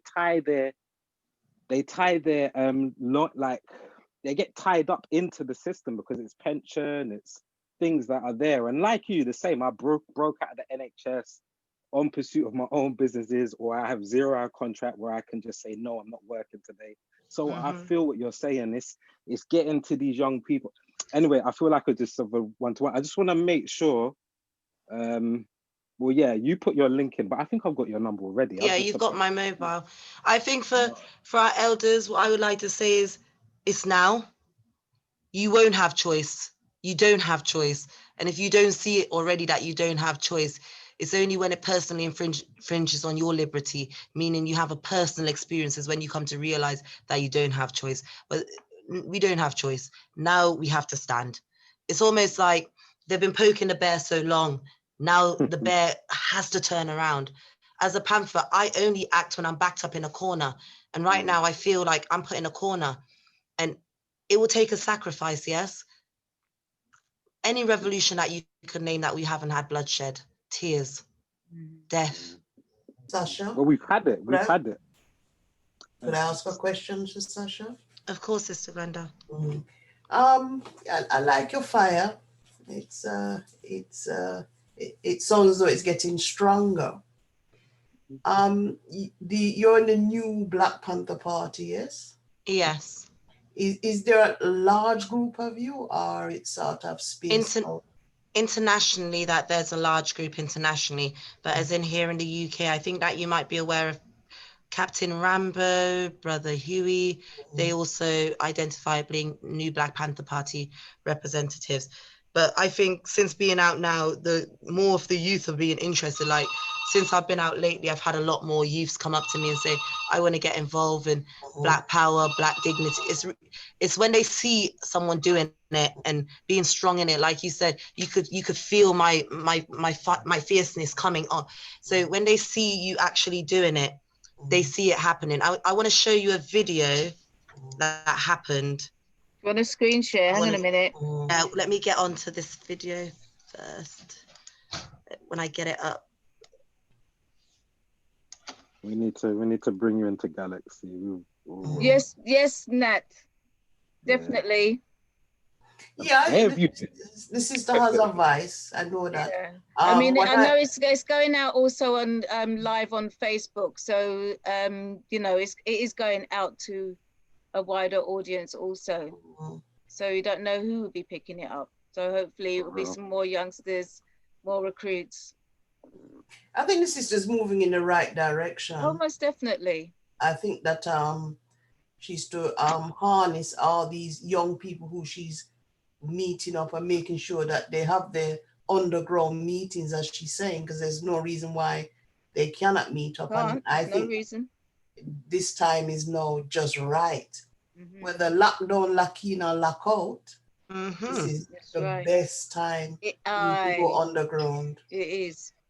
The one thing I say as well is that think of it like it's inevitable. It's just a matter of time. It's when, remember, they're less than 10% of the population. As Sister Sasha explained, the way I see it is it's just, if you see the vision, then the journey should be an adventure. This should be exciting. I'm so excited.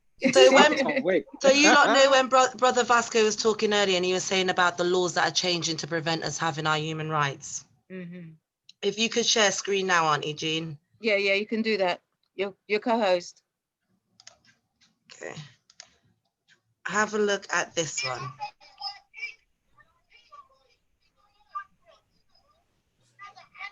Can you open up a bit? You do share sound. Sasha? Sasha? Yeah? Did you click on the sound? The sound and the optimize screen? I don't know how to do. It's two knobs. Come out of screen share, and then when you go back in, there's on your left hand at the bottom, there's I think computer. Enable. Yeah. Record on this computer. Enable. I don't know. Share computer come sound. Come out of screen share, and then go I've back done in. it now. All right, brilliant. What you're doing, following me from over there, it's harassment. You're a pig. Pig. Don't pig. It's harassment. Pig. I'm saying the word pig. Yeah, allowed to pig. be them. Pig is a word. What do you know? What's a pig? A pig is an animal. A pig has no law. A pig has no care. A pig will kill their children. COVID legislation. Why are you not destroying my pig? I don't fear no pig. I don't fear none. Could you elaborate what's happening here, Sasha? So as you can see, we were 5 people stood up, protesting at the SARS embassy. 5 people stood up, right? So what they're doing with these protesters or these organizers, they're collaborating with them and giving them what you would call the officers, a liaison officer. So a liaison officer tells you could protest from between the hours of 2 and 5. And they choose the route that they want you to take. Right. So you can't choose your route yourself. They choose your route, and they will liaise as long as you keep that route. But what makes it that you don't have to do that is because of Article 10 of the Human Rights Act. You are entitled to take it to you are entitled to protest. It's your human right to protest, right? So what they've done, even though we're in a group of 5, they've started talking about the COVID legislation and being in breach of it. Instead of him to tell me the legislation, he's decided to use manpower. So he's come over with you can't see all the numbers of officers that were there. There was about 7 bully vans, about 20 officers stood in front of us. And he's turned to them, he said, well, he wants to say, you can't call me a pig, I'm a human being. And what he said to them, ticket everybody. None of the officers moved to ticket anybody because those officers didn't know the law. They didn't know the law, but because that constable, he was ahead with intelligence that we were going into a lockdown by Thursday. So they've been given the authority to ticket and to distribute tickets as if they were food vouchers. What fines you're talking? Yeah, fines. So more than the Tories are willing to give out food vouchers now, if we don't mobilize and work now, we are back in the same times our ancestors were. We're going to have to do them same secret whisper, pass note, because now we're having this Zoom. This platform isn't going to be welcoming conversations like this soon. How are we going to communicate? I forgot African owned. Just do it as before. We got African owned. But we have to start the thing now. We have to start it now. The same way that if you wanted to give yourself electricity, you have to apply to get onto a national grid. Don't you think you running a radio station will be on a national grid? There's certain things that we're not really thinking about in our community that I would love for us to start thinking about. Uniting on a whole. In the UK, if we was to unite the Garvites, the Nation of Islam, Forever Family, if we was to all unite as one coalition, it's unstoppable. One voice. Yeah, it's unstoppable. But let's do that first, isn't it? Let's do that first. We need to sit down and start the work, the in-house work, because if we don't start the in-house work now, there's not going to be a house. Sasha, have you heard of Iman Aiton? Hello? Yes, I have. But I'll be honest she with you. reminds me of you a great She doesn't, deal. darling. She doesn't. I apologize. I apologize to say that, but she doesn't. Really? She got a lot No, of she doesn't. fire in her belly. She probably think different to you, but she has a lot of fire there. I've come to the point now that even me, I love to keep humbling, but I've even come to the point I can't sugarcoat it no more because there's no point sugarcoating it. There's some people that are here to give lip service and performative activism, and there's others. I camp out in the streets for my activism. When I held Parliament a contested space, I did that for 2 weeks in a tent. Oh, yeah. I see a man when a camera turns up. I see a man at the top of a truck. Like, what happened to the money they collected for Black Lives? Why didn't some of that come to Auntie Jean's platform? I don't give ratings where ratings not due. And I like the fact that she has the fire. I hope the fire comes over to the right side. Because right now the fire's burning on one side. We need to shift the wood and make the fire even balanced flame. And I'm going to be that straight up in the fight going forward, that I'm going to call it as it is. You see, Sister Sasha, when you see this sister that you're talking about, you see, if you jump a few sentences before, you're saying we have to unify, yeah? And as we go, as we go through assessing or engaging, because when you say we need to, work's already being done. Don't get it twisted. There is works that are going to be done. You just need to, we need to connect you with that, because there's already in-house work, trust me. But it's the thing of, even like I was speaking to Prophet Kweku, and he was as many explain, is that going into the church, for example, or speaking with Imani, you're first of all wanting to find out, do we have things in common? What are we trying to achieve? And how we go about unifying, first of all, before we organize, strategize, and then and with the action. The unity has always been the issue. Ask the elders, they will tell you. And it is because we will go to places and be, as I do it myself. I'm like you, whereby I can't hold my tongue. But in places where we are trying to reach the top goal, one has to kind of make sure we're finding our common ground. Everyone's on their different boat.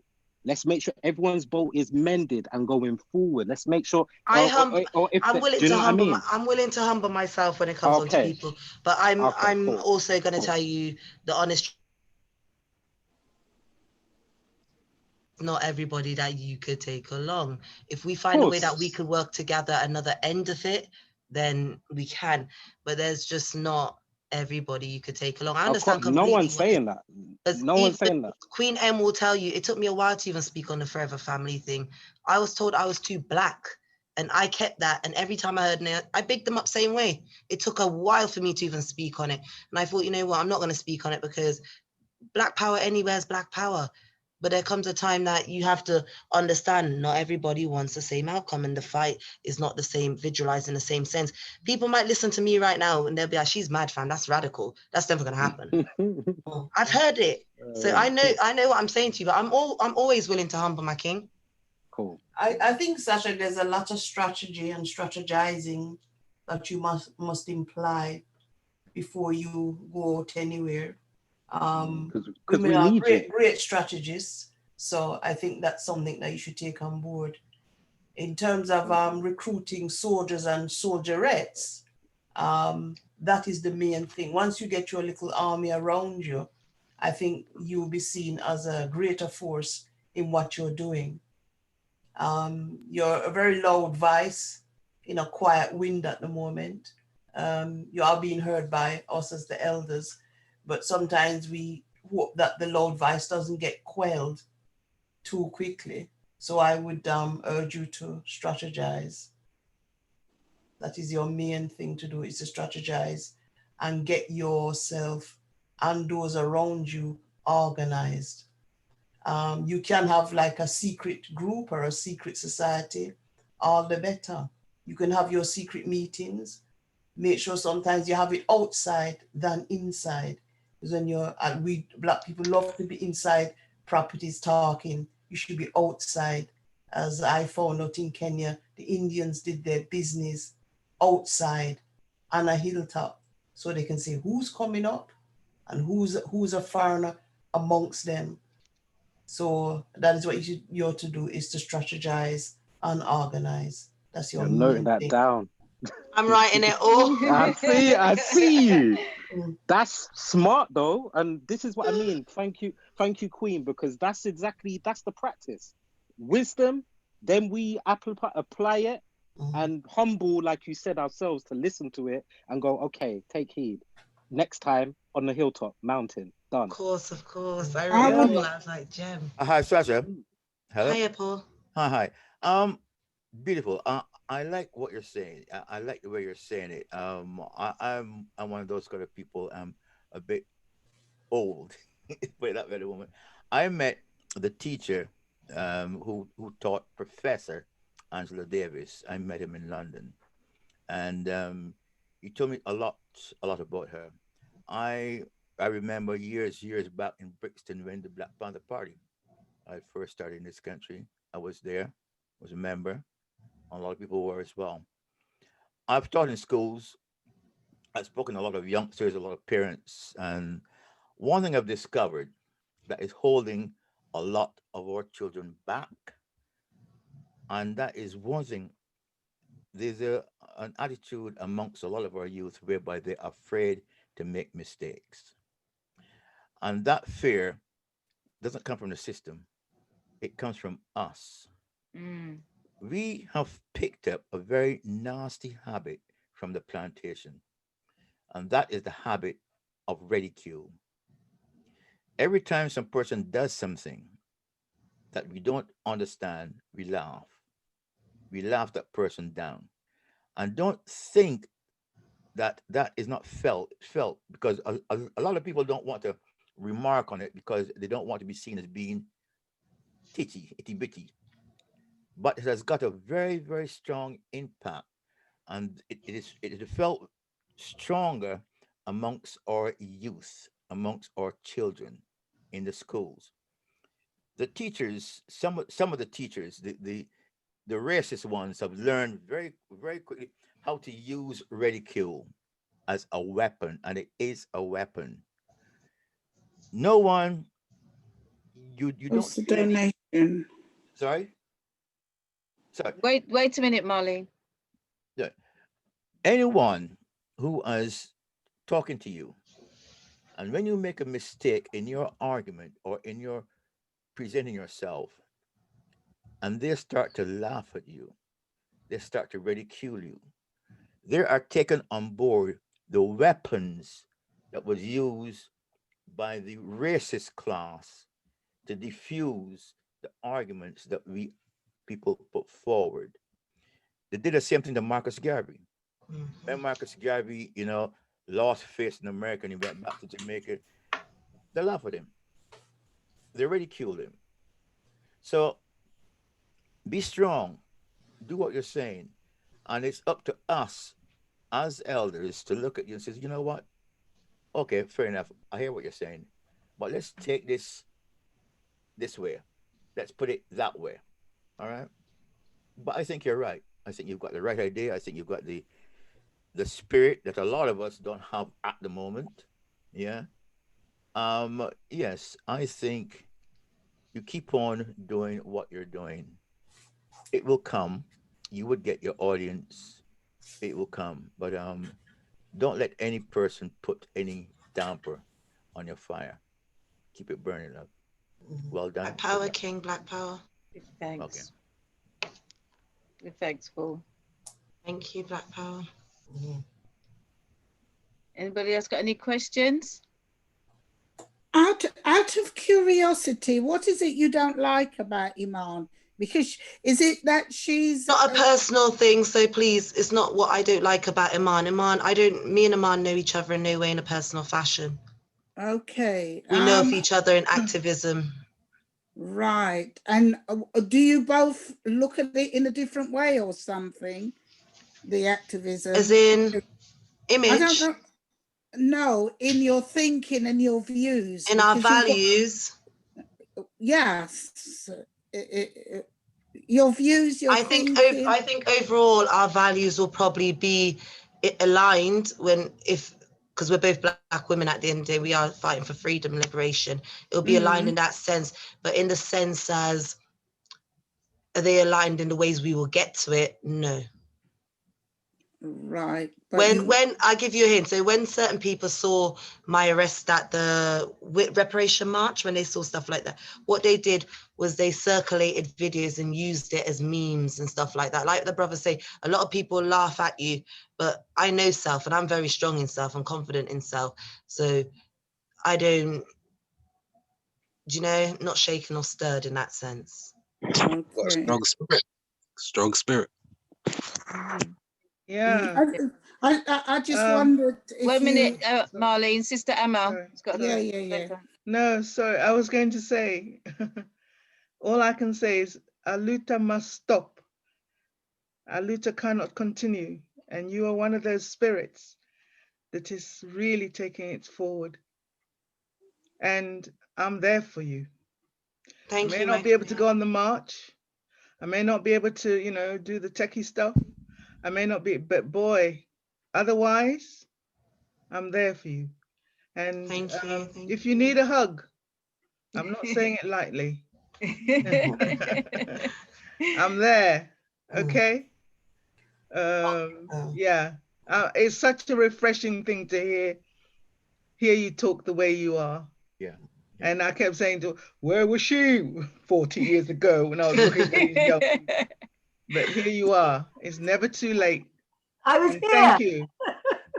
Yeah, I don't think nothing happens without its time, because it took a lot of time for me to take this journey on, and it came to me different. It didn't come in the form of a George Floyd protest. I woke up one night in tears around 5 a.m. in the morning, crying with my hands raised, and I was on my knees.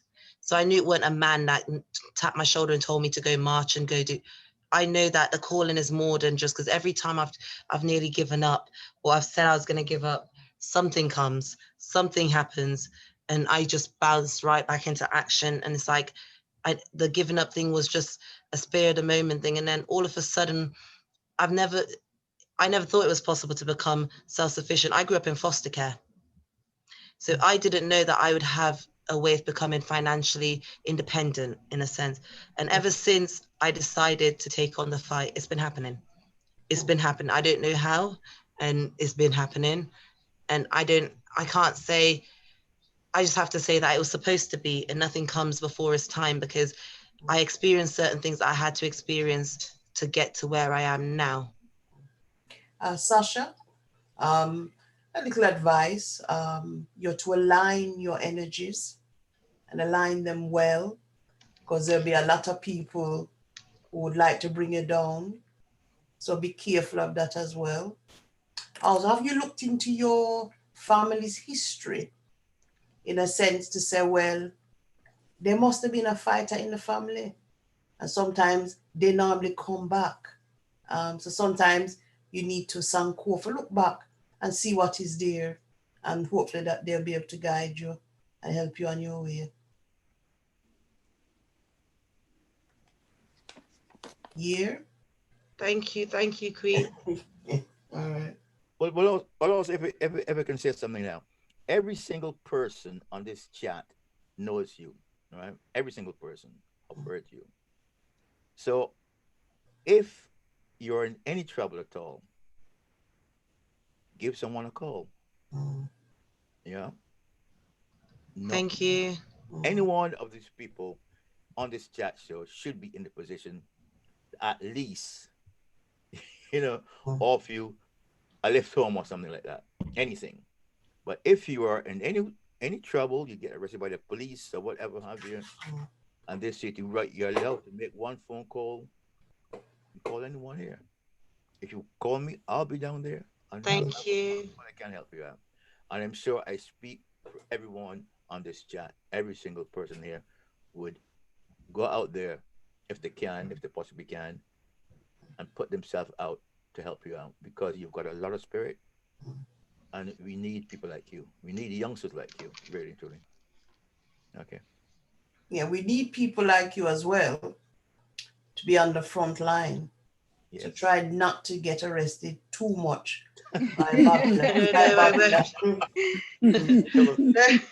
Try. If you understand what the arrest thing, sometimes it's out of your control, because ever since I started speaking certain things, what they're trying to do, so they have the right-wing media. So the right-wing media then changes all my words. But then I can't connect with Black people because they're saying, whoa, what? She said what? And then you have the people now who, like the police used to follow me around a couple of weeks back. I had police officers following me around. They put me on something called Terror Watch. When I did the Million People March, a terror unit turned up. They have their ways. They started sending social services to my house to infiltrate through the school. They have their ways, but I have good mentors that taught me that they're gonna come, but even when they come, even the people are hearing you talk and they're down with your cause, even them won't understand the level that it's at, because if I weren't someone to be feared at what the things I'm saying, they wouldn't pay no attention to me. They wouldn't care about me. I'm one little Black girl, came from the other end, came all the way from Oxford, so it's not like they could have paid attention.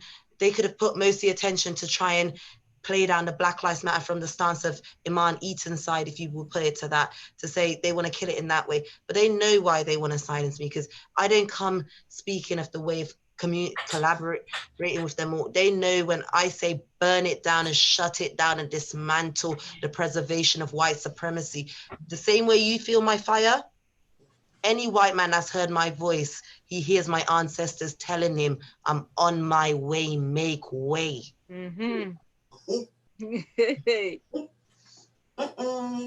Love that. I'm on my way. Hey.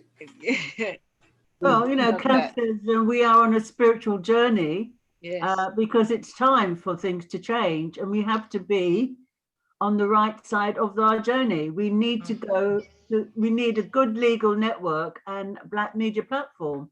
You know, this is from Kath in the chat, and I wanted to ask you if you've got any legal support. We had Black Socks on the platform recently, and they are supposedly working with the police in terms of getting changes made within the police force. And I just wondered if you had any support, legal support, you know, should you need to call somebody who's got legal knowledge, legal advice, legal, can provide you with, you know, information if you've got that support. If you haven't, then you need to actually identify people in the community with those skills, because inevitably, you know, that is something that's going to be needed.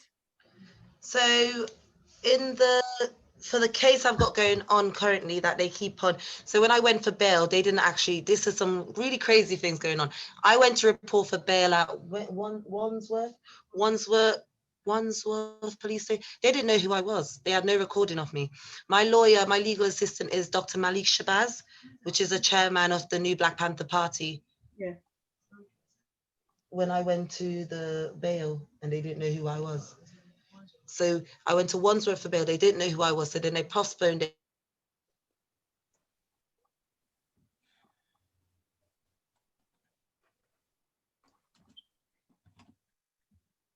Our internet is freezing.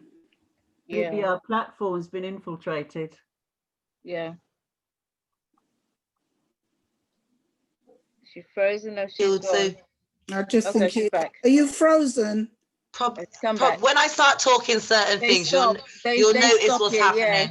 Yeah. So I was then, they did that whole terror thing on the some section, they banned me from entering London from the whole of London.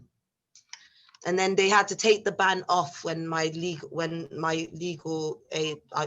people got involved. They took the ban off, so I'm no longer banned from the N25. But like things as in, I have a restaurant, and in my restaurant, I went from being able to get signal to getting no signal. So there's a bar on my. So when I'm in my shop, so I had a meeting with some people. I came down to have a talk with me, and after these individuals left, the police turned up and asked for my CCTV. Wow. No crime, no nothing had been committed. They wanted the CCTV. I refused to give the CCTV. Then I had it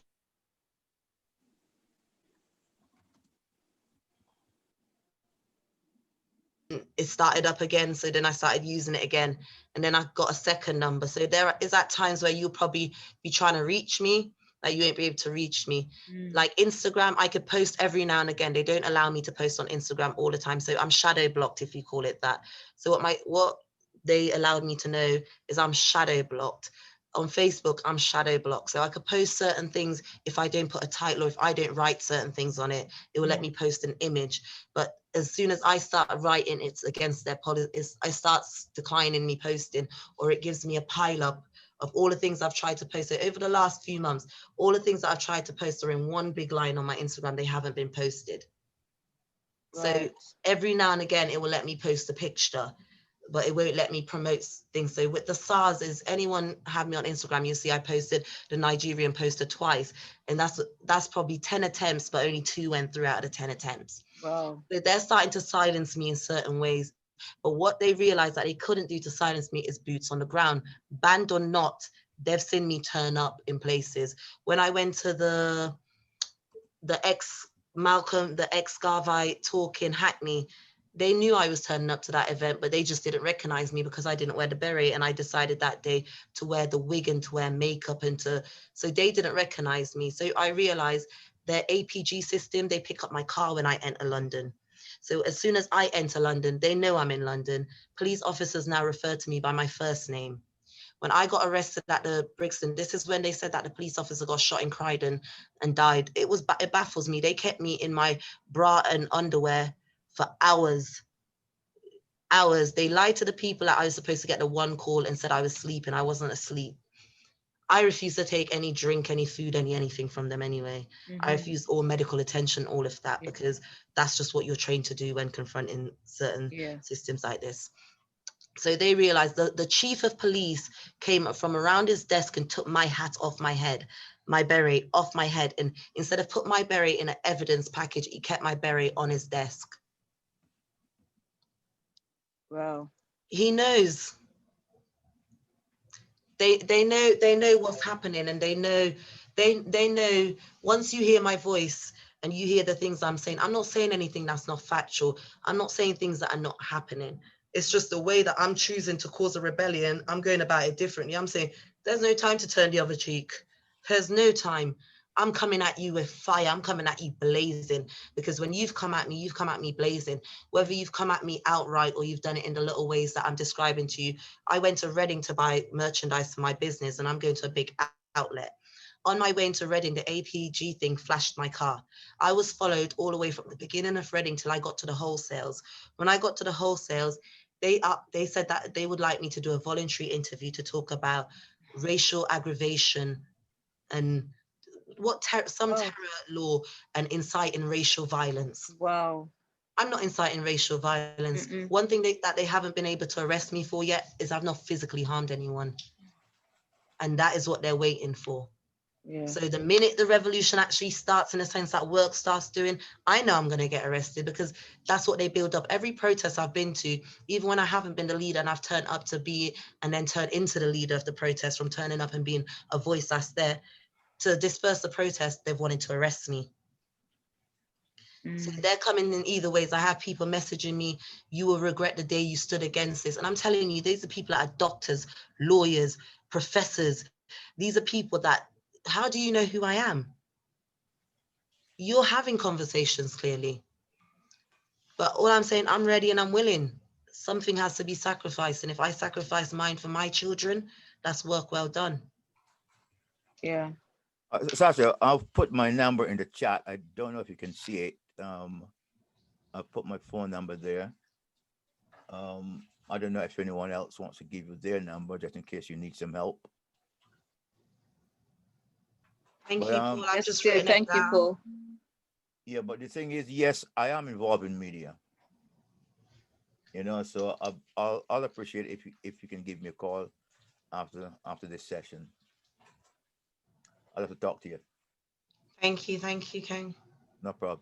No problem. Thank you, Paul. Anybody else got anything to add?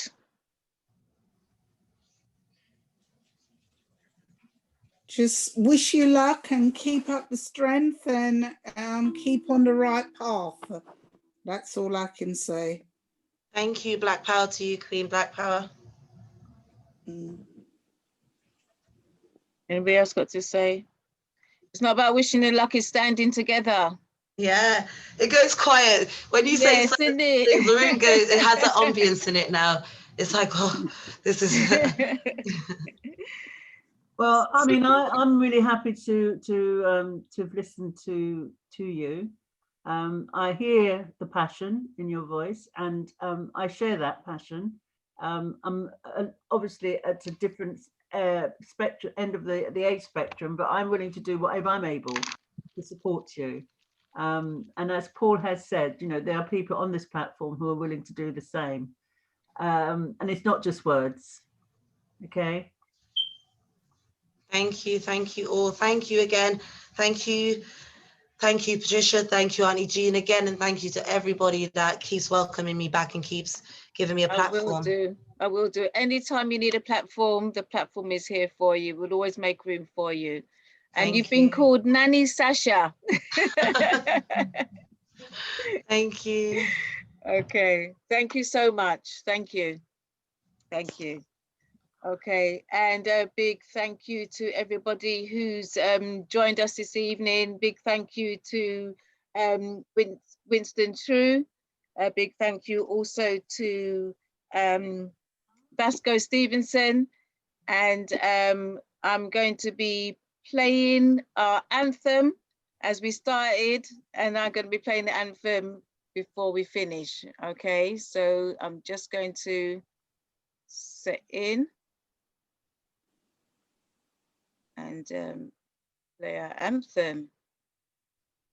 To all my people.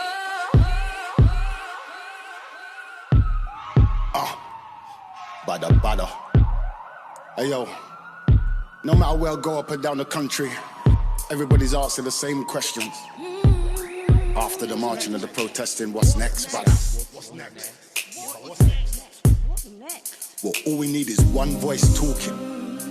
We've been screaming for justice since the slave ships were brought in. Now the world's caught wind of what it's like when the system's racist and you're black and you're caught in it. No matter which patch I go, up and down the country, it's beautiful seeing black businesses grow. The same questions on everybody's lips though. After the marching, protesting, the what's next, father? That's why we need one voice, a nationwide collaboration, and really we got no choice. Cause they love to see us scattered and separated, but we know unity is where power's generated. Trying to line it up for the next lot who's melanated. When we get together, Lord knows we know they hate it. We've been on the ropes like ducking and we weaving it. We can barely cope, but we just keep breathing. It's time to punch back, let's go. I'm flipping everything. Soul's on fire right now, I'm spitting everything. Every black business I know, I'm linking everything. North, south, east and west, Donnies, let's bring it in. We're frustrated, no doubt, cause up until now we couldn't see a way out. If you really wanna fight to change the system around, this is what Bada's about, Donnie, the time is now. One voice, one voice. All we need to sow these seeds. One voice, one voice. We'll be marching through these streets, these streets. One voice, one voice. I swear it's paradise. One voice, one voice. To all my people. All we need is one voice for the youth. They ain't got many options if we're really gonna speak the truth. We're quick to say they're rude, but if you listen a little closer, there's pain in his attitude. My younger, you ain't gotta fight your brother. Let's take that energy and both fight the government. Young sister, you ain't gotta be no IG model. Don't you know the crew got you, sister? Give her a cuddle. Everybody gotta die someday. What's your purpose, Don? Mine's my kid's future to make sure the hurt is gone. Hot plate of truth is the platter I'm serving from. Think I'm standing by and watching these murders going on. Look, so all community leaders, all public speakers, all master teachers, anybody with influence, chat to your people. Malcolm X was the preview, this is a sequel. By any means necessary, fight for my people. Look how much Marcus Garvey did without no streaming. Then I'm steaming, ancestors no more dreaming. We gonna unite the whole of our people with one voice, one voice. All we need to sow these seeds. One voice, one voice. We'll be marching through these streets, these streets. One voice, one voice. I swear it's paradise. One voice, one voice. To all my people. One voice, one voice. All we need to sow these seeds. One voice, one voice. We'll be marching through these streets, these streets. One voice, one voice.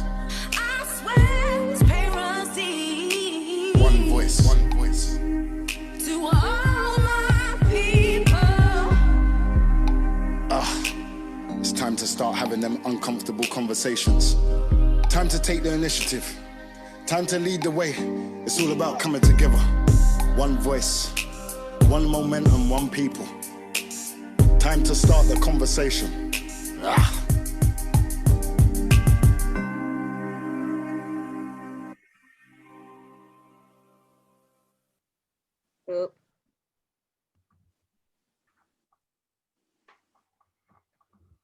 Oh. Thank you, Auntie. You're welcome. Bada. Thank you. Thank you. Thank you. Thank you for joining us. I hope you was edified. Yeah, thank you very much, Jean. You're welcome, Glenda. You're welcome. All right. Thank you. Emphasize the donation, the information of all for donations in the chat. Yes. We're looking for donations to the Garvey Village from the African Culture Market. Information on the bank, it's NatWest Bank. It's Garvey Village Enterprise. The account number 4928 0155. 4928 0155. The sort code 601310. Again, 601310. We would appreciate any donations that you're able to make to the Garvey Village fundraising. Thank you so much. And thank you, Patricia. Thank you. And thank you, everybody, again, for joining us. It's been another marathon, but we have to get the message out. And it doesn't matter how long it takes. We need to get the message out. Excellent.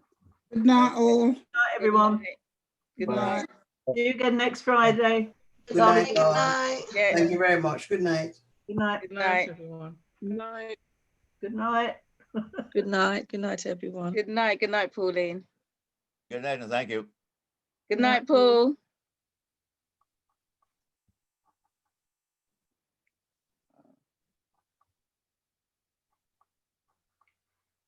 All right. Good night, Jean. Good night. So we're going to sign off now then. It's been a long day for you. Yeah, gonna have something to eat now. Yeah. All right. See you then. Take care. Speak to you later. All right. See you then. Yeah. Thanks. Peace. I've got to save my chat.